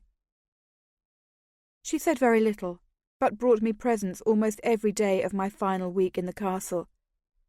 Little baubles, jewelled hairpins, books, scarves. On the evening before the morning I was to leave, she offered me a small box tied with a gold bow. "I brought you a present," she announced as she came into my room. "Another one? You're spoiling me." "I want to spoil you. Here, open it now." So we sat side by side on my bed, and I unwrapped the little box. Inside lay a ceramic pendant no bigger than my 2 thumbs laid side by side, and on the pendant was painted Alessandra's picture. My mouth formed a silent "oh," and I lifted the cameo out by a length of green ribbon. "Alessandra," I managed. "This is so beautiful." Lord Matthew said there wasn't time for one more portrait, but Camillo agreed to stay late one day and do this in one sitting. I told him how important it was for me to be able to give it to you. He wouldn't even take any money for it. I instantly forgave the theatrical Camillo for all his arrogance. "I love it! And I can keep it? And I can wear it on this little ribbon?" She laughed. "Perhaps not around Lord Matthew, when you're back at your grandmother's." I sighed. "Which will be in a few days. We leave in the morning." "I know. I'll miss you." I gestured in the general direction of her room, where the hand-drawn map lay in her drawer. "Come visit." Her face still held its characteristic stillness, but I thought I saw a wistful longing cross her features. "Maybe this year," she said in a low voice. "I would like to try." She stayed late, and we sat up talking while I finished my packing, but eventually we were both too sleepy to stay up any longer, and we parted. In the morning there was a frenzy of final orders, Jackson striding through the hallways, the servants running in all directions, Greta arguing with someone about a matter I never did sort out. Kent dropped by to watch the commotion and managed to give me a hug before Jackson swept me out of the room. Alessandra stood on the side of the room, watching all the chaos, her hand against the wall, saying nothing. Just as Jackson was insisting we leave now, damn it, I rushed back to give her one final fierce embrace. Then we were out the door, down the hallway, mounted on the horses, and headed past the great fountain towards the massive gate. 2 guards from Jackson's household rode with us, one of them leading a pack horse with all my possessions on it. A few people waved goodbye as we rode past, but there were not many in the courtyard to see us off. Soon enough, We were outside the castle gate and turning in the direction of home. In her way, my grandmother was pleased to see me. It was not in her to be effusive. In fact, though Jackson and I rode up to the cottage with something of a clatter, Jackson shouting out directions to his guards and me laughing from excitement, she did not come running through the front door to greet us. I dismounted, threw my reins to Jackson and ran inside. I found her in the kitchen, stirring herbs into a cauldron. Her eyes fixed on the recipe in some worn, old, hand-stitched book. "Grandmother!" I exclaimed, throwing my arms around her.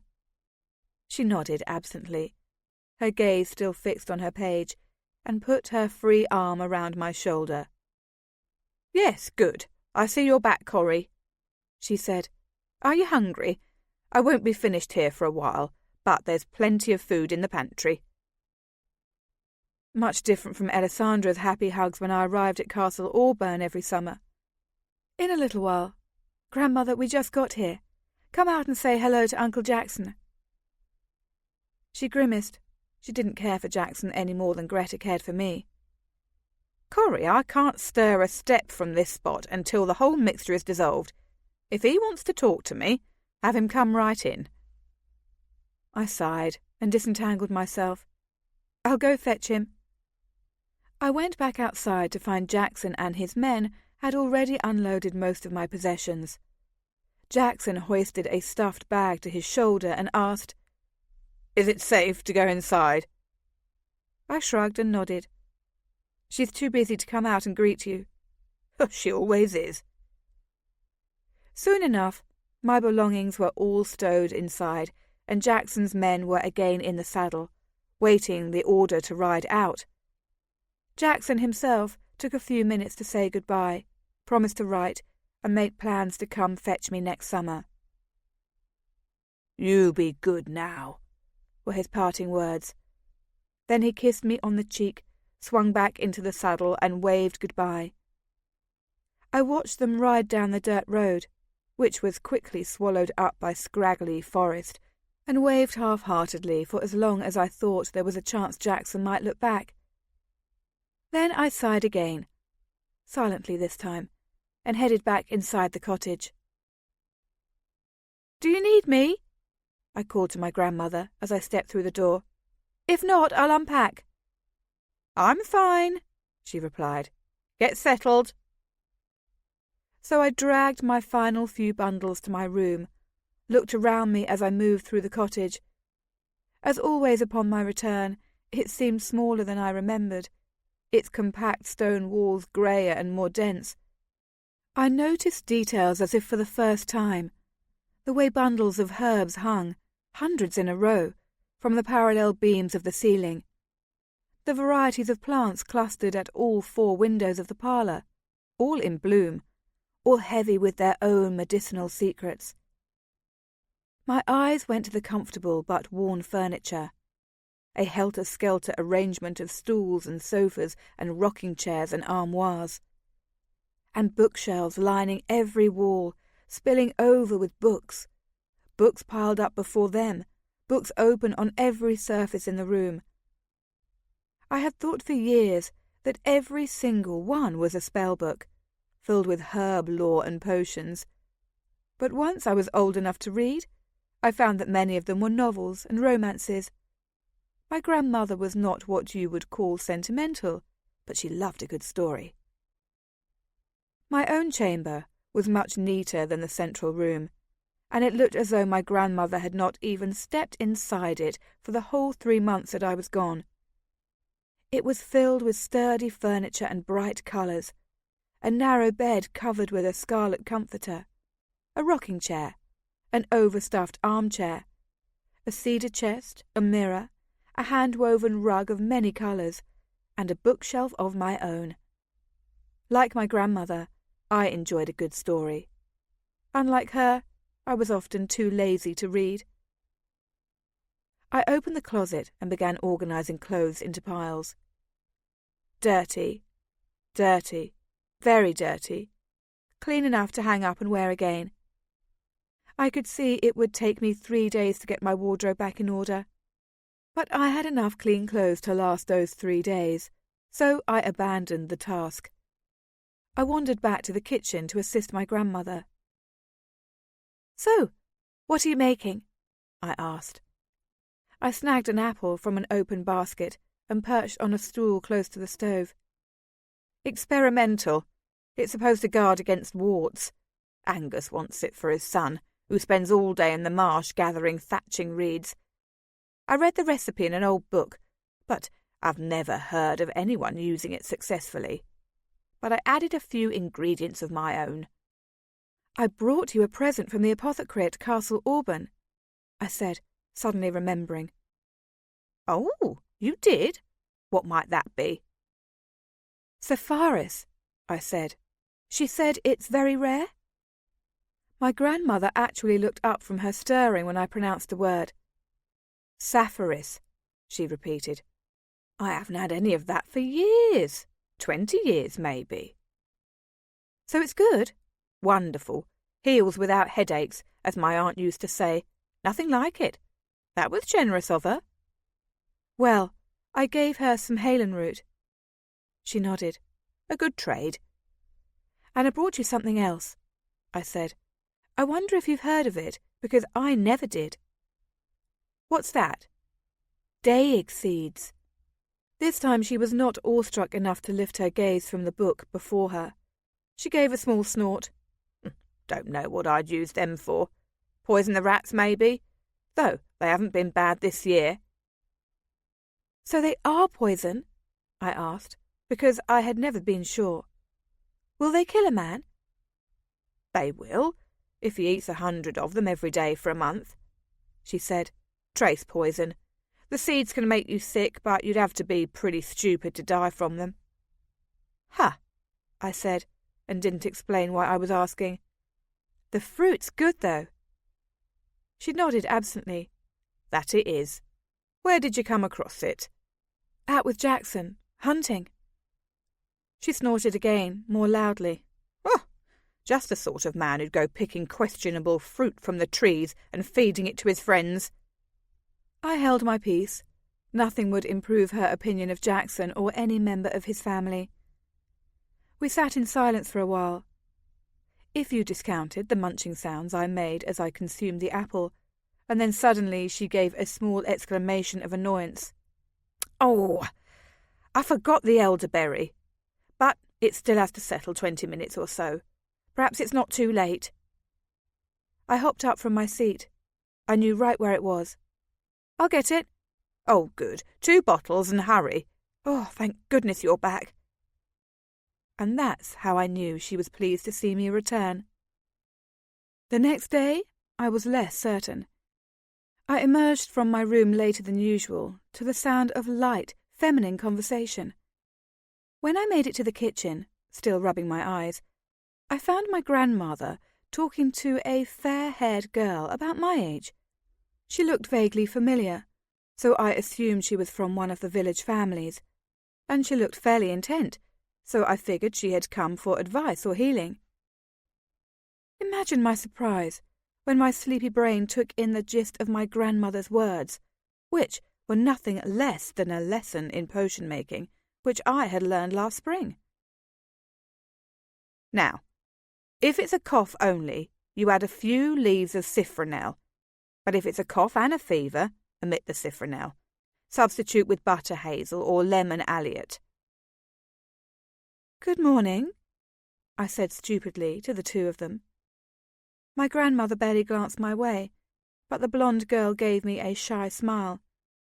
"You must be Corrie," she said. "I'm Millette." "Hello," I said, then waited for an explanation that did not come. My grandmother glanced over again. "Hurry up," she said with her usual impatience.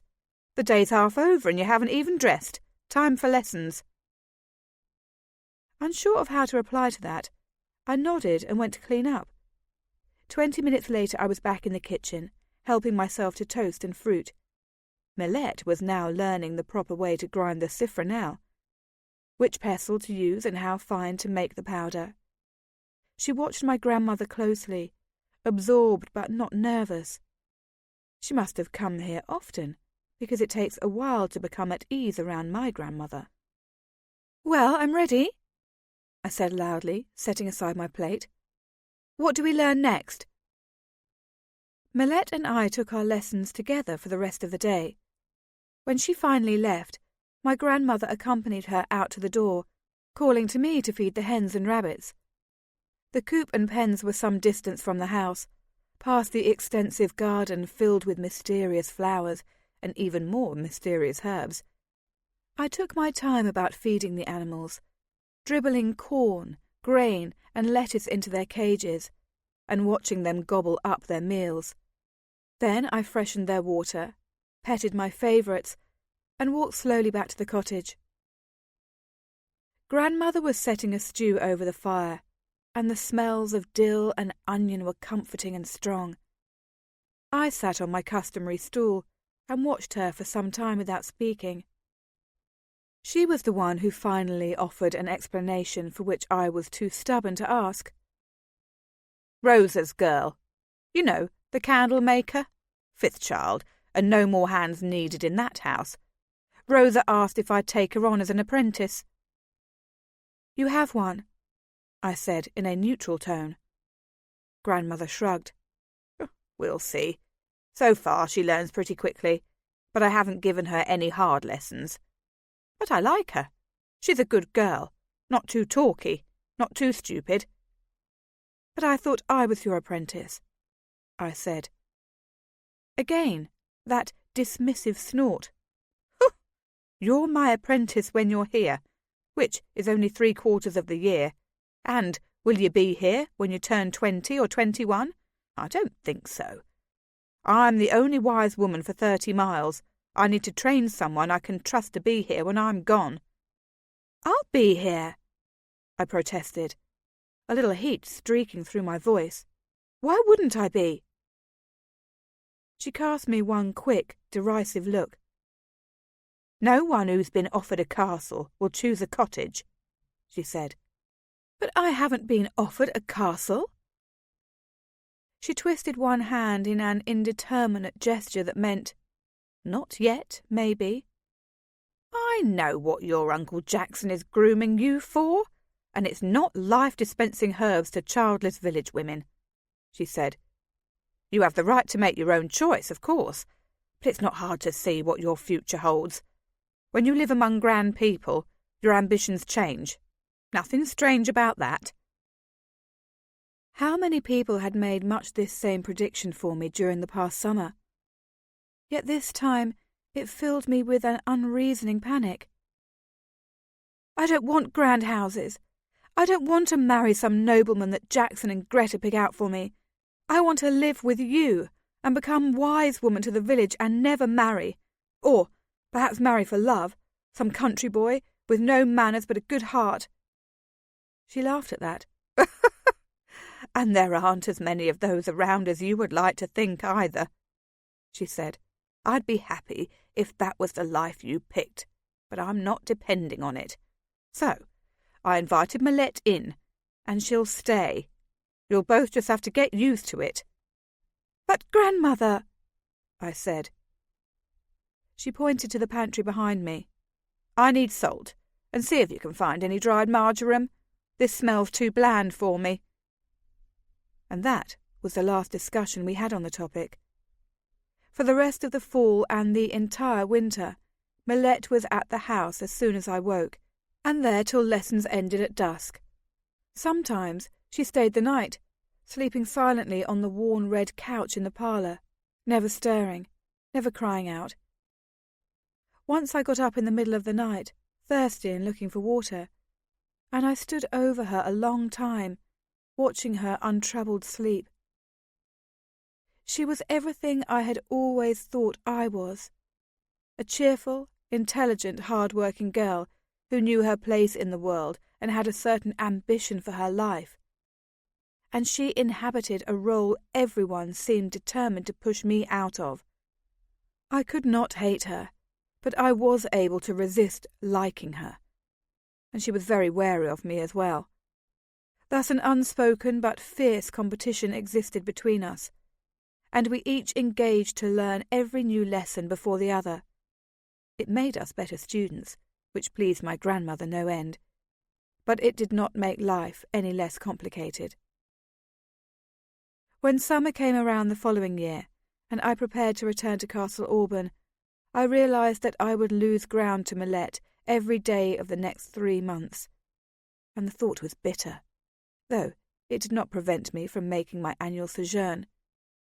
When I returned to my grandmother's that fall, I studied extra hard to make up missed time, and I eventually caught up with my rival.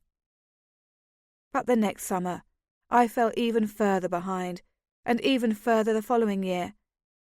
I was a good witch, but Millet was better, and that did not make it any easier to leave for Castle Auburn that summer. Part 2. Disillusionments. 6. The summer I was 17, everything went wrong. Alessandra was not at the castle during the first week of my visit. Her mother had carried her off to Trigonia to visit insipid Lady Megan and her vacuous family. I didn't learn this news until I arrived, late and exhausted, to find only the servants awaiting Jackson and me in the great hall.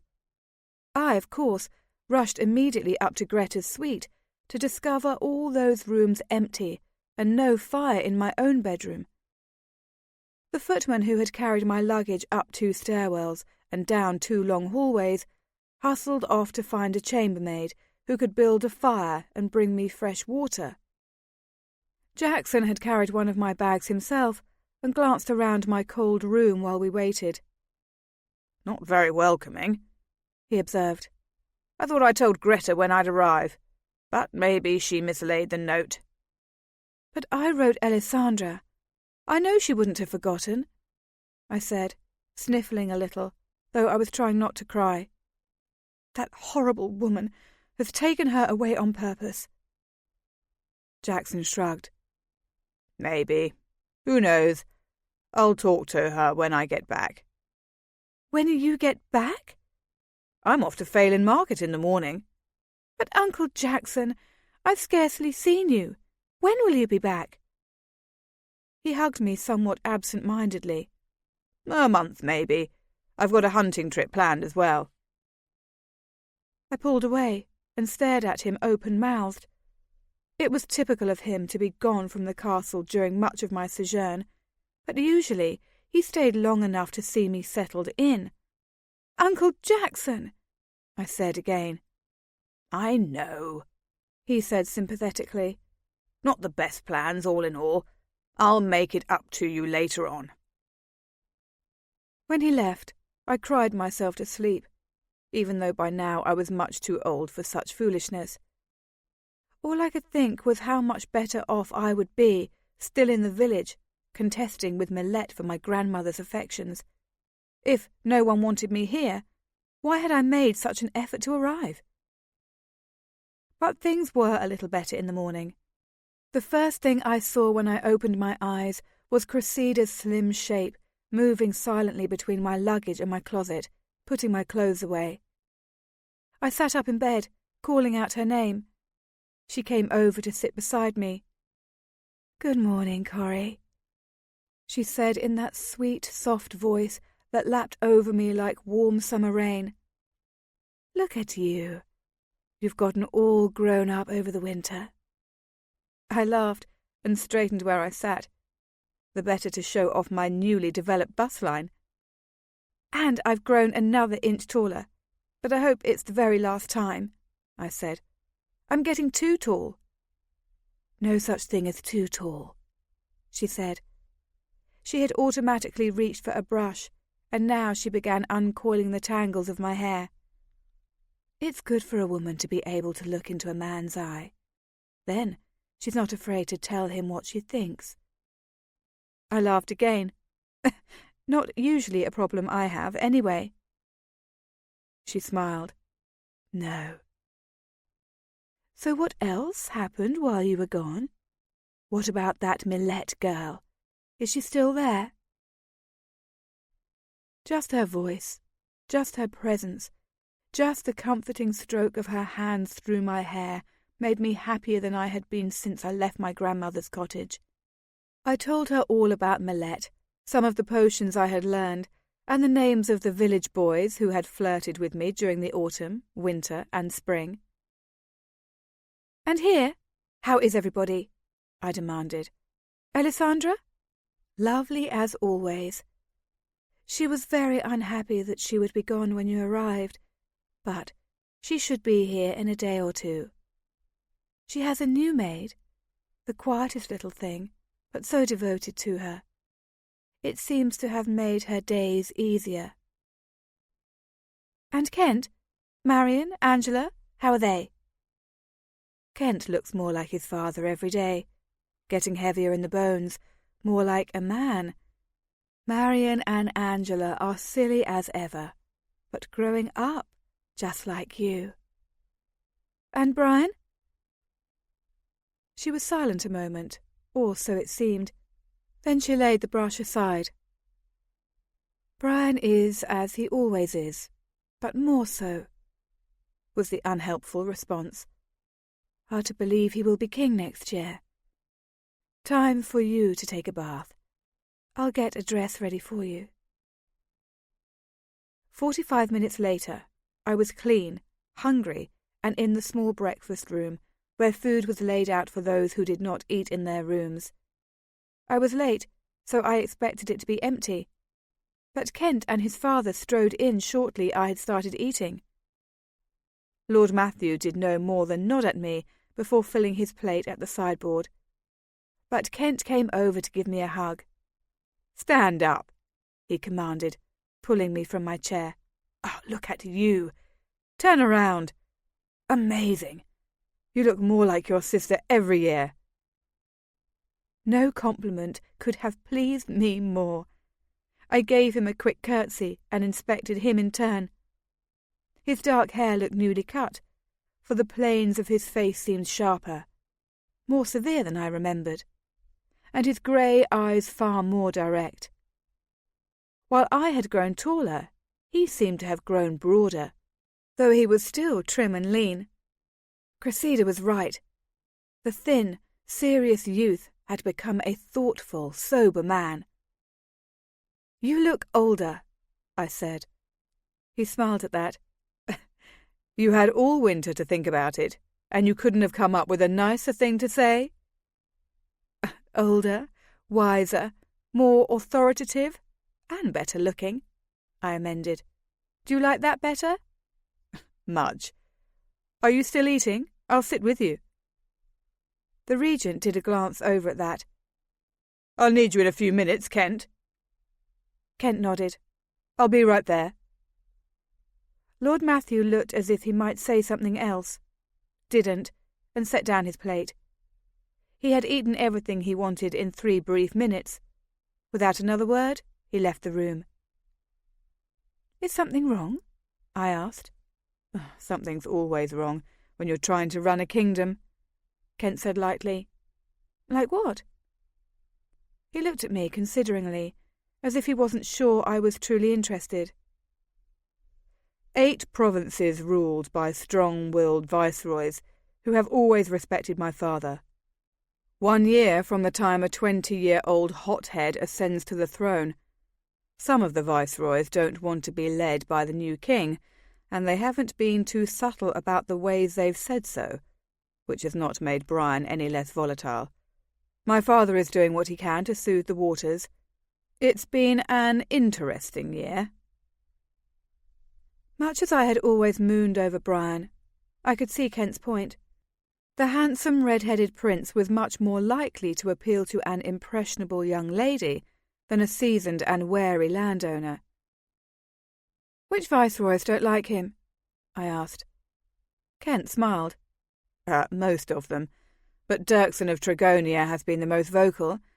One of the reasons your sister is there now, trying to win some support from the Trigonian court. I don't think it'll work, though.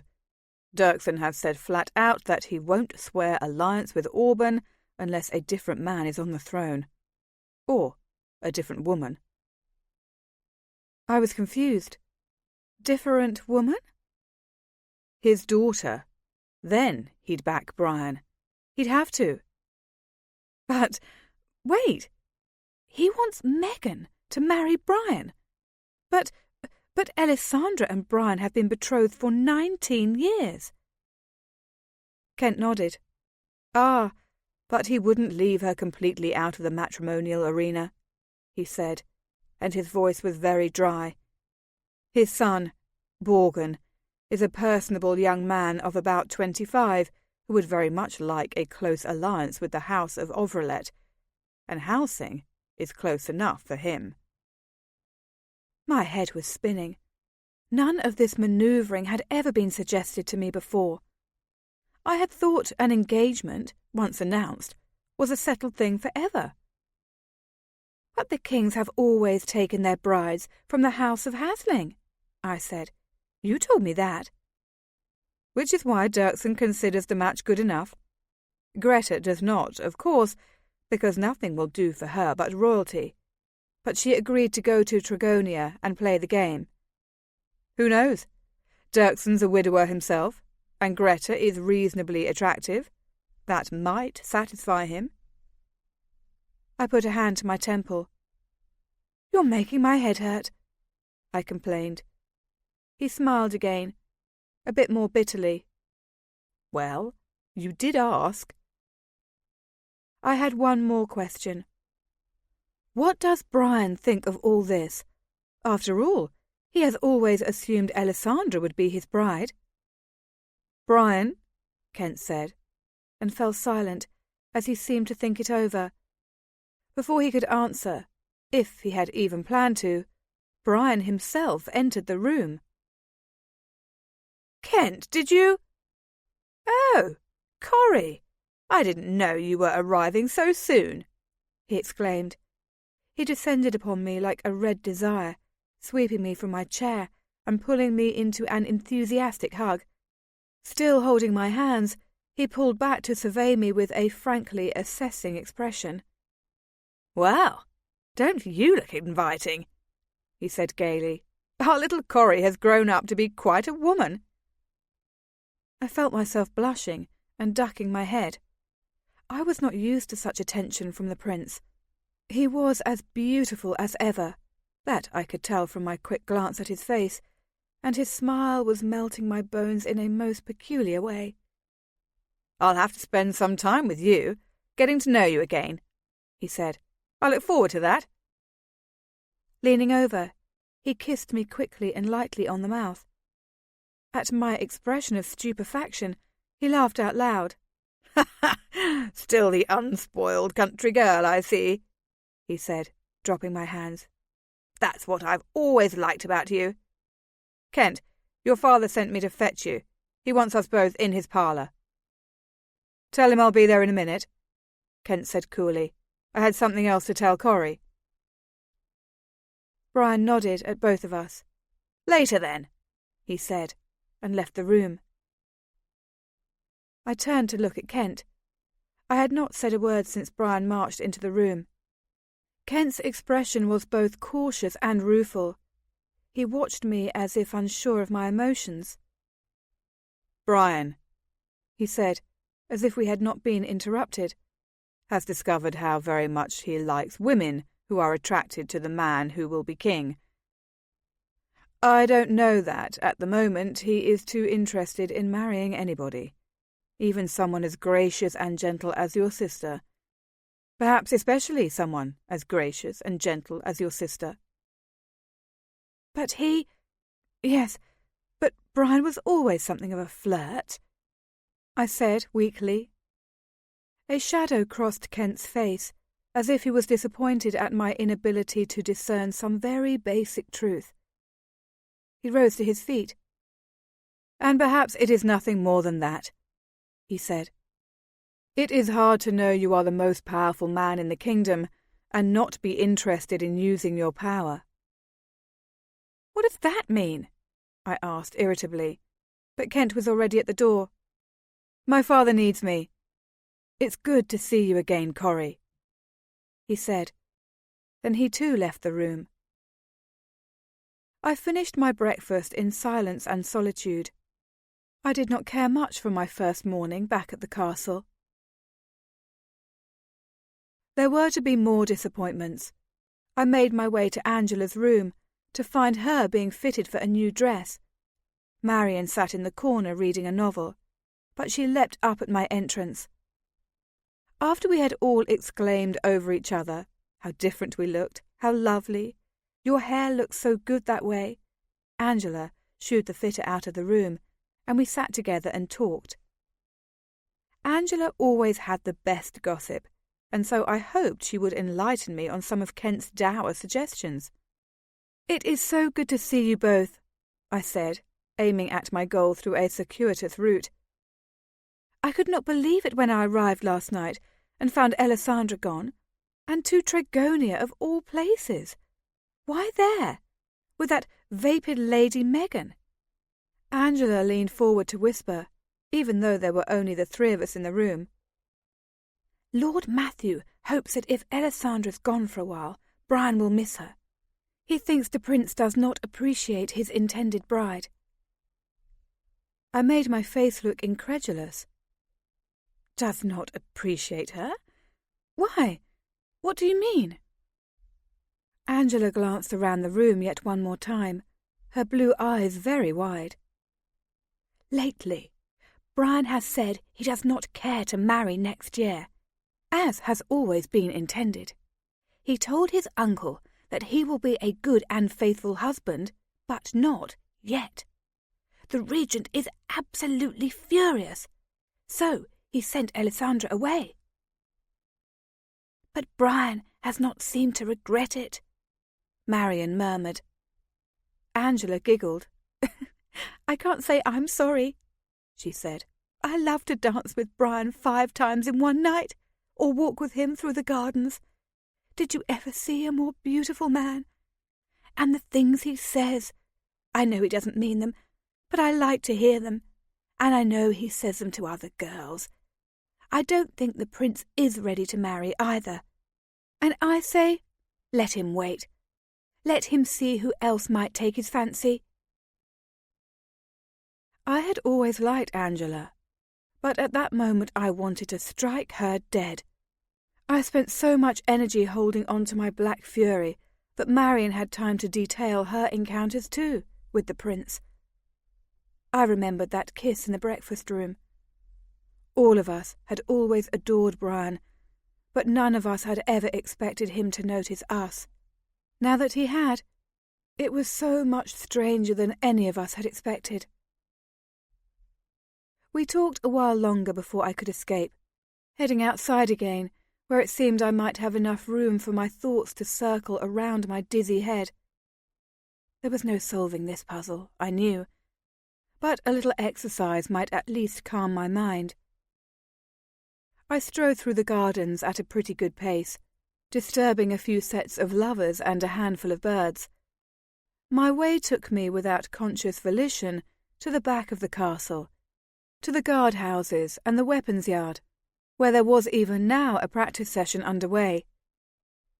I climbed to my usual perch and watched the combatants. None of them looked familiar. Eventually, after I had spent about an hour wishing I, too, could knock a few heads around and perhaps dissipate some of my vexation, I had a chance to speak to a pair of the younger guards who stood by me as they pulled off their vests and helmets. "Do either of you know a guardsman named Roderick?" I asked with a pretty smile. The shorter of the two, a fresh-faced boy who could hardly have been 16 years old, smiled back. "Everyone knows Roderick, but he's not a guardsman any more," he said. Had he left the castle and the service of the prince? My heart squeezed down. This was not the news Alessandra would think to pass on in a letter. "Not a guardsman any more? What do you mean?" "He's a half-sergeant, been since I came up from Melodon," said the other man, who was taller, heavier, and a bit more surly than his friend. "Ah, a promotion." My heart billowed up again. "So that's why he's not practicing in the yard with the rest of you?" Not practising, because he's not here, said the second man. Gone to Tregonia with the housing ladies. My bad mood flared suddenly higher. Everyone had been spirited away from me, it seemed. Well, Tregonia, that's nice, I said shortly. I don't suppose anyone knows when they'll be back? No one's told us, said the short one cheerfully. Did you want to be getting a message to Roderick? Goodness, no. What would I possibly say in a message? I slipped to my feet and brushed out my skirt. Oh no, I'll run into him later. Thank you so much for your help. And on those silly words, I turned and practically ran back toward the castle, where I suddenly did not want to be in the slightest. It was 2 more days before Elisandra returned. I spent those 2 days in the laziest fashion imaginable. I slept past noon, read novels in Elisandra's drawing room, and didn't speak to any other residents until the communal dinners. At these events, at least, everything seemed unchanged. Brian, Damien, Matthew, and Kent sat at the head table with several high-ranking guests. I found my seat with Marion and Angela, and everyone gossiped. I tried during these first 2 evenings without Greta's supervision to drink the wine that the servants passed down the tables, but I still did not acquire a taste for it. The well water was as delicious as it always was, and I contented myself with that. I noticed that Brian still would not touch the water, though Damien drank it when he was not tasting, whatever fresh bottle of wine the prince had called for.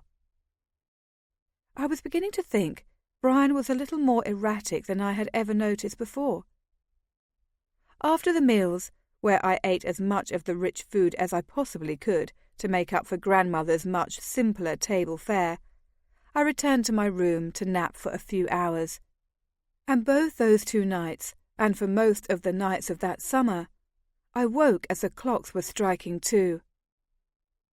Grandmother had been teaching Millette and me some of the darker magics during the last winter. Potions that could only be mixed at midnight, and plants that could only be cut when the moon had slivered away. So we had formed the habit of rising late, going to bed early, then rising again in the dark of night to practice our newest skills. It seemed I could not immediately retain my body to adhere to a more ordinary schedule. But I found I somewhat enjoyed wandering at night through the dark, but far from quiet castle. The corridors themselves were never entirely silent, even at this late hour. That first night, I crept stealthily down the halls where the permanent residents lived, and then past the rooms where the guests were quartered. Invariably, behind 1 or 2 doors, I heard the low murmur of conversation, the spike of laughter, or the run of tears. Sometimes a light spilled out onto the threshold, even when there was no noise inside the room. There, I guessed, someone was reading late, or writing a despondent letter, or frightening away ghosts or memories with the aid of candlelight. I climbed the level of stairways to the servants' quarters, where all was deathly still. These hard-worked souls wasted none of the night in talk and superstition, but slept away every available minute. Another flight? To the highest story of the castle, to the curtained doorway through which the aliora could be found. There was no door to block my way, but I did not walk in. I stood outside, listening to the strange whistling and hissing that marked the sound of aliora dreaming. Their voices sounded thin, hopeless, unravelled, and I imagined them pitching in a key and on a frequency that would carry their words to their loved ones in Aliora. The longer I stood there, listening to that strange, woeful noise, the sadder I grew. I fixed my eye on the gold key hanging outside the door, and I thought about Jackson even now hunting down by the Phelan River, and I felt colder than I had since the winter solstice. This was too much to take for long. I hurried back down all the flights of stairs, through the grand entrance hall, and out into the warm summer night. There were guards at the main door, who were astonished to see what passed for a noble woman roaming around at night. But they did not challenge me. They gave me a respectful salute, fists touched briefly to the forehead, and watched me go. My shoes made an odd clacking sound on the cobblestones of the courtyard, no matter how quietly I placed my feet. It was like being followed by the audible manifestation of my own shadow. I resolved to wear my slippers if I ever went out wandering at night again. I came to rest beside the great fountain, still spuming with water long after everyone was sleeping. I jumped to the ledge and caught my balance with my arms outstretched, then walked the unsteady circle all around its perimeter. I had done this as a child, but I had thought it too unseemly a prank to try once I turned 15. I was surprised at how happy it made me to walk around the entire fountain once again, feel the feather edge of spray against my face, and hold my equilibrium on the slanted slope of the stone.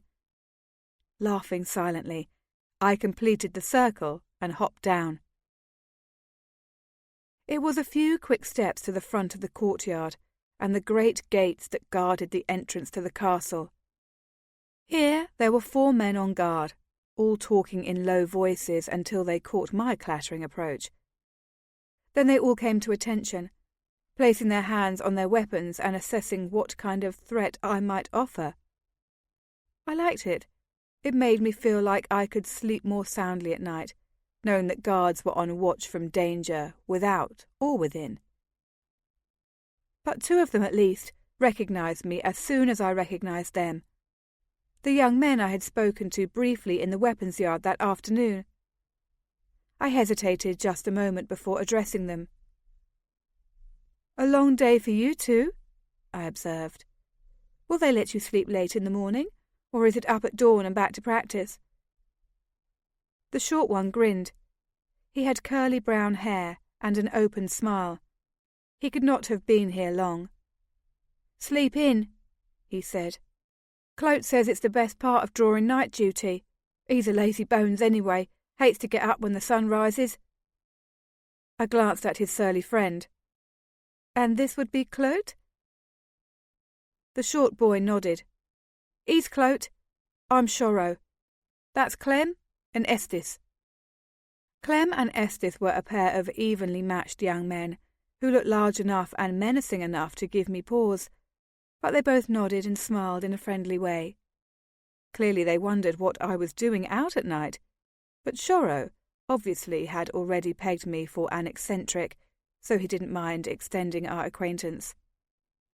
He said now, "I know who you are, the Hasling half-sister, who only comes here in the summer." I nodded. "That's right, Coriel Hasling." Clem and Estes faded back against their side of the gate and resumed their own quiet conversation, but Clote decided to set his observations alongside Shoro's. "They say you're a witch," Clote said. I nodded again. "Studying to be one. Why? Do you need a potion?" Even in the moonlight, Clote looked embarrassed. "No." "Yes," Shoro said instantly. I could not help but be amused. I divided a look between them. "Now, who needs that potion, and what kind would it be?" "He needs it," Shoro said. "Love spell." "Do not," Clote muttered. "Not interested in her anyway." "I can make a tonic," I said in the most encouraging of voices. "It doesn't always work, though." They were both immediately interested, but Clote was too proud to ask questions. "Why is that?" Shoro wanted to know. I made a shape in the air with my hands, as if holding a large cup of water. "There are a couple of different love potions," I said. "I only know one. It's good, but it only works to— how can I explain this? To open the eyes of the other person to your good qualities and charms. It can make her aware of you, but it won't make her love you. You have to do that on your own. There are potions that can create false desire, but I don't know them. I added primly, I wouldn't practice them if I did know them. That's not the kind of herbalism I do. Shoro nodded sagely, as if any good citizen should know those distinctions and abide by them. But Clote, for the first time, looked hopeful. That'd be good enough for me, he said. A potion that made her, what you said, notice me. Do you have access to her? I asked. Have what? Does she live here at the castle? I said patiently. I can make a preserved potion that will last till you return home again, or I can make a fresh one if you plan to use it immediately. Oh, she's here, Shoro said for him. And would you have a chance to present her with the mixture? I asked. Most often it is something you would slip into her water or her wine? Clote looked thoughtful. Shoro said, No, but Miki would do it if I asked her. I glanced at the short boy again, laughter spilling out of me. Miki? I take it you don't need a potion to draw her attention. He grinned so widely that no other reply was needed. Clote snorted and said, No spells for him. Well, I can make the potion if you want, I said briskly. Do you? Clote hesitated, his eyes trained on the ground for a long time. When he finally looked at me again, he seemed to be struggling with his desires, as well as an innate sense of justice. It made me like him a great deal. And it won't cloud her mind? It won't make her do nothing she would be sorry or ashamed to do? No, I said. It will just open her eyes to possibilities. It won't change her nature or make her act against her best interests. It's a benign potion. In fact, if it will make you feel better, I'll mix a double batch and I'll drink half of it right in front of you. His face cleared miraculously. You would? That would be... I don't want you to think I don't trust you. Nonsense, I said. You have no reason to trust me. You don't know me. I'd be happy to drink half my own vial. Then, yes, I'd be pleased to hire your services, Lady Coriel, he said formally, if incorrectly, for no one called me lady. What is the price for your work? I was tempted to offer the service for free, but I knew better. The village folk were too proud to accept charity magic, and insisted on paying us even when they were too poor to feed themselves. And this was a working man who was taking the prince's wage, so I certainly did not want to insult him. 2 silver pieces, I said, for it seemed substantial enough to make the serum seem valuable, but not so expensive he would be forced to sit out the next round of gambling with his fellows. He nodded, looking a bit relieved. He seemed to think herbal remedies came at a higher price. And I can bring it tomorrow night, I said, if you will be on duty then. Tomorrow and every night till the summer ends, Shoro said. Good. Then that's what I'll do. I appreciate it. The long walk, the conversation, and the transaction had finally made me sleepy. I gave them a drowsy smile and prepared to head back to my bed. Tomorrow night, then. They gave me that fisted salute, and I left them. The next day was exactly the same, down to the route I took through the castle and grounds. This time, however, I carried a small glass vial in my pocket and a basket of other treats over my arm. Clote accepted the potion with far more reverence than he showed for the 2 silver coins he dropped in my palm, though I was unexpectedly thrilled to receive the money. It was the first time I had been paid for witch work. I was surprised to discover how much I liked the sensation. I was sure Millet had done nothing to earn even so small a store as this. Remember, It must be poured into something she drinks, and she must drink all of it, I cautioned. Can your Miki ensure this? Shoro nodded. She says she can. Good, I said. I had set my basket down when I arrived. Now I opened it and laid out its contents.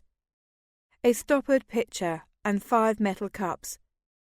Is anybody thirsty? Even Clem and Estes looked interested at this. We're not allowed wine while we're on watch, Shoro said regretfully. Any liquor. I uncapped the pitcher. It's not wine, I said. It's water flavoured with dried raspberries. I mixed it up before I came out here. Are you allowed that? Oh, yes, lady, we're allowed that, Shoro said enthusiastically. So I poured measures out for all of us, then took the vial back from Clote's hands. Half for me, I said, and tipped some of the contents into my own cup. Smiling, I handed the other portions around and raised my own cup in a toast. We all drank quickly. What did you call this? Shoro demanded. Tastes wonderful. Water flavoured with dried raspberries, something my grandmother taught me. And there's nothing in it? No magic? Nothing at all, I replied with a smile. I handed the vial back to Clote. That's for you.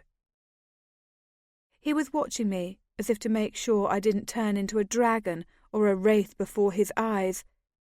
Fleetingly I wondered if he would really have the nerve to slip the dose to the young woman with whom he was smitten. But I had provided the product I had been paid to deliver. The rest was out of my hands. What's it taste like? He asked. I shook my head. Nothing. Water. She won't detect it. He nodded. Well then, he said, and added nothing more. Anything else? I asked the group at large. No one had any more questions or requests. I'll be going then, but I'll come back every once in a while to check on your progress. I'd like to see how this romance turns out. As I headed back up to the castle entrance, this time foregoing the pleasure of balancing on the edge of the fountain, I did take a moment to wonder what effect the potion might have on me. It was supposed to make you sensitive to unvoiced love, allow you to pick up on a yearning you might otherwise have overlooked. It was crafted to open your eyes. My eyes would be open, but I had started to think I had already noticed things I should have seen a long time ago. So I wasn't sure witchcraft would offer any more revelations. At the end of the week, Alessandra returned. I was in the north garden when the cavalcade pulled up, but I ran toward the courtyard at the sound of the new arrivals. I was in time to see Kent help Alessandra from her coach. She seemed to lean against him a moment for support, even once her feet were on the ground. Even from a distance, I thought she looked weary beyond telling, and I did not rush forward to greet her, since I was sure she would have many matters to settle before she had time for me. Instead, I hung back as the cortege entered the castle, and I slowly climbed the stairs to my own room, figuring I would wait there till she sent for me. But I was not even in our own hallway when I encountered Kent coming from the direction of Greta's suite. "There you are!" he exclaimed. "Alessandra keeps asking for you." "She does? I thought she might want to rest." He shook his head impatiently and grabbed my wrist. "And no one knew where you were, and I had to admit I'd scarcely laid eyes on you the past 2 days. Where have you been hiding yourself, by the way? I haven't seen you take a morning ride since you've gotten here. I loitered at the stables a good hour this morning, thinking you might show up." I'd been sleeping, but I hardly wanted to admit that. "I've been keeping busy. I thought you were too." "Busier than I like," he said, towing me down the hallway and turning the handle on Alessandra's door. "But I still have time for you." We entered into a scene of confusion. Greta was scolding some young girl, who defended herself in the soft accents of a West Country native. This was the new maid, I supposed, and I was pleased to see that she did not seem cowed by Greta's bad-tempered demands. There were boxes everywhere, and 2 servants were just now lowering a large leather-bound trunk to the floor in one corner of the room. Fresh-cut flowers stood in vases all over the room, filling the air with the sweet scent of summer. Someone, Cressida most likely, had known Alessandra was returning today. Although she had been directing the men with the trunk, Alessandra caught sight of me and hurried over. "Corey, I'm so sorry I was gone when you arrived," she cried, folding me into a tight embrace. I had the oddest sensation that she clung to me a moment to catch her own balance, that she, always the most serene and level-headed of women, had briefly needed my strength to assist her through a moment of despair. Then she lifted her head and smiled down at me. It was the same Alessandra as always. Calm, tranquil, no secrets to be read in the dark eyes. "Look at you," she said, as everyone seemed destined to say on this particular visit. "You've grown up so much. You look like such a lady." Greta broke off recriminations long enough to say, in our general direction, "But will she act more like a lady?" Then she instantly returned to her tongue-lashing. Alessandra ignored this interjection. "You seem taller. Are you taller? And more filled out?" I was blushing furiously. Kent was grinning. "Yes, several of the young men of the castle have already noticed her charms," he said. "I think she'll be quite the belle at the dinner next month." A shadow crossed Alessandra's face, so faint that I almost thought I could have imagined it. "Oh, is that to come up so soon?" she said. "The dinner with all the viceroys attending?" "Just a few weeks away," he said cheerfully. "Of course, you'll be popular too. You always are." She ignored this observation as well. Still looking down at me, she said, "I brought you a present from Tregonia. If, as seems impossible, we ever get everything unpacked, I'll give it to you. How was your winter? I can't believe how much you've grown." "The winter was hard, but spring's been good. I hate millet," I said, for, of course, she knew everything about my rival. Alessandra laughed. "You'll have to feed her frog eyes and owl gizzards, and whatever evil potions you can concoct to get rid of her." "I can't," I said gloomily. "I don't know any of the darker magics." Greta swirled up at us at that point, a tiny blonde cloud of impatience. "That silly girl says you left behind that lovely shawl Borgen gave you," Greta said fretfully. "I know that can't be true. I want you to wear it to dinner tonight, so Brian and his uncle can see how admired you are by other men." Alessandra faced her mother with her characteristically unruffled look. "It's true. I left the shawl behind." "You what?" I had never actually heard Greta shriek before, though I would have guessed it to be within her repertoire. "You did not! You wicked girl! What will Dirksen think? What will his son say?" "You did not hear the words that accompanied the gift of the shawl," Alessandra said, completely calm. "To keep it would have compromised me, so I did not keep it." "Compromised you? In what way would it?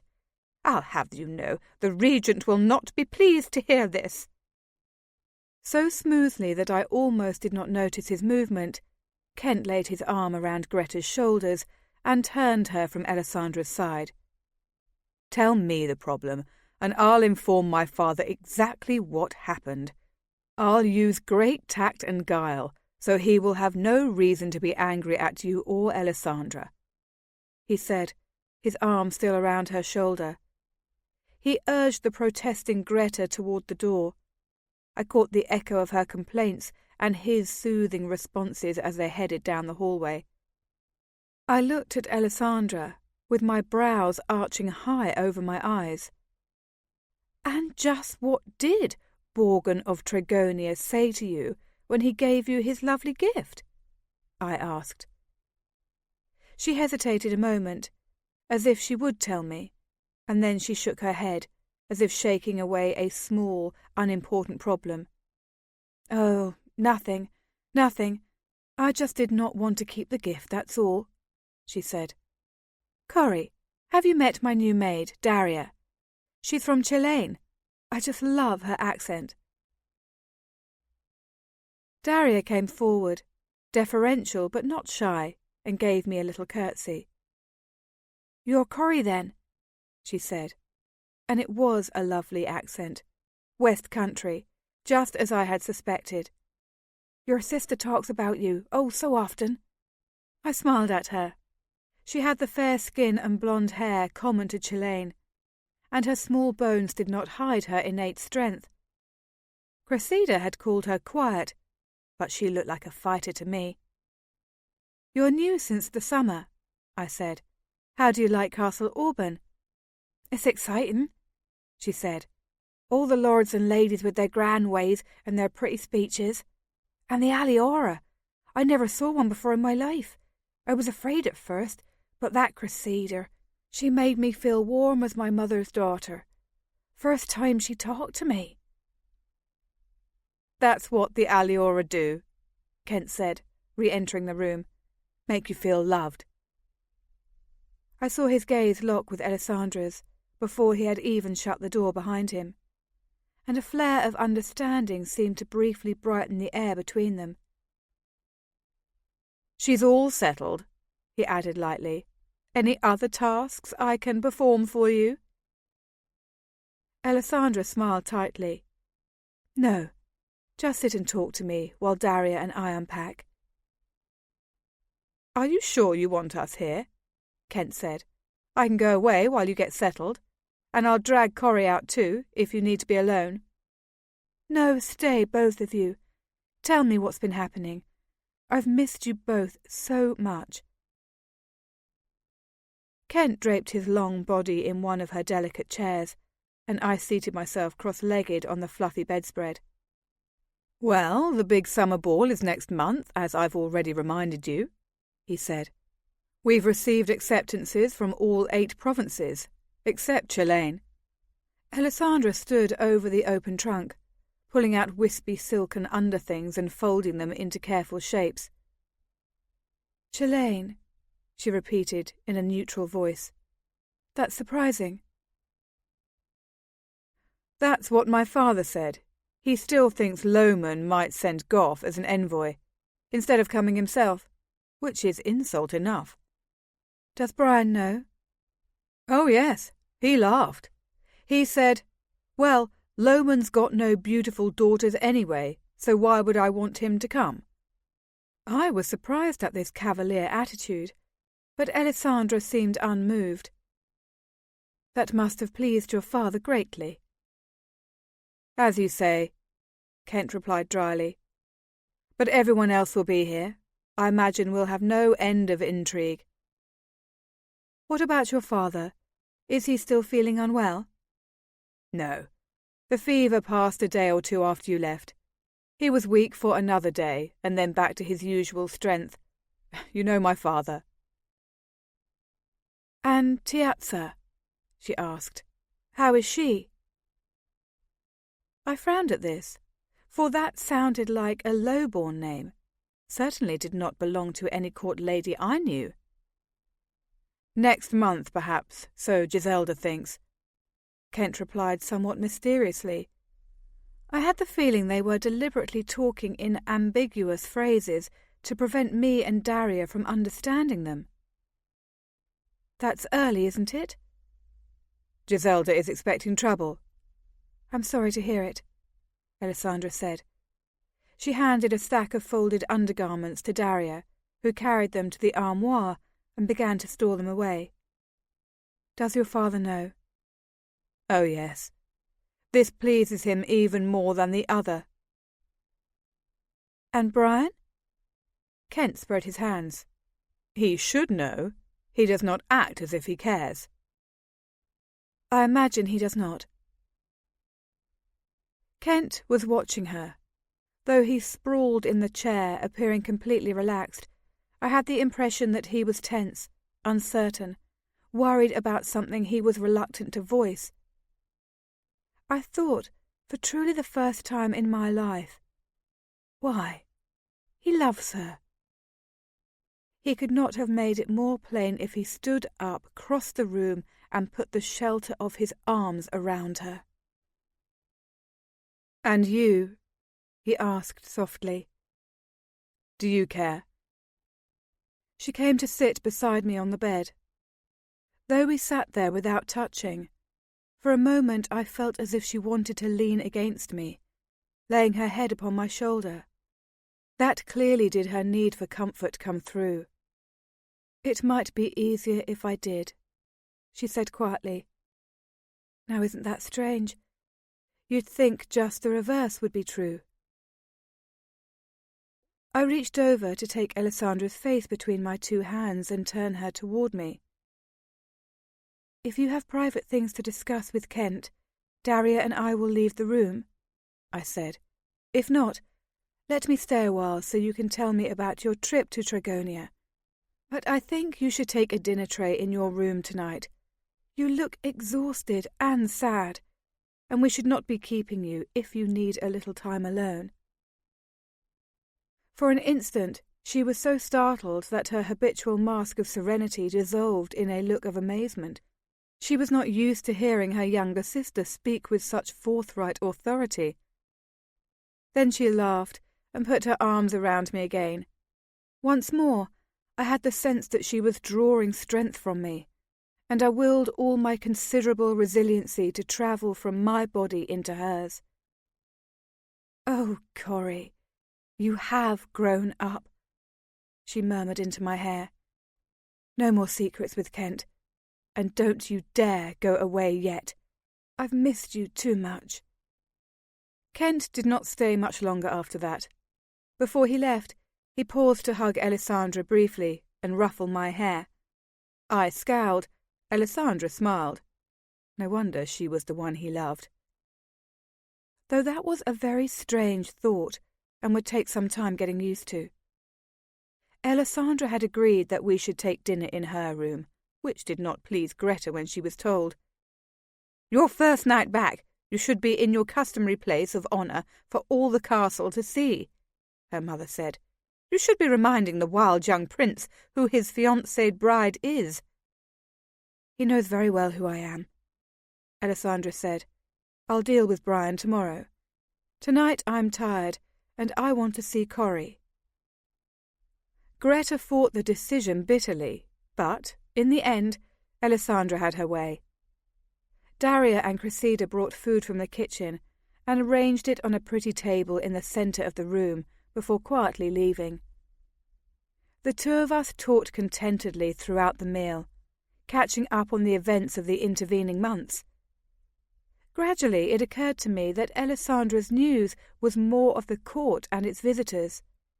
She said very little about herself, her thoughts and her feelings. I was slowly beginning to realize that she never did. Finally, abruptly, as she finished some light tale of a solstice mishap, I said bluntly, "So, who's Borgen, and what did he say to you?" She looked startled for a moment, then her face reverted to its usual composed demeanour. "He's Dirkson's son, Megan's brother. He gave me the shawl with the intimation that it was something he planned to give to his bride." "But you're going to marry Brian." "And Borgen knows that." "Then why?" She tilted her head to one side regarding me. We had never discussed political intrigue. It had never before occurred to me that there might be any. Everything had, for so many years, seemed to me to be exactly as it appeared on the surface. "Dirkson is ambitious," she said. Trigonia is the largest of the 8 provinces and adjoins Auburn. He does not see why he should not have some stake in the royal house, being so near to the crown.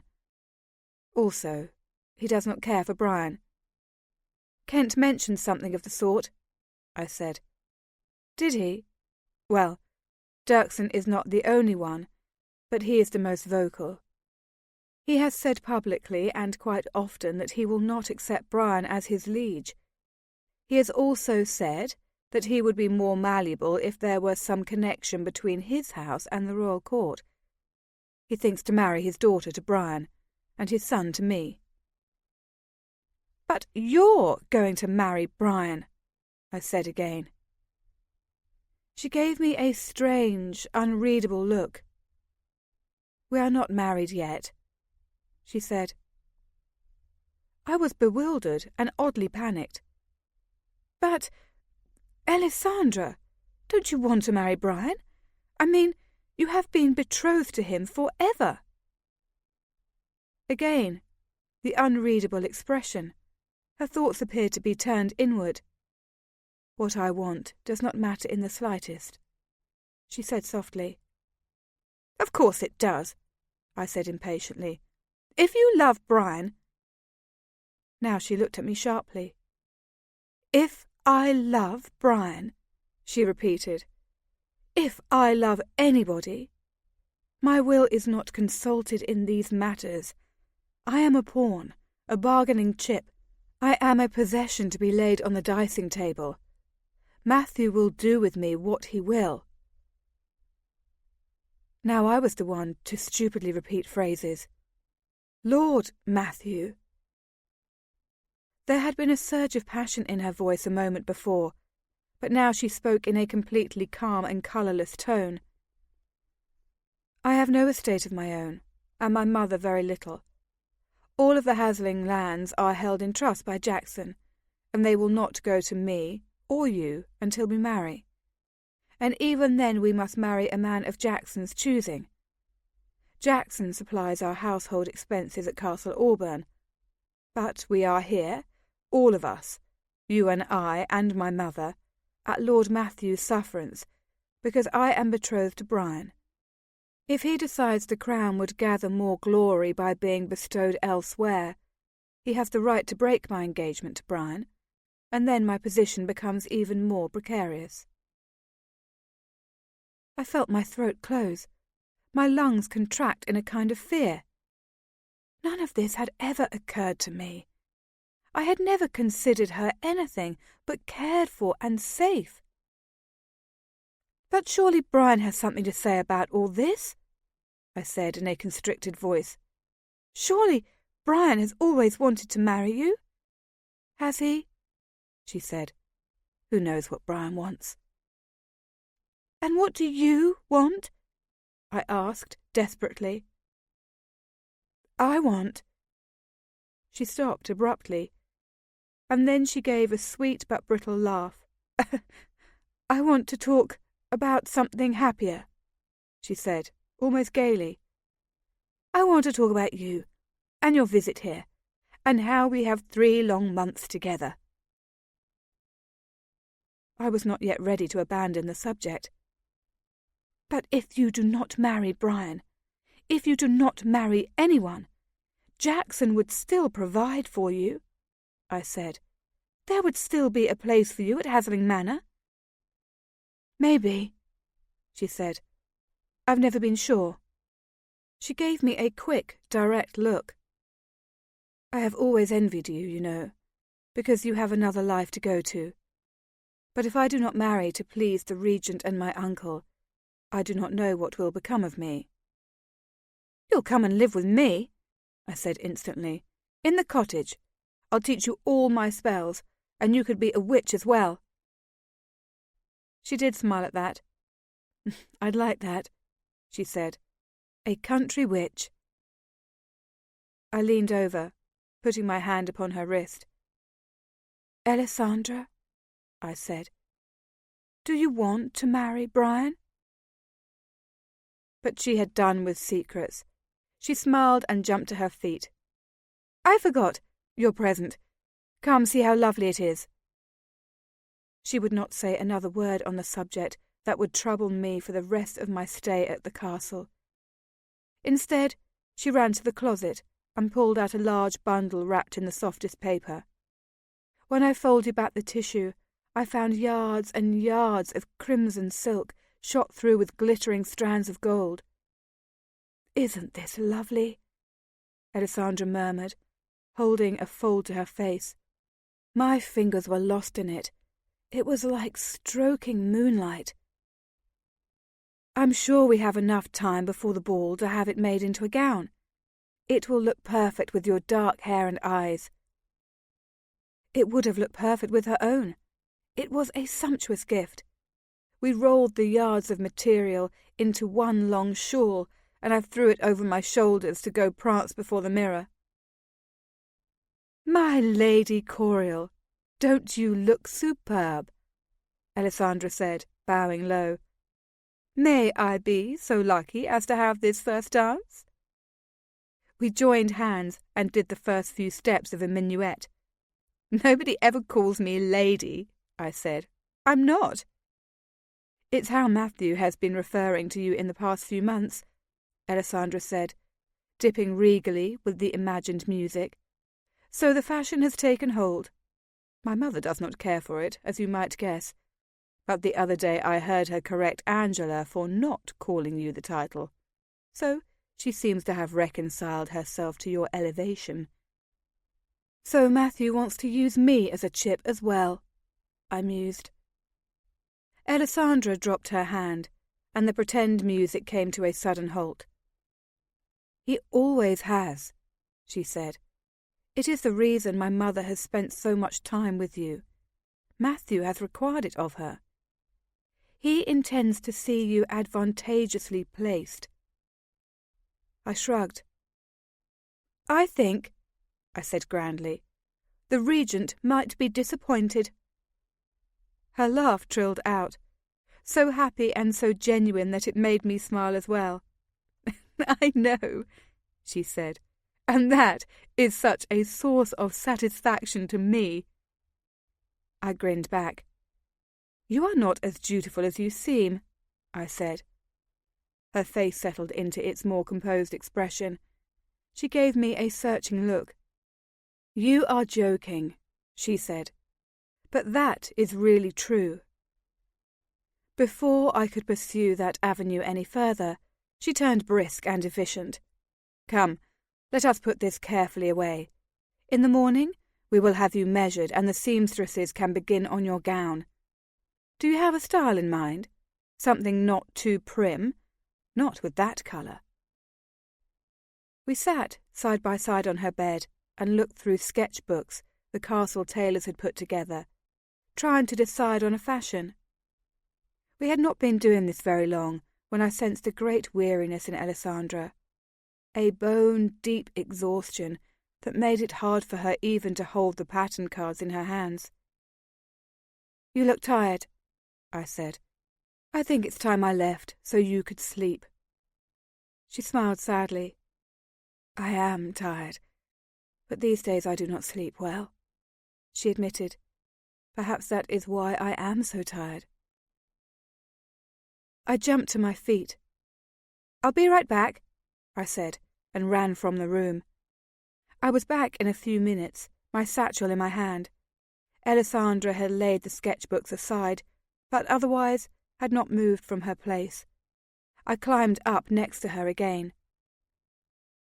"Are you having trouble falling asleep, or do you wake up in the middle of the night?" I asked in my best professional voice. "If you cannot sleep through the night, are you wakened by dreams or bodily pains? When you waken in the morning, do you feel sluggish and stupid, or is your mind clear and active?" She laughed at me, amused and a little impressed. "I cannot fall asleep, and I wake in the middle of the night, and cannot sleep then either," she said. "I have no physical pains, and my mind is very clear." I nodded. "Good. I will give you a herbal powder, and you will mix 1/2 of a teaspoon in a glass of water every night before you go to bed. It will rock you gently to sleep, and help keep you in that state the whole night long." "I would be glad if that were so," she said, "but I doubt it." I was shaking out callywort into a shallow bowl she kept on her nightstand. "Try it and see," I retorted. I could hear her lifting and shaking various vials from my satchel. "This looks interesting. And this one. Oh, and this is a pretty colour of blue. What's it for?" I turned to see what she was holding up to the candlelight. "That's halum root," I informed her. "It reduces pain, but you can only use a tiny amount of it, because too much will kill you."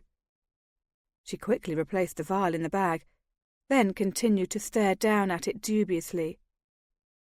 "Really? How much?" I replaced my other jars of herbs after stoppering them tightly.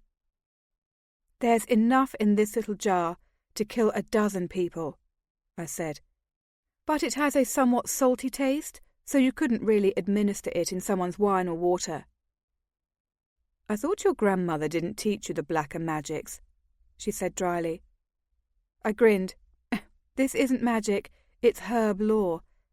You can find halum root at any apothecary shop from here to Phelan Market, though it will cost you something once you get out of Cotteswold. You have to be careful with it, and always have the antidote on hand." "The antidote? What's that?" I picked up another vial. "Ginese," I said. This powder was white and fine, so pale it was almost translucent. Also to be found at any apothecary shop. She took it from me and held it up to the light. In her hands it seemed to have a backlit milky glow. "And does it taste salty too?" "No. No taste at all." "And how much is necessary as an antidote?" "If you swallowed a teaspoon of halum root, you'd need only a few grains of ginese," I said. "Actually, ginese is a wonderful antidote for most poisons, if you take it quickly enough after you've swallowed the toxin, because the body rejects it. So it rejects everything else in your system. Some people even use it for fevers, because they think it cleans the blood." She laid the bottle back in my bag. "You do know the most interesting things," she said. She picked up another jar, a small clay pot with flowers inscribed on the sides. "What's in here?" "Love potion," I said with a smile. She looked at me. "Not really." I nodded. "Really? I was dispensing some the other night, in fact." "You were dispensing? And to whom? Did it work?" Now I was grinning widely. "To a love-sick guardsman on duty at the castle gates. We fell into a conversation. I don't know yet if it's worked, but he seemed quite hopeful." "And how much of this do you have to take to be successful? And is there an antidote?" I laughed. "And why would you want an antidote for love?" "If you changed your mind? If the man wasn't quite who you thought he was?" "In that case, I think the antidote would be to avoid him." She pulled the cork out and sniffed at the contents. "Too late," she said. "He already loves me. This smells like nothing at all." That's why it's so easy to slip into someone's food or drink. Why would you not want someone to love you, assuming he was not a total bore? She replaced the stopper and laid the jar back in its place.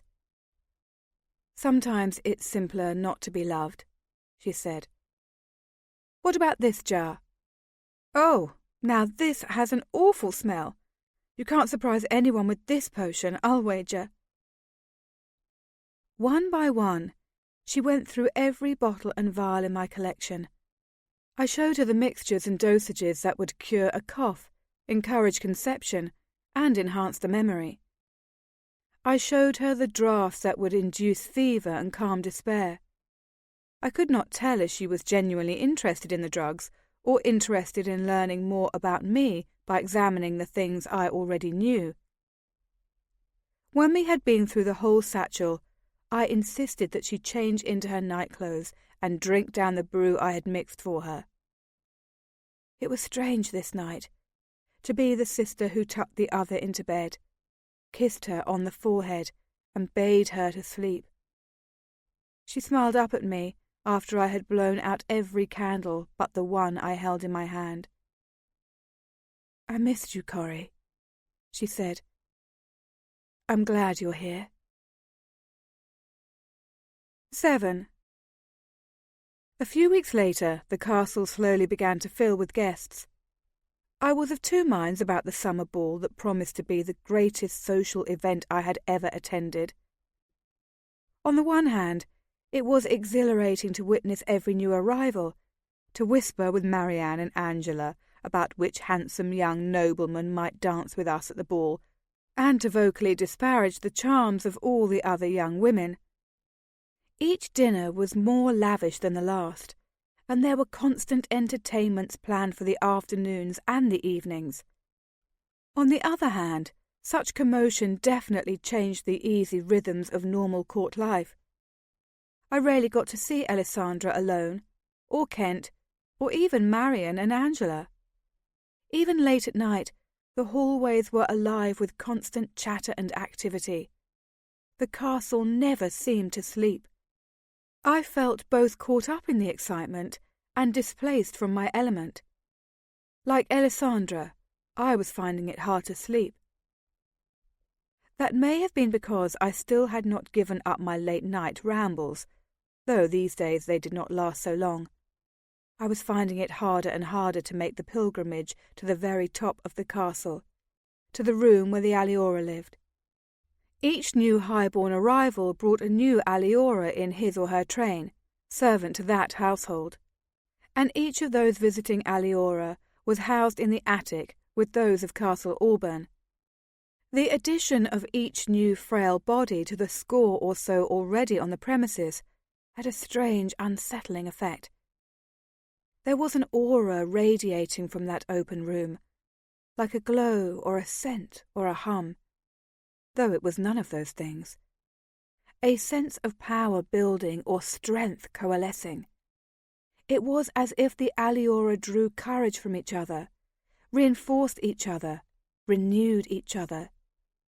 It made me afraid to stand there, absorbing that odd, bitter emanation. It made me hungry every night to feel that jolt of energy again. As a direct antidote to this fey sensation, every night I hurried downstairs to seek out the very human company of the guardsmen at the gate. I had become firm friends with Clote, Shoro, Clem, and Estes, and I was closely following the progress of Clote's romance. It was proceeding somewhat slowly, to Shoro's disgust, but the pace seemed to suit the more cautious Clote. "She comes to the yard and watches his practices 4 days out of 5, Shoro told me. "Some days she'll stay and talk. Other days she hurries back to the kitchens, as if afraid he'll take her right there in the mud." "Shoro!" Clote exclaimed. "You're speaking to a lady." "Really? She comes to watch him? I'd like to see this girl. Maybe I'll come out one afternoon and watch you." Shoro swept me a bow. He'd been practicing. Estes had informed me that, with all the ladies' maids pouring into the castle with the influx of visitors, Shoro was living in bliss. "Not getting 2 hours of sleep a night, but a happy boy," was the way the other guard phrased it. Shoro had punched him in the arm, but I believed it was true. Shoro was a flirt. "We'd be happy to have you watch our poor efforts," the short man said. "I would fight most fiercely for your favour." "Shoro!" All 3 of the others reproved him simultaneously, but I giggled. I pulled off the trailing scarf I wore at my waist and twirled it through the air in his direction. "Fight and make me proud," I said. "I'll be there tomorrow. One of you will have to point out the girl to me," I said to Clote. The next day I showed up at the weapons yard, where I had spent very little time in the past weeks. I was surprised to see how many of the castle guardsmen were lined up in the yard, practicing their swings and battling against each other. Then I noticed that many of the watchers were the house guards of the visiting nobleman. Coriel knew what he was doing. He was making a show of strength for the gentry. In addition to the other soldiers leaning against the fence and watching the manoeuvres, there was the usual assortment of castle servants and nobles gathered on the sidelines. I was surprised to see my sister's maid, Daria, standing near the fence, her gaze fixed intently upon the action on the field. I tried to guess which of the guardsmen she was following, but their helmets and practice vests made them hard to distinguish from each other. She was keenly interested in someone's fate. That much was clear from the expression on her face.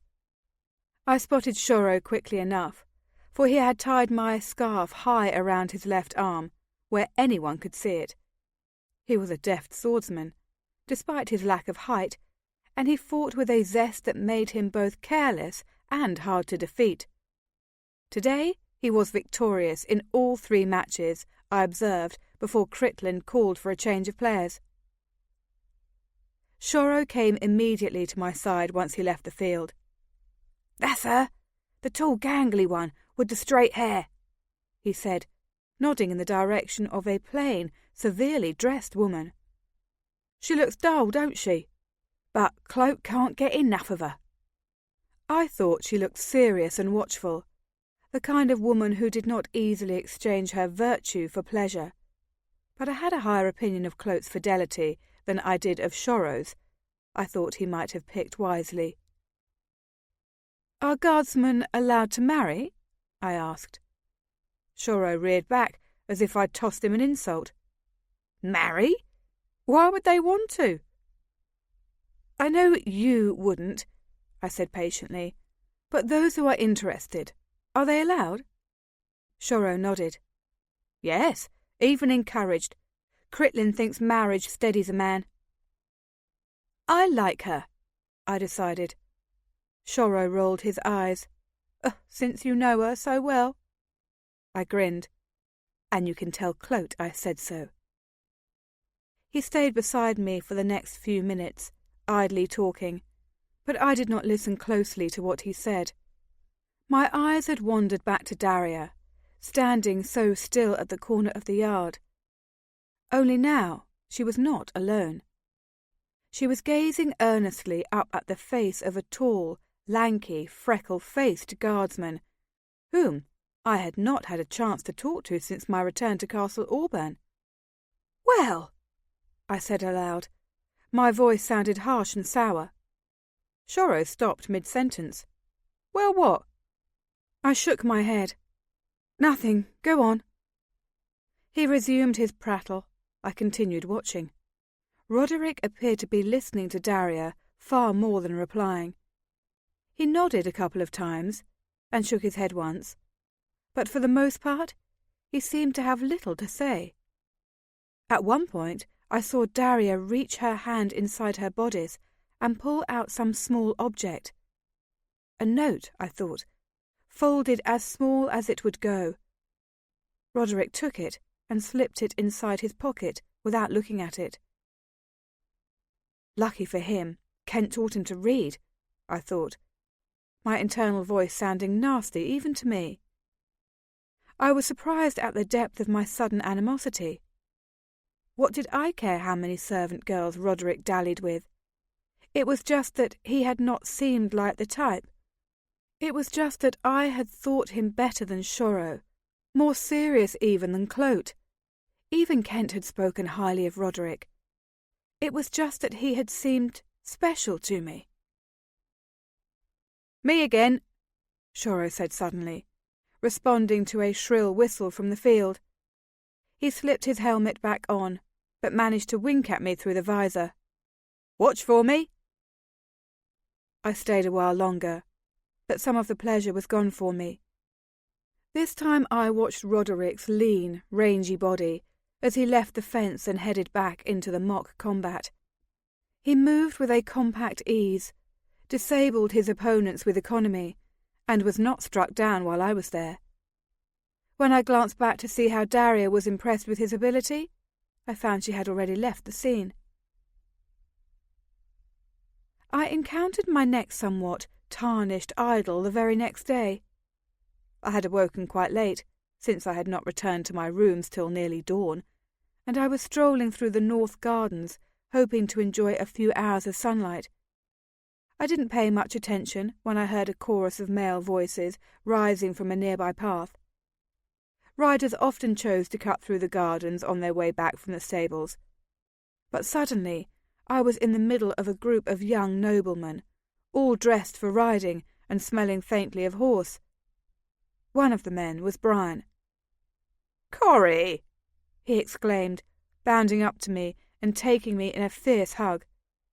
I was both surprised and uncomfortable, for he held me much too tightly, and no one behaved this way in the gardens, at any rate, not in the daylight, and with an audience.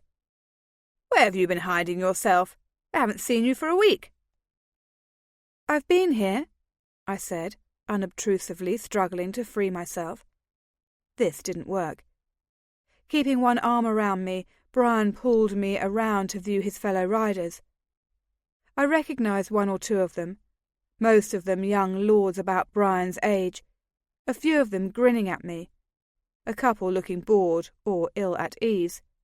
"You know all of these impressive scions of their respective noble houses, don't you?" Brian cried, still in an over-excited voice that suited neither the hour nor the setting. "There's Max. There's Holden.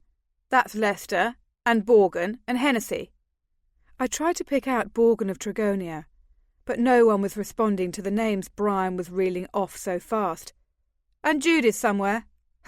But maybe he's ahead of us, because I don't see him at the moment." "Back at the stables," one of the young men interjected. "Worried his mount may have taken a pebble in the hoof. He'll be by any minute." Brian squeezed my shoulders and finally dropped my arm. "So, will I see you at the ball? Will you reserve a dance for me?" he demanded. "None of this pretending to be shy with me. You've known me your whole life after all, or most of it." "I'd be glad to dance with you, Brian," I said, for it was still true that he remained the most beautiful man at the castle, and the thought of dancing with him made me a little breathless. He swept his hand out to indicate the men of his riding party. "All of them will want to dance with you. Right, Hennessy? For this is Elisandra's sister. Jackson Hasling's niece, you know. You've heard my father talk of her." The man called Hennessy gave a start of recognition and came forward. He was dark-skinned, dark-haired, with close-set eyes and a close-cropped beard. Older than Brian by a decade at least, and not the sort of man I would have expected to enjoy an outing with the prince. "Lady Coriel," he said, taking my hand and bowing over it. "Yes, Lord Matthew has spoken of you often. I had hoped to meet you before this." "Back to the castle," Brian called, "for luncheon is on the table." The whole untidy party began to jostle back down the path. The whole party except Hennessy, who stood before me, blocking my path.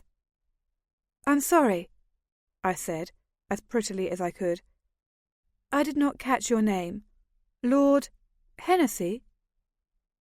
I had caught the name, of course, but I wasn't sure of his lineage. He obligingly gave me his details. "Hennessy, of Melidon. I'm Arthur's middle son." "Ah, yes. Hours of studying with Greta over the past 3 summers helped me fill in the rest of this story. Viceroy Arthur was old, sick, and feeble, but not yet ready to relinquish his authority. His eldest son did most of the actual administrating, and was known for his swift dispensation of justice. That son had married young, but his wife failed to produce the desired heir, so he had divorced her and married again 2 years ago. His new bride had also so far proved infertile, leading to some speculation about the man's virility. The youngest son, who hated his oldest brother, had married more successfully and had sired numerous offsprings, 2 of them boys. Hennessy, always allied with his older brother, was looking to find his own wife and, if possible, cut out the younger brother in the succession. It seemed someone had suggested me as a possible match. "Of course," I said, offering my hand again and giving a formal curtsy. "You've come for the summer festivities, I take it? How do you like Auburn so far?" He tucked my hand into the crook of his arm and proceeded to escort me slowly back to the castle. "Much better now," he said. "I had heard that Alessandra's sister was her rival in all things, but I had not thought it possible, until I laid my eyes on you." The heavy gallantry came awkwardly from his mouth. I could not imagine any set of circumstances that would induce me to relocate all the way to Melidon. I smiled nonetheless. "How flattering. Tell me how you have spent your days. Hunting, I take it? What's the hunting like in your part of the world?" This, as I had suspected, was a topic he was quite comfortable with, so we passed the rest of our brief walk in a discussion of hawks and hounds. Once we stepped through the great doorway, I clapped my hands to my cheeks. "Oh, no!" I exclaimed. "I'm late. I'm so sorry. You can finish your story some other time." And I dashed down the hall and up the first stairwell before he could ask about sitting with me at dinner that evening or dancing with me at the ball. A temporary reprieve only, I knew it, but it made me gleeful nonetheless. That evening, I waited in Alessandra's room as Daria fixed her hair, and I related some of the incidents in the garden. A flicker of distaste crossed Alessandra's face and was quickly gone. "I do not care much for Hennessy myself," she said. I teased. "Oh, then I should not marry him just to please you?" She met my eyes in the mirror. She was not laughing. "Do not marry to please anyone except yourself." I tossed a sachet ball in the air. Greta wanted me to tuck it in my pocket, to create a perfumed air of mystery as I walked, but I hated its smell and refused to carry it. "I don't think I shall marry anyone," I said nonchalantly, "and I don't know that I will flirt with any of them either. It's not as pleasant as I always thought it would be." Now Alessandra permitted herself a small smile. "Perhaps you have not flirted with the right people." I shook my head. "Even Brian, it feels so odd when he takes my hand and says such things. He never did anything like that before. I can't believe how he's changed." Now Alessandra's eyes were on her own reflection. "Brian has not changed," she said in a low voice. Am I the one who has changed then? I wondered. But perhaps that was not what she had meant. Daria gave Alessandra's hair a final pat and said, "Done, my lady." Alessandra nodded gravely. "Thank you."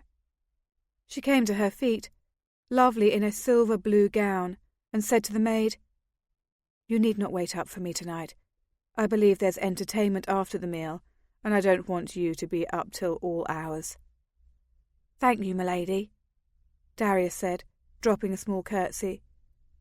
I could not keep a quick resentful thought from crossing my mind. With what attractive guardsman will you be spending your free hours? But of course, I did not ask the question aloud. It was too absurd. Downstairs, the seating was more formal than usual, which I instantly knew spelled trouble for me. Indeed, the servants directed Alessandra to the head table, while I was placed at the second of the perpendicular tables, a fairly high honour which I knew, and which I did not appreciate. For Hennessy of Melidon was already seated in the chair next to mine, and he smiled as he watched me approach. We made it through dinner amiably enough, though Hennessy's conversational abilities did not improve much with familiarity, and I made absolutely no replies to his attempts at gallantry, which he must have found discouraging. I managed to elude him as the guests all filed into the large salon for the evening's entertainment. I had no idea what this might be, so I caught up with Angela as people began to seat themselves in rows of chairs set up before as low dais. "What's going on? Is someone performing?" I asked. She grabbed my arm and led me to the row where Marian had already settled. "Corrie, you were seated by Lord Hennessy. What an honour for you! There's talk that he might be the next viceroy, once his father dies and his brother proves impotent." "I thought he was a little boring," I said. "It doesn't matter if he's boring. A husband doesn't have to be interesting to make you wealthy and powerful." I wanted to get off this topic. "Well, you didn't fare so badly yourself," I said, for I'd noticed. This matchmaking game was new to me, but I was beginning to make out its intricacies and arabesques. "Wasn't that Lord Leicester seated beside you?" This she was happy to talk about. Then we discussed Marian's dinner partner as well, while the rest of the guests filed in and made themselves comfortable. I still had no idea who would be performing, so I was amazed to see a half-dozen aliora enter the room and climb to the small stage. 3 were creatures I had never seen before: a very old woman, a fair-haired young man, and a young woman with absolutely luminescent skin. With them were Andrew and 2 of the other aliora who lived at Castle Auburn. Are the aliora going to sing?" I asked, dumbfounded, for I had never witnessed such a thing. Angela shook her head. "They don't sing, but they play music. It's unearthly beautiful. You've never heard them?" "No." "Actually, it's rare that they perform anymore. Those 2, the old woman and the young one, apparently were part of some, I don't know, musical clan in Aliora before they were captured. The old one lives in Trigonia and the young one in Meladon, so they're rarely together. When they are, they always perform concerts. My mother said it was the best reason to invite Hennessy here." She giggled. I was incapable of even the smallest smile. The image conjured up: Aliora torn from their homes, separated, reunited in bondage, and only then being able to enjoy one of their simple, essential pleasures, suddenly made me mute and horrified. How had such a thing happened? I knew the answer to that. I had almost been part of it, just 3 years ago. How could my uncle do such things? How could I have thought they were permissible? I could not fit my mind around the answers. I could not dream up an acceptable solution. While I wrestled with my guilt and anger, the aliora arranged themselves on the stage and took up their instruments. 3 of them carried long, thin tubes that appeared to be hollowed-out tree limbs. But their own arms were so long and thin, and so carefully placed around the tubes, that at times it looked as though they held not 1, but 3 of the attenuated instruments. The 2 visiting women seated themselves and unfolded metal boxes in their laps. From where I sat, I could not tell if there were strings inside the boxes or some other device for creating music. Andrew idly juggled a handful of glass cylinders, which made a loopy crystal chiming as they struck together. The old woman addressed some questions to her fellow musicians, and they all grew still. Then on some signal that I could not see, they all began playing simultaneously. It was as if the trees in the forest suddenly sat down and began to speak. It was as if the river pursed its lacy lips to tell a tale. The aliora did not produce music as I was used to hearing it, but sounds, voices, and whispers of the woodland animals in a language suddenly ordered and comprehensible. Except that it was not comprehensible. There was no story, but there was the sense of communication, of mysteries made clear and universal truths unfolded. I sat there under the patter and sigh of their wind song and thought, yes, now I understand. Of course. Why did I not know before? I was spellbound. I was ecstatic. I was ensorcelled. When the music abruptly halted, I literally gasped, as did half the humans in the room. I felt stupid and heavy, as if I had dragged myself from a woodland pool where I had lain all day, letting the water take my weight. The room seemed to close in. The walls were too dense, and the air was too thick with the scent of nearby bodies. Someone near me began to speak, but I could not understand her words. Before I had time to panic, or even wonder, the music started again. Once more I was buoyed by its soothing explanatory rhythms. The world seemed huge, suffused with sparkling diaphanous lights. Every single creature, every single object within it swayed to its preordained melody. There were no lapses. Nothing did not fit in. The castle, the surrounding countryside, the provinces stretching farther away than I could even imagine, seemed part of one harmonious whole, laid out in a pattern that was beautiful and complete. I lifted my hand, as if I could stroke the weave of the tapestry. Even the fact that there was nothing substantial to feel did not lessen my understanding of the canvas. Everything was brilliantly clear. The music stopped again, and again I was disorientated and at a loss. I had enough clarity of mind to think, in that wretched interlude, if everyone feels as I am feeling, why would they ever allow the aliora to play for men? Then the music began again, and I did not care that without it I was forlorn and confused. I just wanted it to continue for the rest of the night. I couldn't say exactly how long the concert continued in this fashion. It seemed like days that we were hypnotized by the aliora, but it might have been only an hour or two.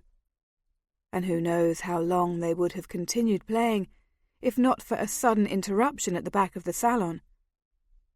The door was flung open, and a loud voice cried, "This concert can go on all night, because I've brought another one to join the orchestra." And with that sudden, sickening sensation of sound, the aliora stopped playing. The human crowd produced equal numbers of protests and cries of astonishment. Some people leapt to their feet and pointed. I heard someone laugh. More distantly, I heard a soft, keening sound as if a child was crying. Slowly, because I knew what I would see, I turned in my chair. To see my Uncle Jackson filling the doorway, his hands on his hips, his smile breaking the dark riot of his beard. He was wearing travel-stained clothes, and looked as if he had just this minute ridden in through the gate. Crouched beside him on the floor, scantily dressed and whimpering over the gold chains around her wrists, was an aliora girl who looked scarcely older than a child. She was so small and so thin that the strands of her long, full hair seemed more robust than her arms and legs. I could have lifted her with one arm and cradled her against me, and still had room left in my arms to hug my sister. The gentry around me were greeting this astonishing sight with low exclamations of delight. "Another aliora! Jackson, you promised me first bid. Look at how small she is. She'll be wonderful with children. The greatest hunter of our generation. Congratulations, Jackson. Well done." I could not listen to them. I could not look at my uncle. Heedless of how I might appear to anyone who saw me, I struggled to my feet and hurried past the stage to the small servants' door nearby. I had not gotten very far down the hallway when I came to my knees and became sick right there in the corridor. 8. Later, of course, It was Angela who told the tale. It's possible I could have found it from Jackson myself, except that there was no way I could have asked him the story. During the days following his arrival, I was not sure I would ever be able to speak to him again. I don't know at what keyholes Angela listened to come by her information, but since it tallied with what I already knew, I believed her, although I wished with all my heart that I did not. According to Angela, Jackson had spent 2 weeks in the forest by Phelan River, hunting for aliora. He had been incredibly patient, making an almost non-existent camp where he would lie for hours, night and day, unmoving on the forest floor. He became so familiar to the birds and wild creatures that lived in this part of the forest that they no longer feared him.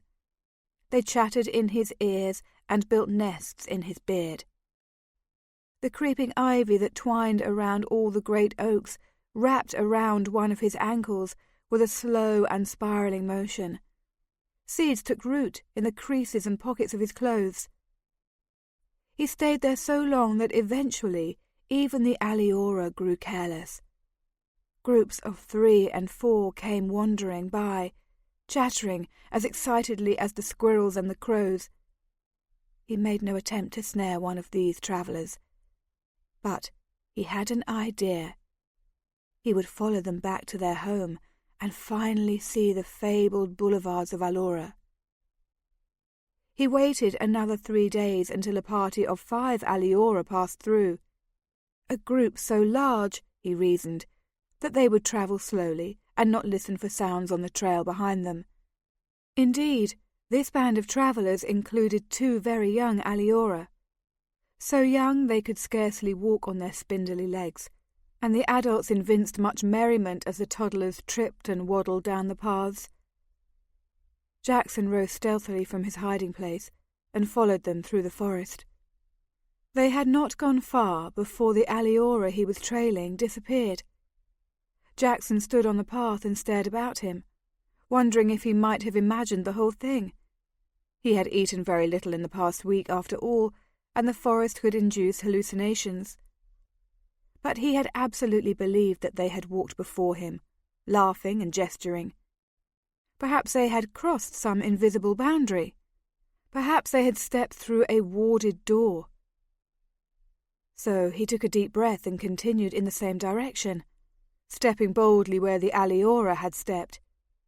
And he felt a feathery tingle along his whole body as he crossed into Wonderland.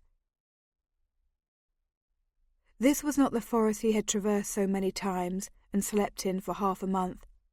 This was a place of glancing white light, open blue skies, fantastical dwellings in riotous colours, and streets cobbled in alabaster. He stood on the edge of paradise and stared.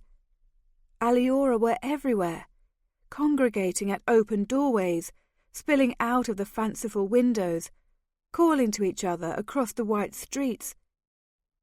He could not see the edge of the city. He could not count the aliora. As he stood there, gaping, he became aware of a soft, incessant noise, a humming or a buzzing or a rapping. It changed as he listened, changed in pitch, changed in quality. It was as if the bees flew by, then birds caught the melody and changed it to a unison trill, and then hundreds of kittens overtook them with their rough and boisterous purring. It seemed to be a communication of sorts, though he would not call it language. He would learn in the next few days that it was the sound of the aliora. It was their collective voice, the harmonious reverberations of their subconscious, attuned to each other and playing back the mood of the whole. He would say later that he stood there an hour watching the streets of aliora, incapable of moving forward or stepping back into the familiar emerald forest. But perhaps it was not that long. He would also learn that time in aliora was fluid and hard to segment. He might only have been standing there 5 minutes before a completely unexpected figure bounded up to him. "Jackson Aisling?" it exclaimed, and a few seconds later, Jackson realized that it was a human, and one that he recognized. A hunter named Jed Cortay. I cannot believe my eyes. Neither could Jackson, for this was a man he had known well. Jed Cortay had been a coarse, burly, damn-your-eyes woodsman who would take any pelt, whether or not it had value. The man who stood before him now had the same height and the same body, though considerably slimmed down, and a face with roughly the same features, yet he appeared transformed somehow. Almost how Jackson imagined a man might look transmogrified by death and elevation to the realm of angels. Cortay! Jackson named him, and they grasped hands with tremendous vigour. At one time they had been great friends. What are you? Is it possible? All this time I thought you were dead. Cortay laughed loudly, and the ubiquitous hum around them jumped with a surge of hilarity. No, living here, a changed man, a blessed man. Hasling, you don't know what you've stumbled onto. Jackson looked around again. It's aliora, he said, or at least it matches my dreams of it. Cortay took him by the arm. Your dreams could never have been this miraculous, he assured Jackson. Let me show you. You will not believe it. It is too beautiful for words. Indeed, at this point in Angela's recital of Jackson's tale, the descriptions became sketchy and filled with superlatives. It was as if human speech could not recreate the marvels of aliora. There were no adjectives gorgeous enough to encompass the architecture, the music, the texture, the scent of that place. Jackson and Cortay spent hours, perhaps minutes, wandering through that amazing city, until they at last came to the most splendid house of all. I could not visualize it from Angela's telling. It had 5 stairways and no walls, except walls of ivory lace, and trees grew in the front rooms, and golden light spilled over everything. But it was not hard to guess who lived here. The Queen of Aliora, the woman who called herself Rowena. He had seen her since that summer evening by the river when I had overheard their conversation, for his opening words to her were, "You look wearier than you did last fall." And she replied, "I have but recently come from searching the land of humans for something I lost. I find that whenever I cross out of the boundaries of aliora, I grow tired and feel my age. But when I am home again, I am renewed and fulfilled. In a day or so, you will not be able to make such an accusation." "It was not an accusation," he said. "Merely I noticed."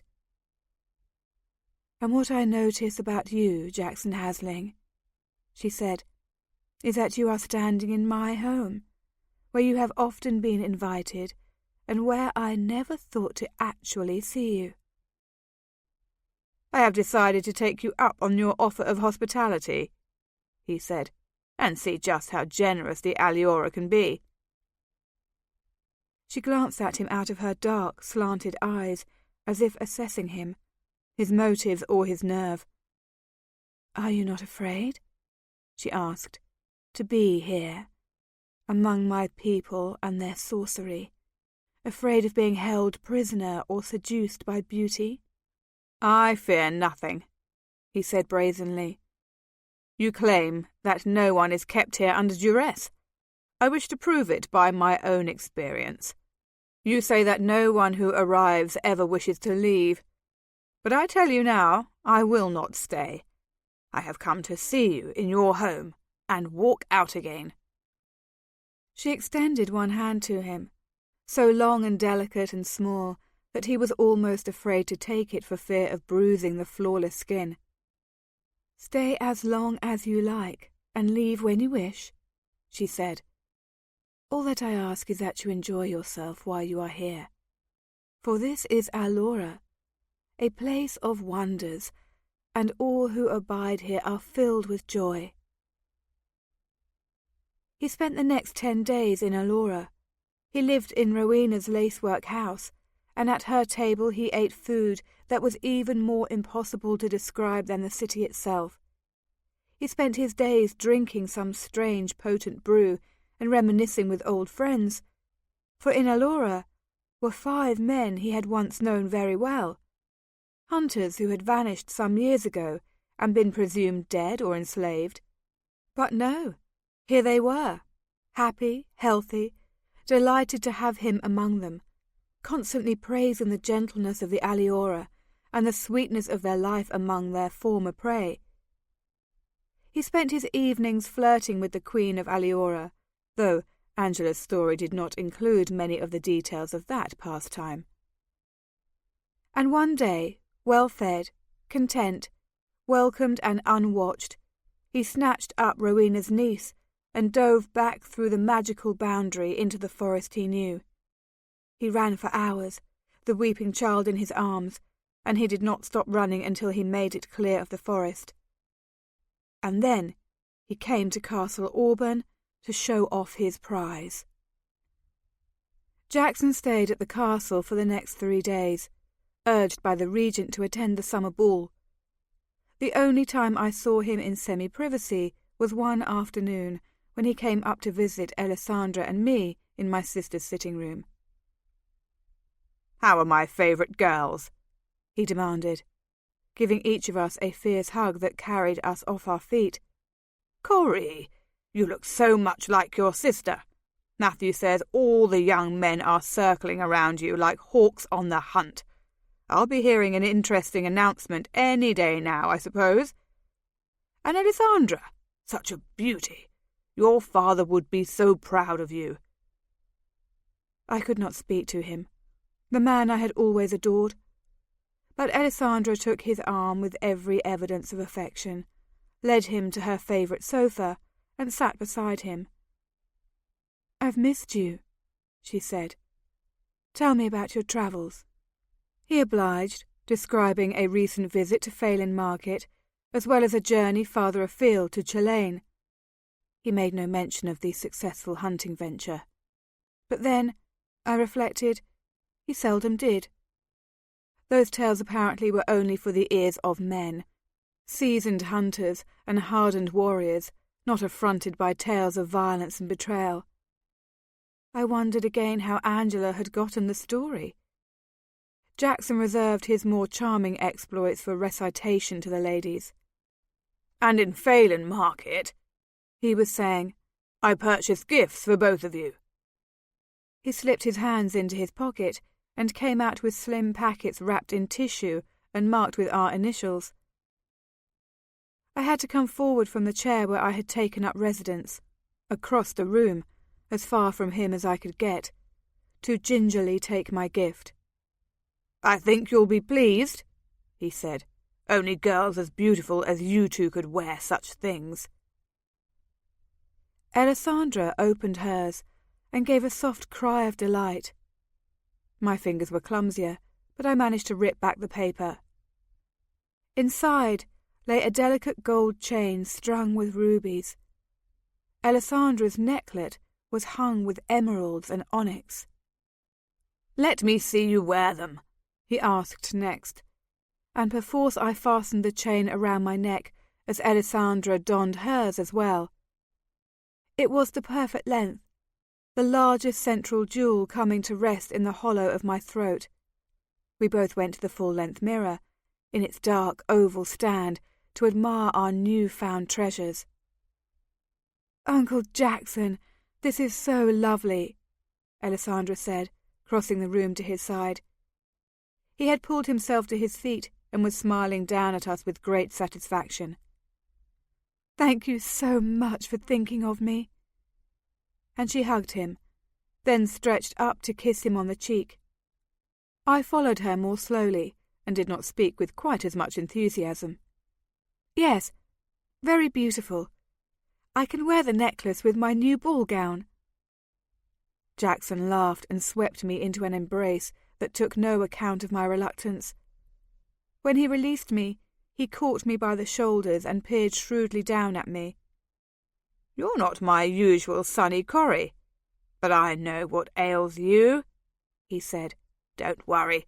There are plenty of beaux out there if this one doesn't suit you. No need to fear that you won't be wed." At this, I could not help staring at him, possibly the first time I had met his gaze since he arrived at the castle. My expression amused him, for his laugh rolled out again, and he gave me a final hug. "I'll see you both at the ball," he promised. "Save a dance for me." And he was finally gone. I turned my stare on Alessandra. "He thinks I'm mooning over some beau?" I choked out. "What could he... Why would... I don't know what to say to him. I don't know what to think." Alessandra had moved to the door behind Jackson, and now she stood across the room, watching me from a distance. She knew something of what I was feeling, for I had wept in her arms the night after the young Aliora was brought to the castle. But I had not told her Angela's story. I was not capable of repeating it. "He asked me yesterday why you seemed so preoccupied," she said. "This is a man you have loved your whole life. You cannot expect him not to notice when you suddenly do not speak to him." "And you said?" "I told him you were heart-sick, which is the truth, although I knew he would misinterpret my words." I shook my head and sank to the chair where I had taken refuge before. "I am. He is... I don't know that I can bear to be in the same room with him. That girl, that child, and he stole her from Aliora." Alessandra crossed the room and came to a halt directly in front of me. My head was in my hands, and I did not look up. I stared at her fine silk slippers through a haze of falling tears. "He is the same man he always was," she said calmly, "and he loves you as much as he ever did. He has hunted Aliora for 20 years, and you have loved him for 17 of those years. What has changed? How is he different?" "Perhaps I am different," I cried, wrenching myself to my feet and beginning to pace. "Perhaps I didn't realize, and maybe I should have realized. And now I do, and it's horrible. There's so much wretchedness and misery, and he has caused it. He has been cruel, and I cannot believe I did not see it before, and I cannot believe I could have loved him." She turned to watch me as I paced, making no effort to stop me. "I despise his trading in the Aliora," she said, still in that serene voice. "It makes me heartsick as well. Yet it is a profession that the world views as honourable. He has received praise and glory and monetary advantage for pursuing this career. Who is to tell him that it is an evil thing to do? His heart." She nodded. "You have hunted with a trained hawk on your wrist. Wasn't that once a wild creature? Didn't some hunter steal it from its native habitat, tear it from its mate and offspring, force it into a foreign way of life? And yet no one worries over the hawks in their cages, or thinks they have been mistreated. How is it any different to capture an aliora?" I had stopped in my striding. Now, through puffy red eyes, I stared at her. "It is different," I whispered. She nodded again. "It is different," she said. "But some men do not think so. How are they to learn that, unless someone tells them, unless they discover it for themselves?" "He will never discover it on his own," I cried. She appeared to consider. "I think he will," she said. "I think he already has, and he stole this child because he was afraid he did not have the heart to do it. He seems very proud of himself, but there is something to him. I think that visit to Aliora took more from him than he has realized. I shook my head violently.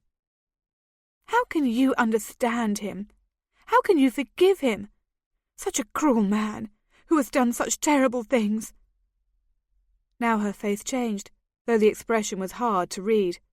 It went from her habitual tranquillity to a look that was even more remote. I have known men much worse than Jackson, she said quietly. I will never call him cruel. 9. During the next 2 days, I recovered some of my equilibrium, though I still avoided Jackson. I was beginning to regret my easy bargain with Clote, which had resulted in my downing half a draught of that benighted potion. It had not opened my eyes to the charms of a lover. Oh no, it had opened my eyes to the true natures of everyone else around me. I was wishing with some intensity to still have my eyes tight shut. It was not only Jackson I could not bear to see these 2 days, but also Hennessy of Melidon, Angela, and even Brian. To me everyone seemed either shallow or tainted, and I wished with all my heart to be back at my grandmother's cottage. There, at least, I understood the rivalries and the desires. Here, nothing was simple and everything was suspect.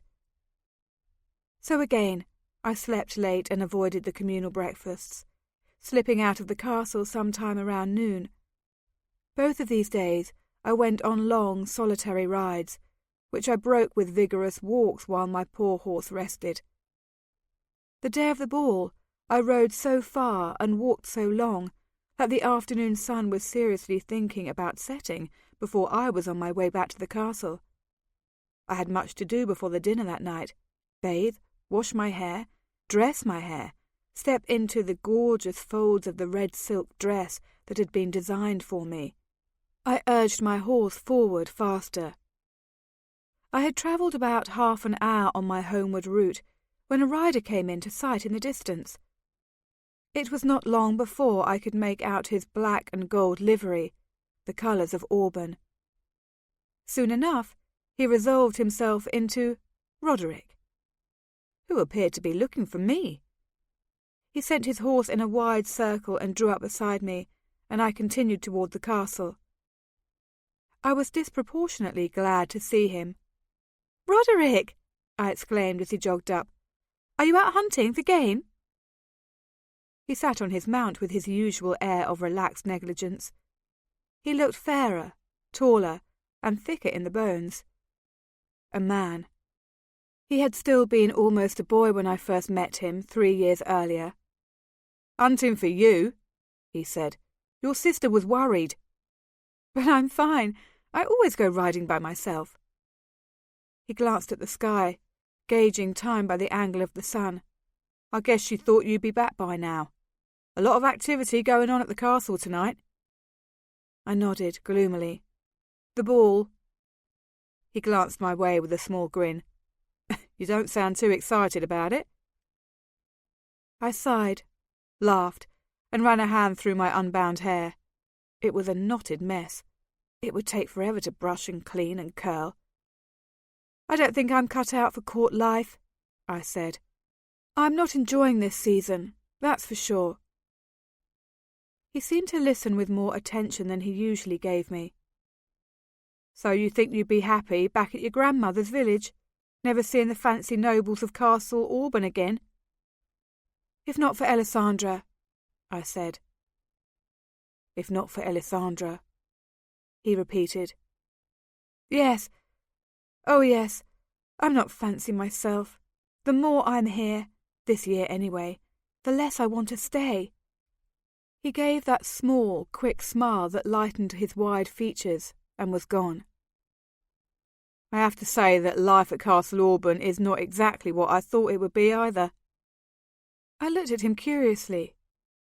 "But you were mad to come. Didn't you say so once? You couldn't wait to leave your father's farm and journey to the prince's court." He nodded. "Yes, The honour and excitement of being a king's guardman. There was nothing that could have held me back from tasting that life. And now? Now? He seemed to consider the landscape before him, as if its green contours were engraved with the answers he wanted. Like you, I have a compelling reason to stay, but it is not the reason I expected when I came here, and if it did not exist, yes, I think I would go back to my father's farm and be happy. I know I could. I could buy my own land, raise my own cattle, be a simple man again. He glanced at me, a trace of humour in his hazel eyes. I'm not a fancy man either, as it turns out. I had fastened my attention on his earlier remark, that he had a compelling reason to stay put. I've seen you with her, I said before I could think. I was surprised at first, but she's a good enough girl, I suppose. Now the look he turned on me was both narrowed and watchful. Who have you seen me with? He said. I gestured, ineffectively. Daria, my sister's maid. She came to the weapons yard to watch you practice. His eyes didn't waver from my face, no more looking to the landscape for answers. Daria is not the reason I'm staying. Now I was astonished. I had been convinced. But you said there was a woman. He shook his head. That's not what I said. I said there was a reason. I did not say who or what the reason was. But Now I was embarrassed, and if he was not in love with Daria... But he still had no reason to favour me. I felt awkward and stupid. I'm sorry, then I guess I assumed... Now he was grinning again. He shifted in the saddle to face forward once more. Although she is a good girl, as you say, a pretty thing, but my heart is not free. I have no interest in your heart, I said crossly. He laughed aloud and gave me a sideways glance.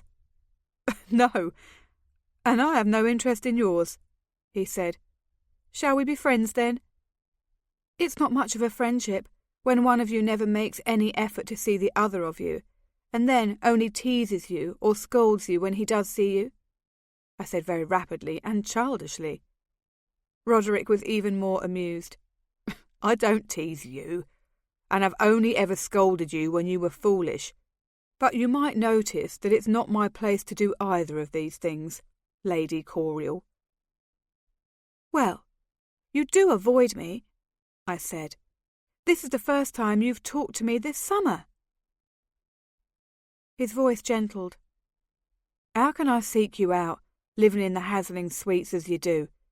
Every time I have seen you from a distance, you have been talking to some lord or off on some errand. Guardsmen are not at liberty to claim the attention of a lady such as yourself. Well then, I said, both elated and a little nervous. What do your duties allow? Can you ride with me? My mornings are bespoken, and most of my evenings. There are 2 afternoons a week I'm free. Then, perhaps on those afternoons, at least once a week. I would like that, he said. I frowned a little. Although, I suppose someone might notice if I went off riding with you that frequently. You would never believe how these people gossip.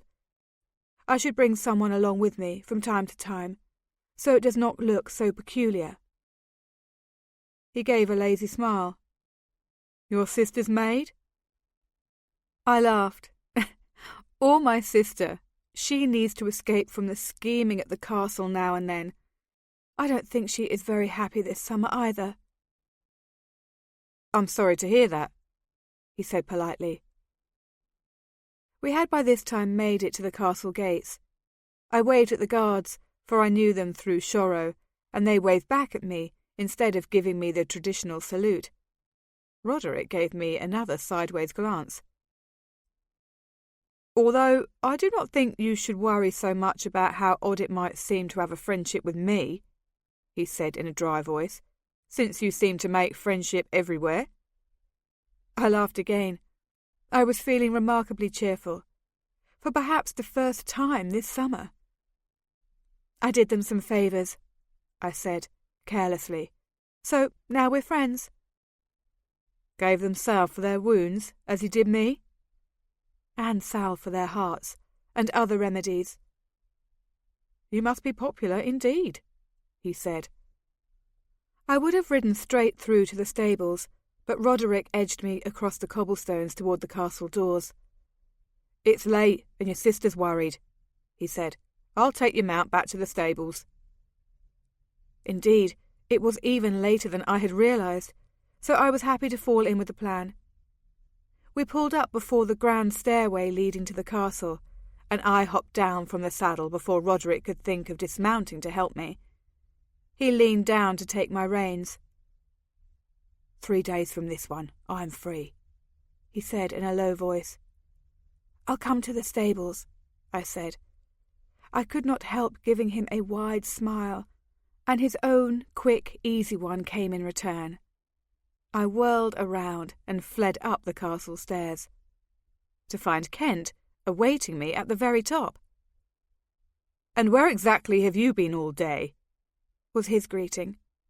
He took me by the wrist and pulled me through the doors, none too gently. The 2 guards touched their fists to their foreheads for Kent's benefit, but grinned at me when he could not see.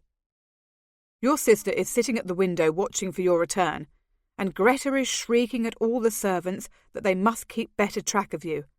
I sent Roderick out searching for you, and I'm glad to see he found you. But I can't believe you would be so inconsiderate as to be gone all afternoon. This day of all days." I twisted my hand free, but hurried beside him through the corridors. I don't know why everyone's so worried. I always go off by myself, and I'm always back in time for whatever I've promised to do. "It's just that you're so careless," he exclaimed, "and it's not like you haven't gotten hurt before on one of your rides." 3 years ago, I reminded him. I was breathless. Could we slow down a little? "And where do you go off to all the time anyway? No one can ever find you when they're looking for you." "Who's looking for me?" "Well, your sister, of course, and then Brian asked where you were, and that stupid Melodon lordling." "Hennessy? What did he want?" "A little of your time, apparently, as did everyone." I found this brand of annoyance completely out of character and irritating in the extreme. Kent was always the one who had found my exploits amusing when I was a child. Now he seemed to think I should suddenly alter my ways to suit his notion, the court's notion, of how a lady should behave. I came to a dead halt in the middle of the corridor. Kent strode on for a few more paces, still ranting, before he realised I was no longer beside him. He spun around and stalked back. "What do—" he began. I interrupted.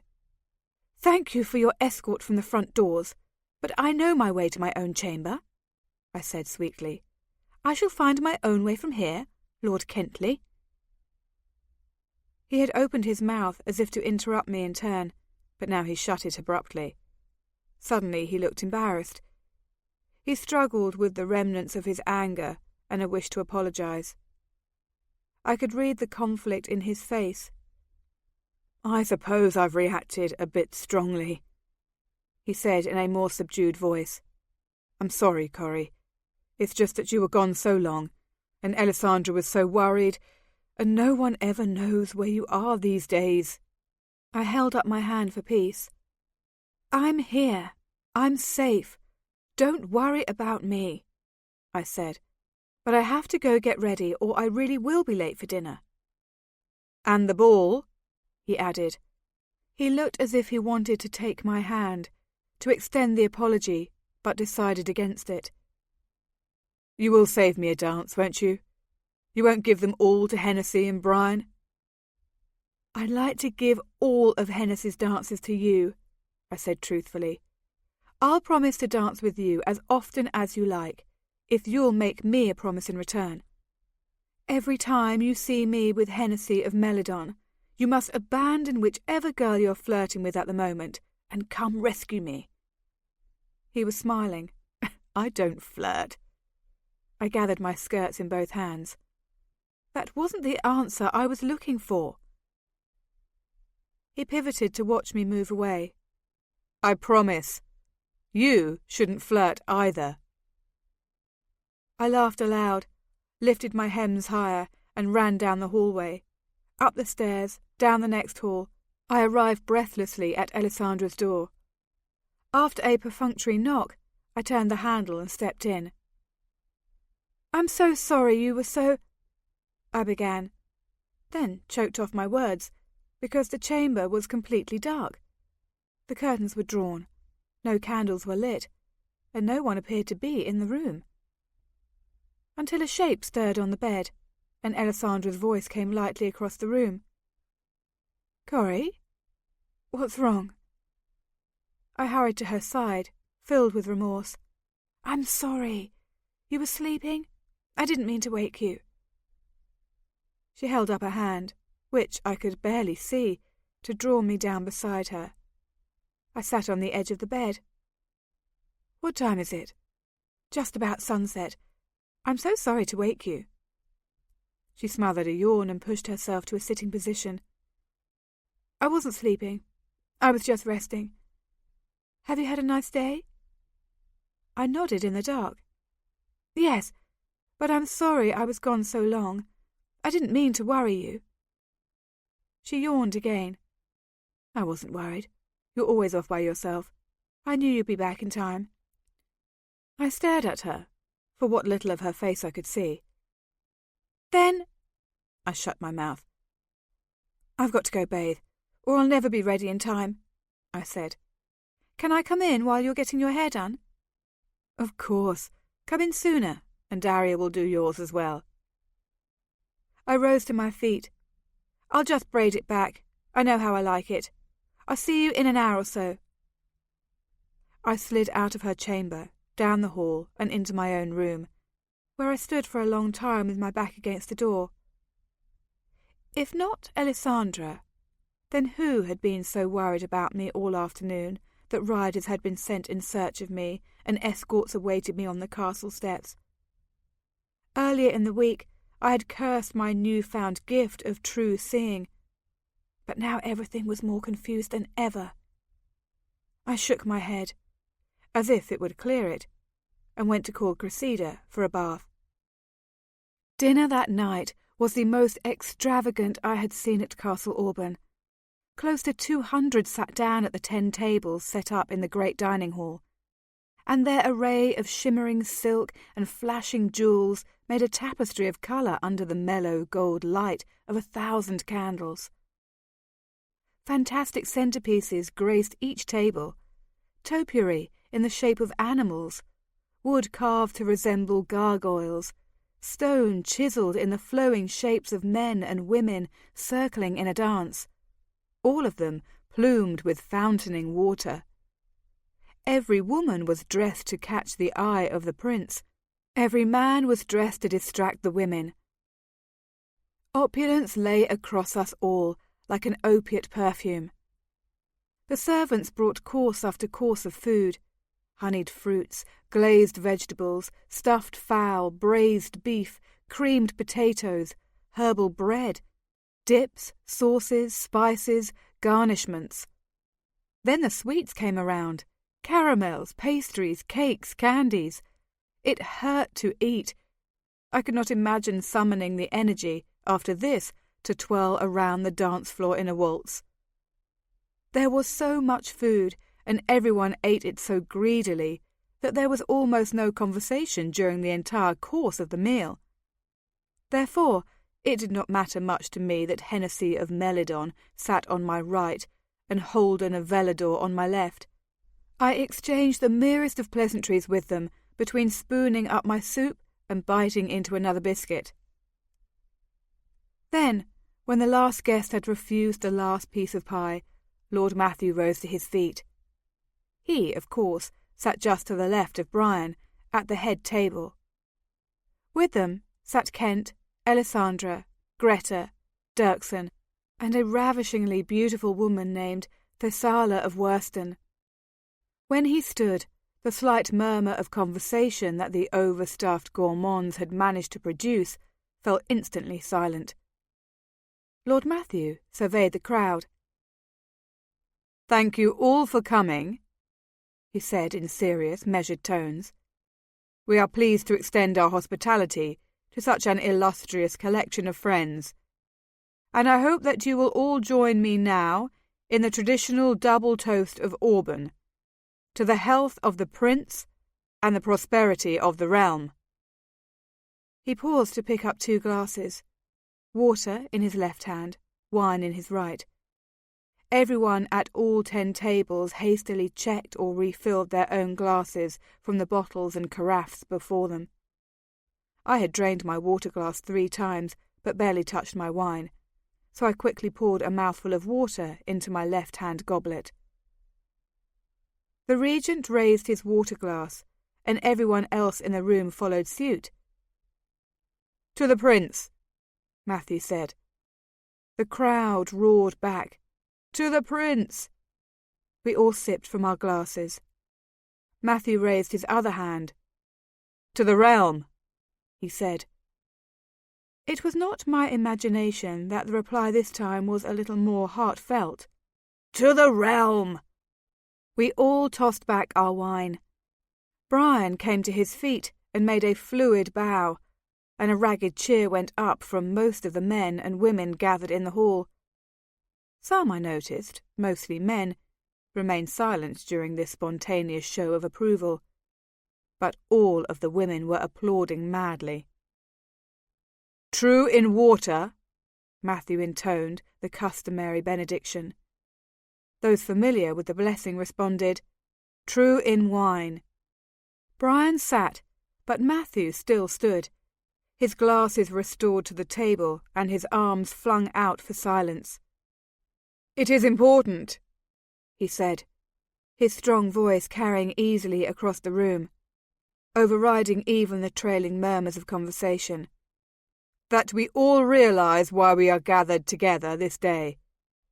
To celebrate another successful year, yes. To renew our bonds of fealty and affection, yes. To enjoy the hospitality of the Prince in a great festival of music and wine, that also." Matthew permitted himself a small smile. The crowd laughed with disproportionate amusement. Matthew's smile disappeared. "But we are all truly here together for another, more crucial reason," he resumed. "We are here to remind ourselves that we are indeed a kingdom, not 8 provinces linked by a common language, a favourable trade exchange, and advantageous marriages over the past 2 centuries. We are a kingdom, with 1 head and many limbs, 1 heart and many organs, 1 centre, 1 soul. 1 year from now, my nephew will take his crown.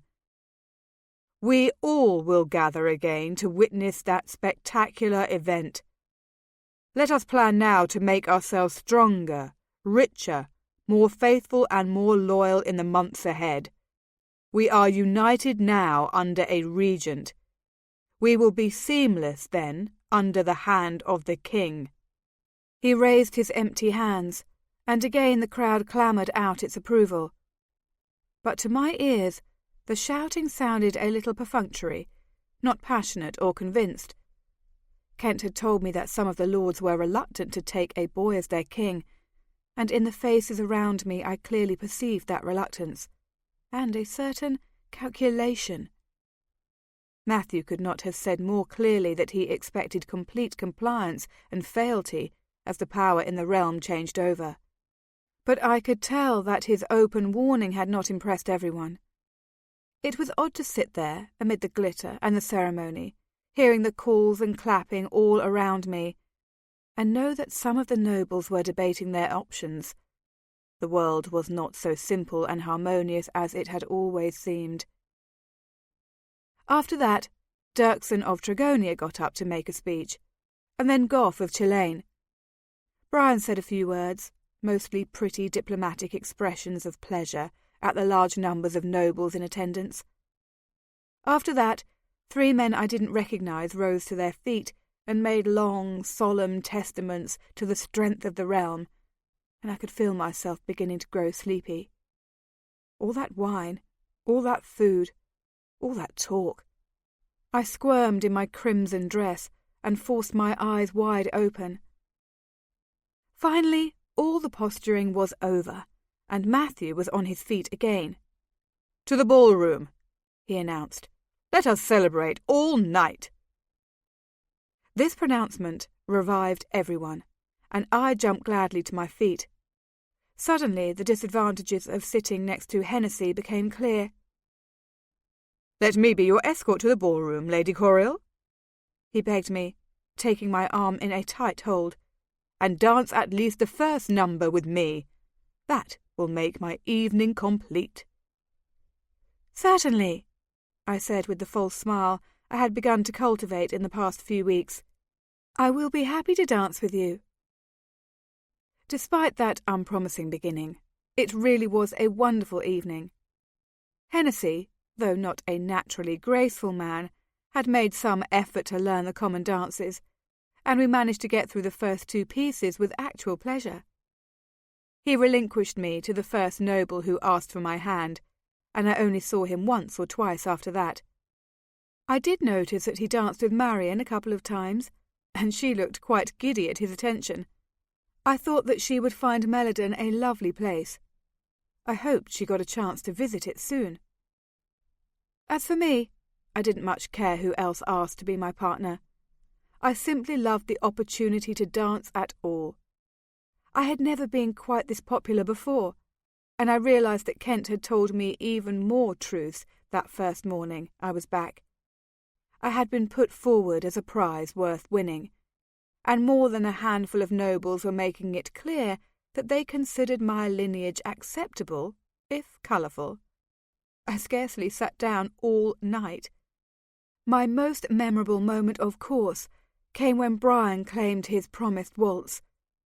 I had been making a flirtatious curtsy to my most recent partner when Brian swept up behind me and caught me in his arms. I could not repress a little shriek, for he swung me around, quite lifting me off my feet, before setting me down and dropping into a magnificent bow. "My dance, lady, I believe?" he said, and closed his arms around me the instant the music started playing. I was breathless from his embrace even before we started romping around the room, and the expression on his face made it even harder to breathe. He was watching me intently, paying no attention to the couples on the floor around us, and a small smile flickered around his lips. He seemed to be appraising me, the texture of my skin, the shape of my eyes, the modelling of my cheekbones, the promise of my smile. He was seductive. He was mesmerising. I could not look away, though I felt the heat slowly rise across every surface of my face. "Yes," he said at last, in a slow, drawling voice. "I think you would be worth just about any coin. It's a shame you are exactly who you are, or I might pay the fortune to find out if I was right." I was not entirely sure what this meant, though I could hazard a guess, and I felt my blush grow even hotter. "You're holding me too close, Brian," was all I said in reply. "I can hardly breathe." He laughed at that, squeezed me even tighter, then relaxed his hold. "I cannot imagine I am the only man tonight who has been so bold," he said. "No, everyone has been most well behaved," I said demurely. He laughed even more loudly at that. "Not for long, I wager," he said. "If you were to take a little walk, out to the balcony, for instance, or even further, to the gardens, I think you might be surprised at just how ungentle a gentleman might be." I opened my eyes wide. "But I do not want to go to the gardens," I said. "I want to stay here and dance." This made him smile again. We had danced so long in charged silence that now the music was drawing to a close. Brian twirled me around and around until I was almost too dizzy to stand, and then he released me to make his final bow. I dropped clumsily into my own curtsy, thinking perhaps I might just tumble forward onto the floor. For the first time, I wished I might take a few moments and sit down to recover. This wish was not to be granted. Someone took my arm just as I was straightening to my full height, and I was pulled back into the next set before I even recognized my partner. It proved to be Jackson. I stiffened in his hold, but he did not seem to notice. He was smiling down at me with a great deal of energy and fondness. "First all the pretty nobles, then the prince, and now Lord Hasling himself," he greeted me. "Lady Coriel has made quite a series of conquests tonight." A ballroom was not the place for serious conversation. You did not accuse a man of slavery and brutality in a glittering sea of fashion and music. I forced myself to smile.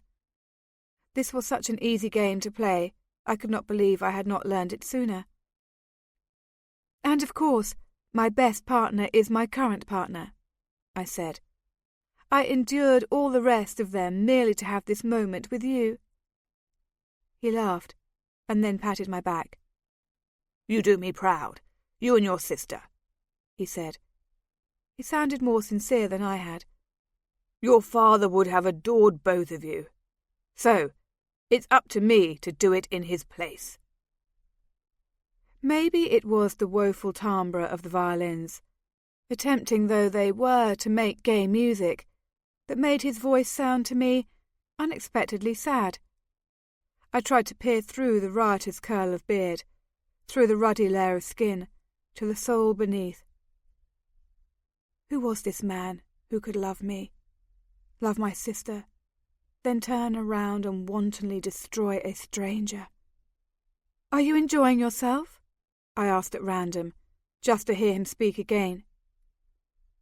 "Oh, it's a grand party," he said carelessly. "Trust Matthew to do it up right. I couldn't spend more than a week in such a place with such people. Give me freedom and the open skies. But I enjoy the talk and the music and the pretty ladies." He patted my shoulder again. I had been right the first time. His sonorous voice echoed through a hollow place of sorrow, catching its reverberations from those ragged walls.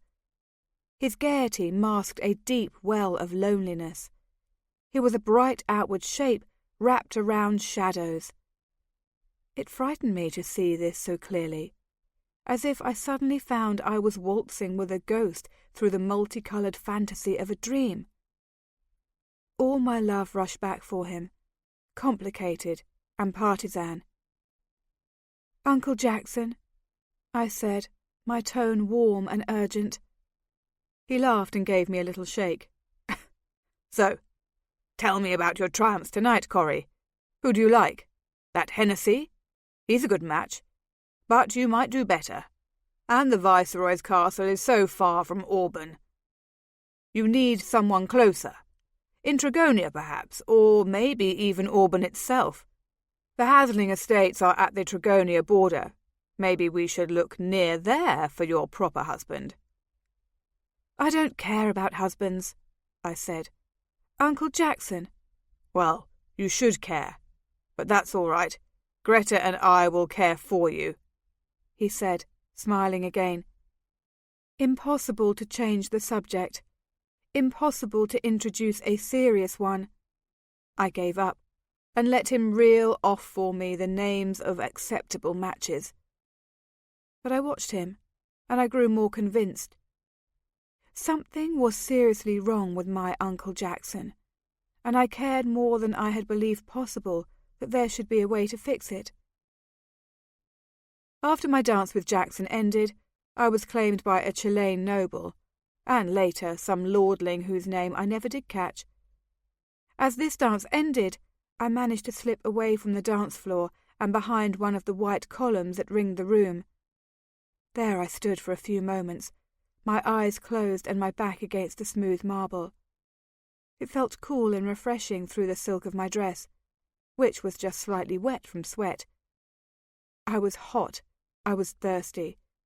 I wanted just 20 minutes to be invisible, and then I would dance again. "I cannot believe it," said a voice to one side of me. "Lady Coriel has excused herself from a dance." I opened my eyes, though I had recognized the speaker's voice. It was Kent, and he stood before me, regarding me with amusement. He was also holding 2 glasses filled to the brim with amber liquid. "I have attended balls at Castle Auburn before," I said. "I don't recall being quite so sought after." He grinned and handed me one of the glasses. "I'm assuming all your excursions have made you thirsty," he said. I sniffed the contents. "I don't think I can drink another glass of wine." Kent shook his head. "Apple juice. I have a few of the servants bring it in especially for me. It looks like wine, so no one can tell I have no head for liquor." Gratefully I sipped the sweet drink, which tasted better than dague fruit at this particular moment.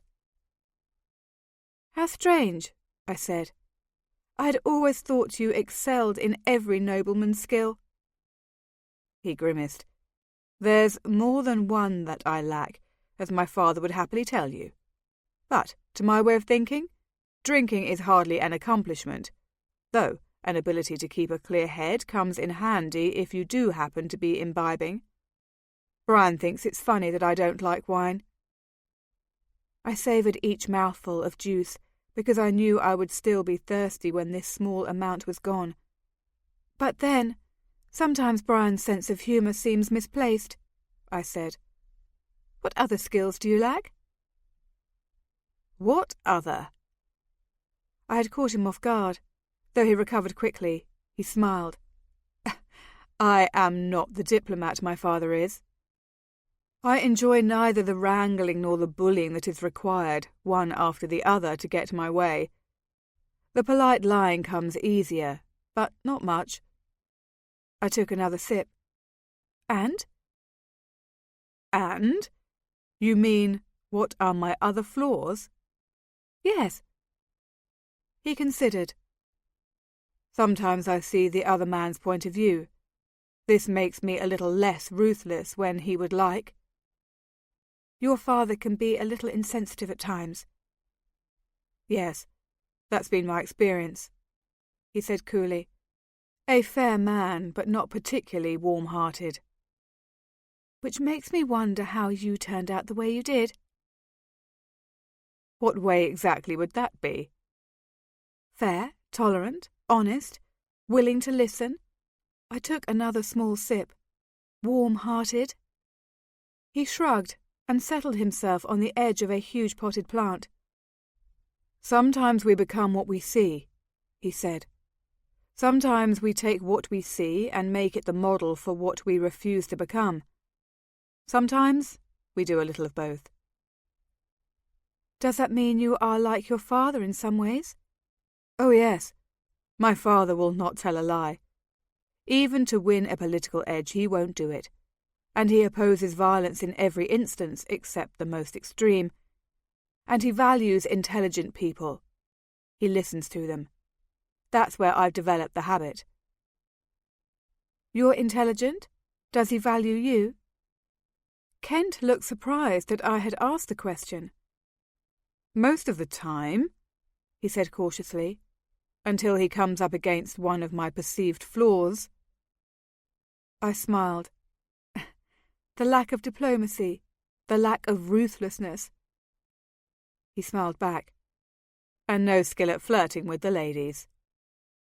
I opened my eyes wide. "Not something he's very good at himself." Kent laughed. "He's already married and produced an heir. He doesn't have to win a bride." "I wouldn't think there would be much winning to do on your part," I said thoughtfully. "If I'm considered a match worth making, just by virtue of my Hazeling blood, think how much more impressive you must be. One step away from the throne, after all." "It's a big step." "Close enough to make you a prize?" I frowned. And don't tell me you aren't successful with women, because I've seen Megan of Trigonia and Lisa of Velador. Yes, and Doreen, and Marion and Angela too, fawn over you like you were Brian himself." He smiled at the comparison, but when he spoke, his tone of voice was serious and deliberate. "I suppose I should have said my father is unhappy that I care so little about making such a connection," he said. "He wishes I had chosen a bride long before this." "And why haven't you?" For a moment I thought he would not answer, which was strange because, odd though this conversation was, I had never before known Kent not to tell me anything I asked. "Why haven't you?" I repeated. He looked down at his empty glass. "One of the other ways in which I am different from my father," he said. "I am not interested in marrying where I do not love." I spoke in a jesting voice. "And all the women in the 8 provinces, you have not been able to find one you could love?" Now he looked at me again, and his face was completely serious. "That's the problem," he said. "There is one." I remembered suddenly how he had watched Alessandra pace through her room the day she returned from Trigonia. I remembered how, this very day, he had, on her behalf, sent riders out to search for me. I remembered how much of the time I had spent in my sister's company had also been spent in Kent's. "And I think I know who she might be," I said softly. His expression changed to something I almost could not decipher. I finally decided it was sardonic disbelief, which seemed strange. "I doubt that very much," he said. I straightened from my pose against the column, somewhat in a huff. "I have eyes," I said, "and I have drunk serums that enhance my ability to see the truth." His voice was dry. "Not lately." "Then tell me who it is you are so fond of, and you will see that I am right." Now he had lost his cutting edge. He was laughing. "You tell me the name of the lady whom you think I pine." "My sister." Slowly, deliberately, so I could not miss the motion, he shook his head. "No," he said. "It is not Alessandra I love."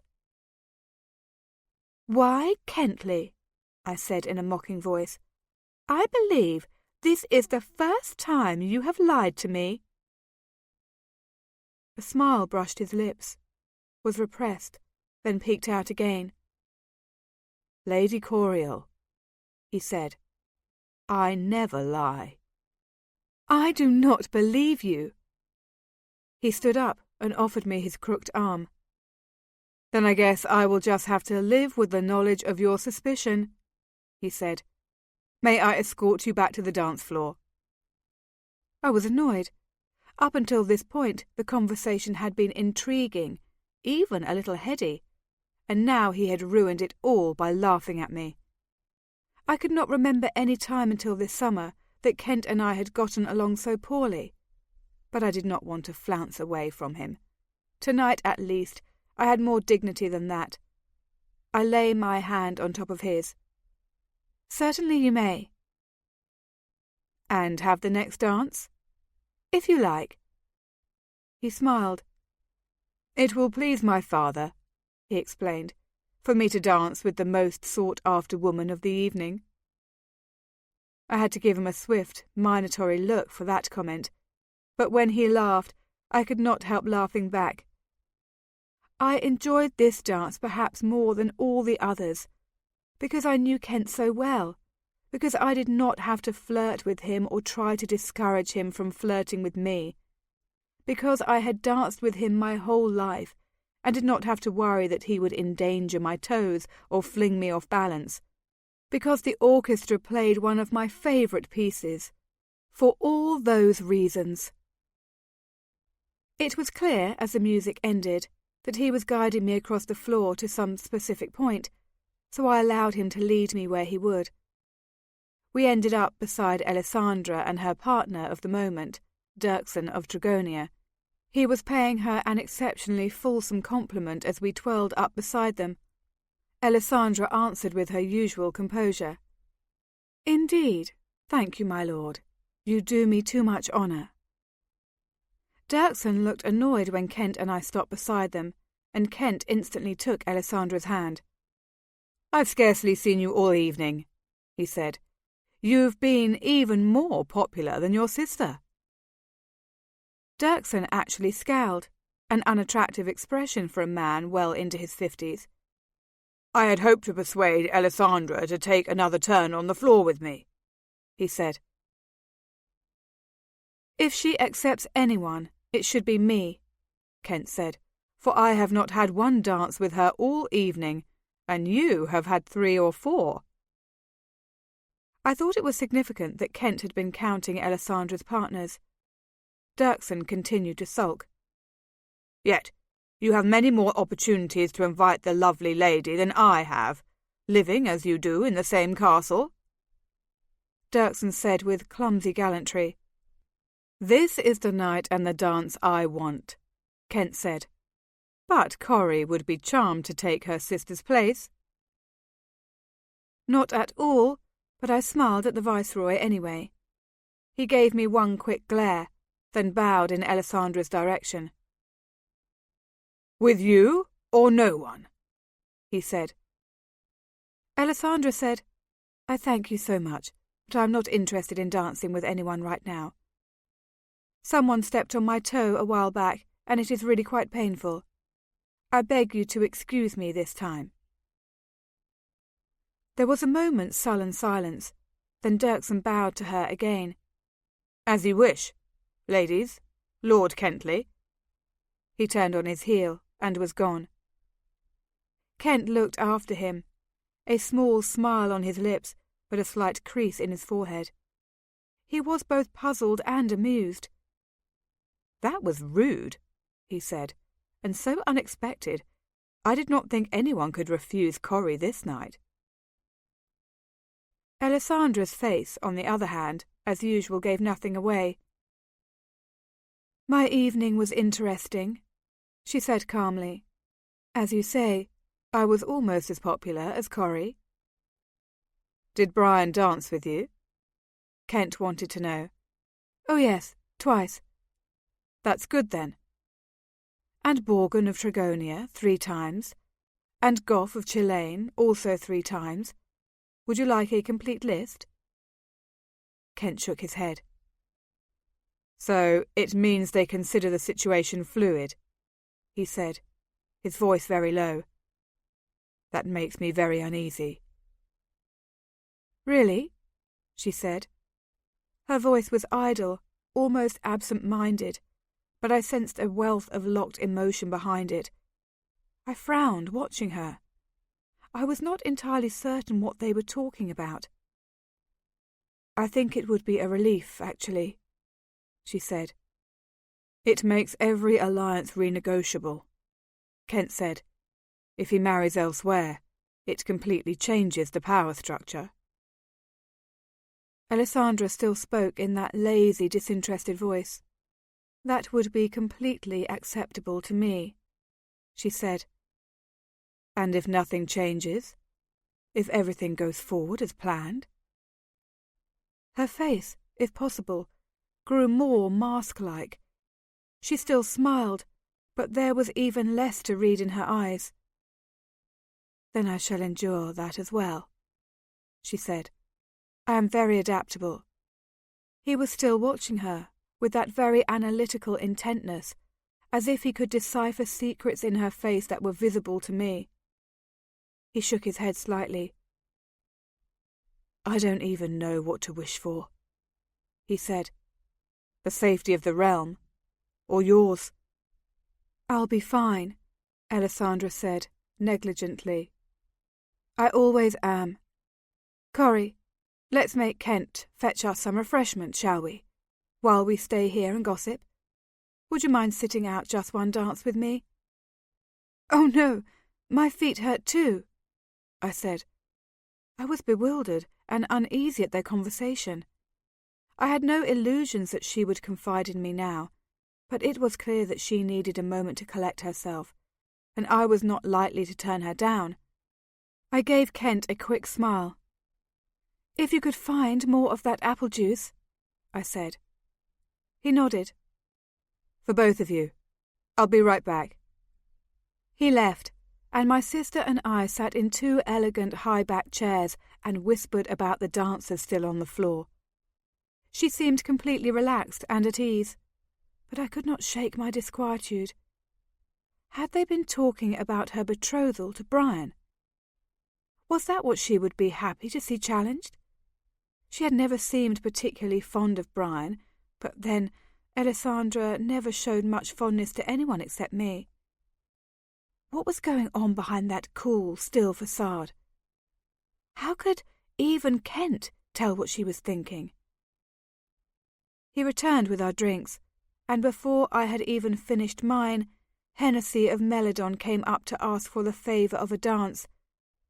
Alessandra smiled and waved me on, so I jumped to my feet and returned to the floor.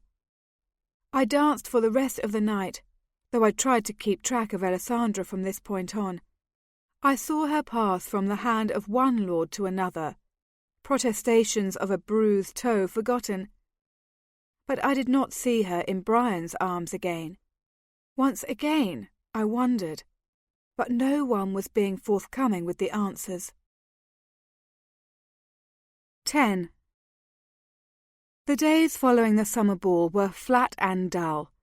The castle quickly emptied of grand company, and we were left with what seemed like a small, unimaginative circle of constant companions. I took up my earlier nocturnal habits and renewed my friendship with the night guards. Clote, I learned from Shoro, had stolen a kiss from his reserved young kitchen maid, and she had neither slapped his face nor refused to meet him again the next afternoon. He was thrown into transports by this mark of favour. I also had a chance to go riding with Roderick several times over the next couple of weeks.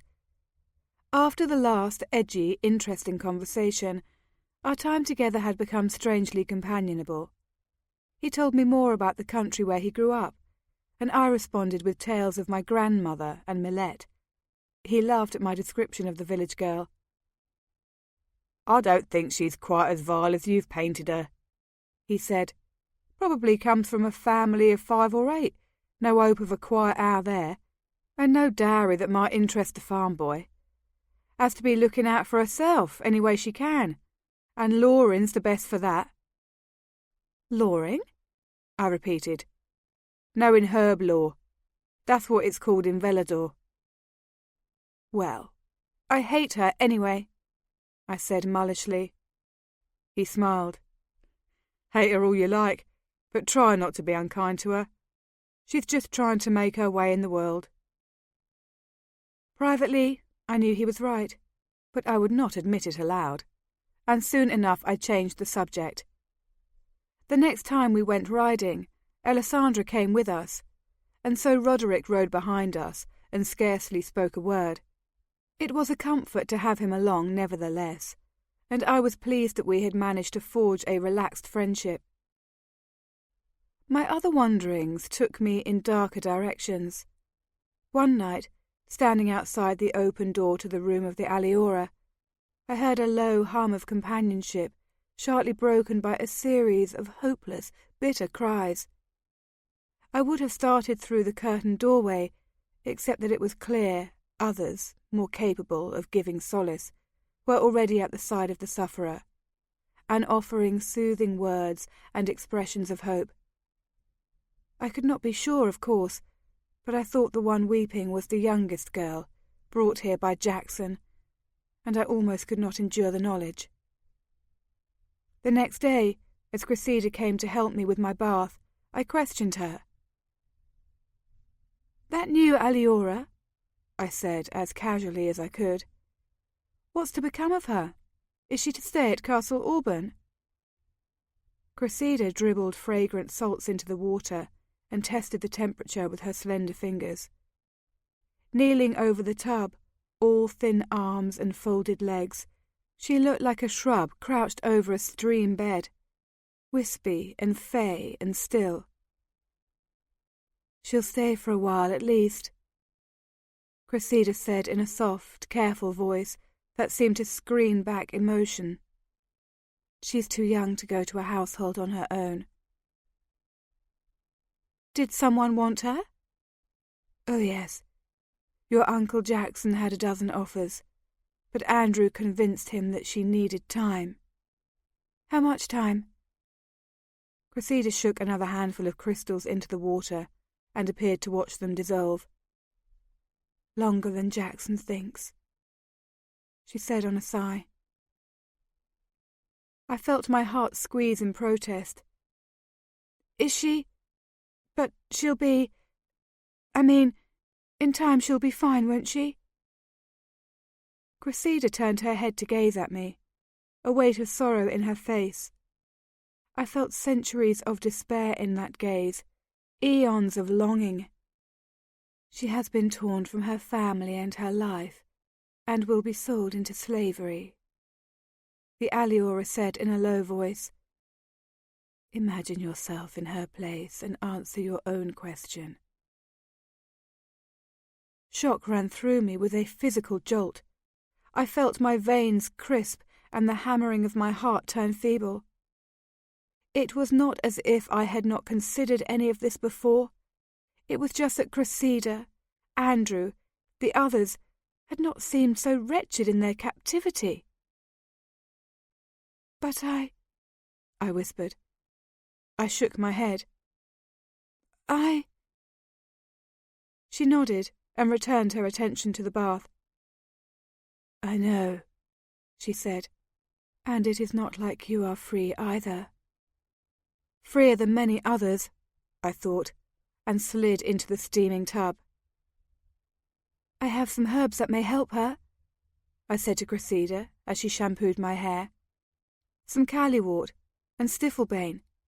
They will soothe her, if you think that would be a comfort." "Callywort?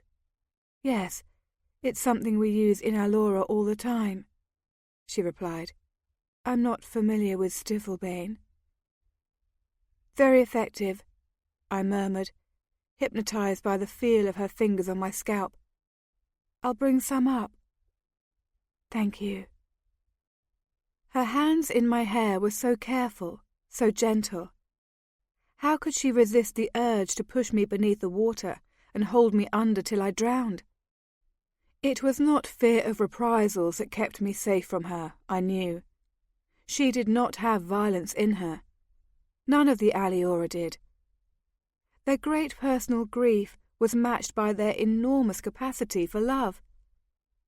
If I was threatened, Cressida would try to save me. If I was ill, she would nurse me. If I died, she would mourn. I could not have summoned that kind of love for a captor. I did not understand her. Understand any of them. Late that afternoon, after I returned from my ride and before I dressed for dinner, I climbed the stairs to the top of the castle and passed the golden key to enter the domain of the aliora. It was a busy time of day for them, for their mistresses and masters were all in the process of changing from day wear to evening dress. But Cressida was there, because Alessandra relied on Daria for this duty, and so was Andrew. "Where's Brian?" I asked Andrew as soon as I saw him. "Shouldn't you be with him?" "He has not come back from the hunt yet. I'm watching." The largest window in the garret looked out over the stables. Andrew would easily be able to mark the prince's return. I hefted my satchel for them to see. "I've brought my medicines. Where is she? What is her name? I haven't heard it." Andrew and Cressida exchanged quick glances. "We have not yet given her a name you can pronounce," Andrew said. His eyes turned toward a bed across the room, which was the first time I noticed the young aliora sleeping. She lay on top of a thin white sheet, and was so thin herself that she looked like a collection of kindling piled before the pillow. Her long brown hair was spread around her and fell to the floor in silken pools. Her skin was so white it seemed to melt into the weave of the sheets. "Call her Fillory," I said softly. Andrew looked puzzled, but Cressida gave me one quick, sharp look. "That's not a name I know," Andrew said. "It's a plant," Cressida said in a subdued voice. "It has some minor healing powers." I went closer to the bed, drawn by the girl's helpless, broken presence. "It has a rare, beautiful blossom that blooms for a day, then falls," I said. "Anyone lucky enough to see it in the wild feels blessed for a lifetime."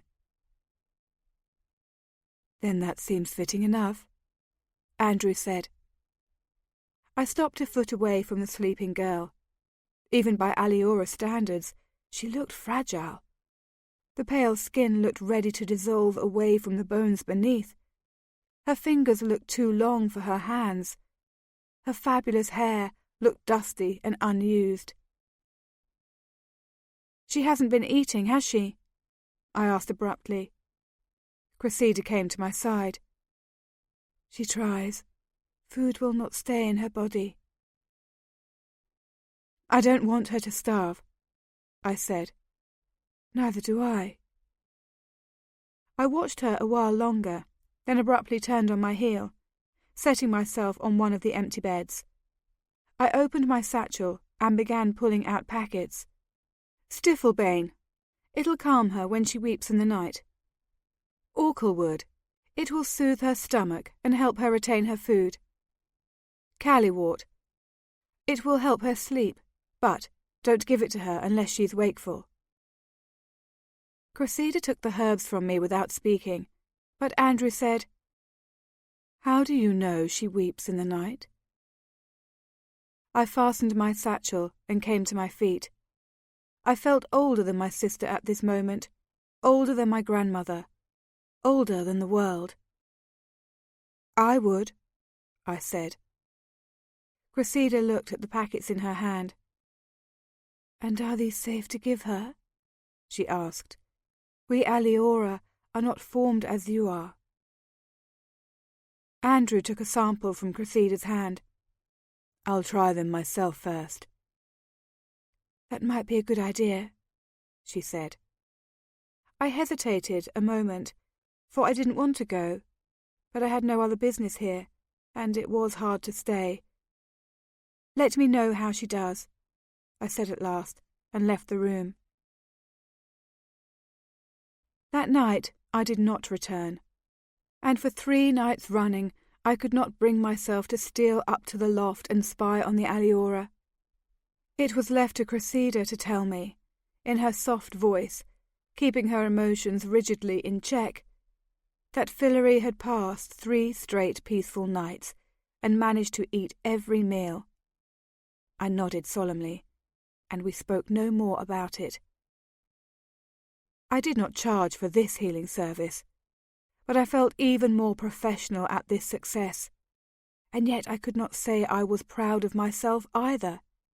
Better, perhaps, to have given her halen root, not just enough to ease her hurt heart, but enough to gently halt its frantic beating.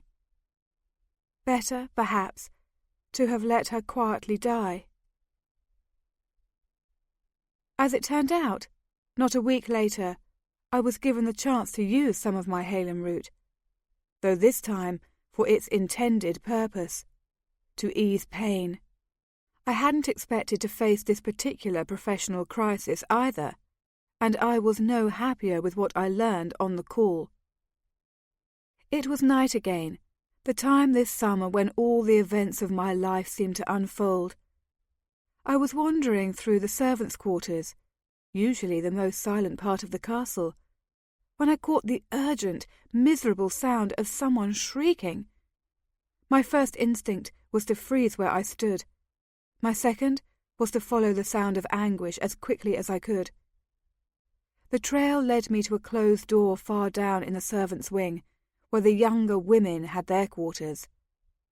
This close, I could catch not only the intermittent wail of agony, but the undertone of women's voices gathered in discussion. I stood outside the door and listened, trying to determine who was inside and what the trouble was. I caught Giselda's voice, sharp and certain, and a young girl's reply. Then the screaming started again. I hesitated a moment, then pushed open the door and went in. A few quick seconds gave me the whole scenario. A pregnant young woman sprawled on the bed, sobbing and shouting. Giselda bent over her belly, checking for movement and progress. 2 other young servant girls nearby, boiling water and looking frightened. One was Giselda's apprentice, and she should have been more than used to this, I thought with a flare of contempt. The other was a girl I did not recognize, a kitchen maid perhaps. Giselda looked up sharply at my entrance. "Lady Coriel, what are you doing?" I waved a hand to silence her. I couldn't sleep, and I heard sounds. This woman crying. Giselda's hand put light pressure on the girl's body, and she screamed again. "The baby's breech, and I can't turn him. I need to cut her open, but I can't calm her enough. I tried to tie her down, but she's already broken one cord. I may lose them both." "Let me help," I said. "I've attended 100 birthings. If Lady Greta knew you were—" "She won't know. I'll be back in 10 minutes. I need to get my medicines." Giselda protested again, but half-heartedly. Even she knew she could use assistance. I flew back to my room, snatched up my satchel, and ran down the hallways again. I was breathless as I skidded back into the servants' room, where fresh howls of pain could be heard all the way down the hallway.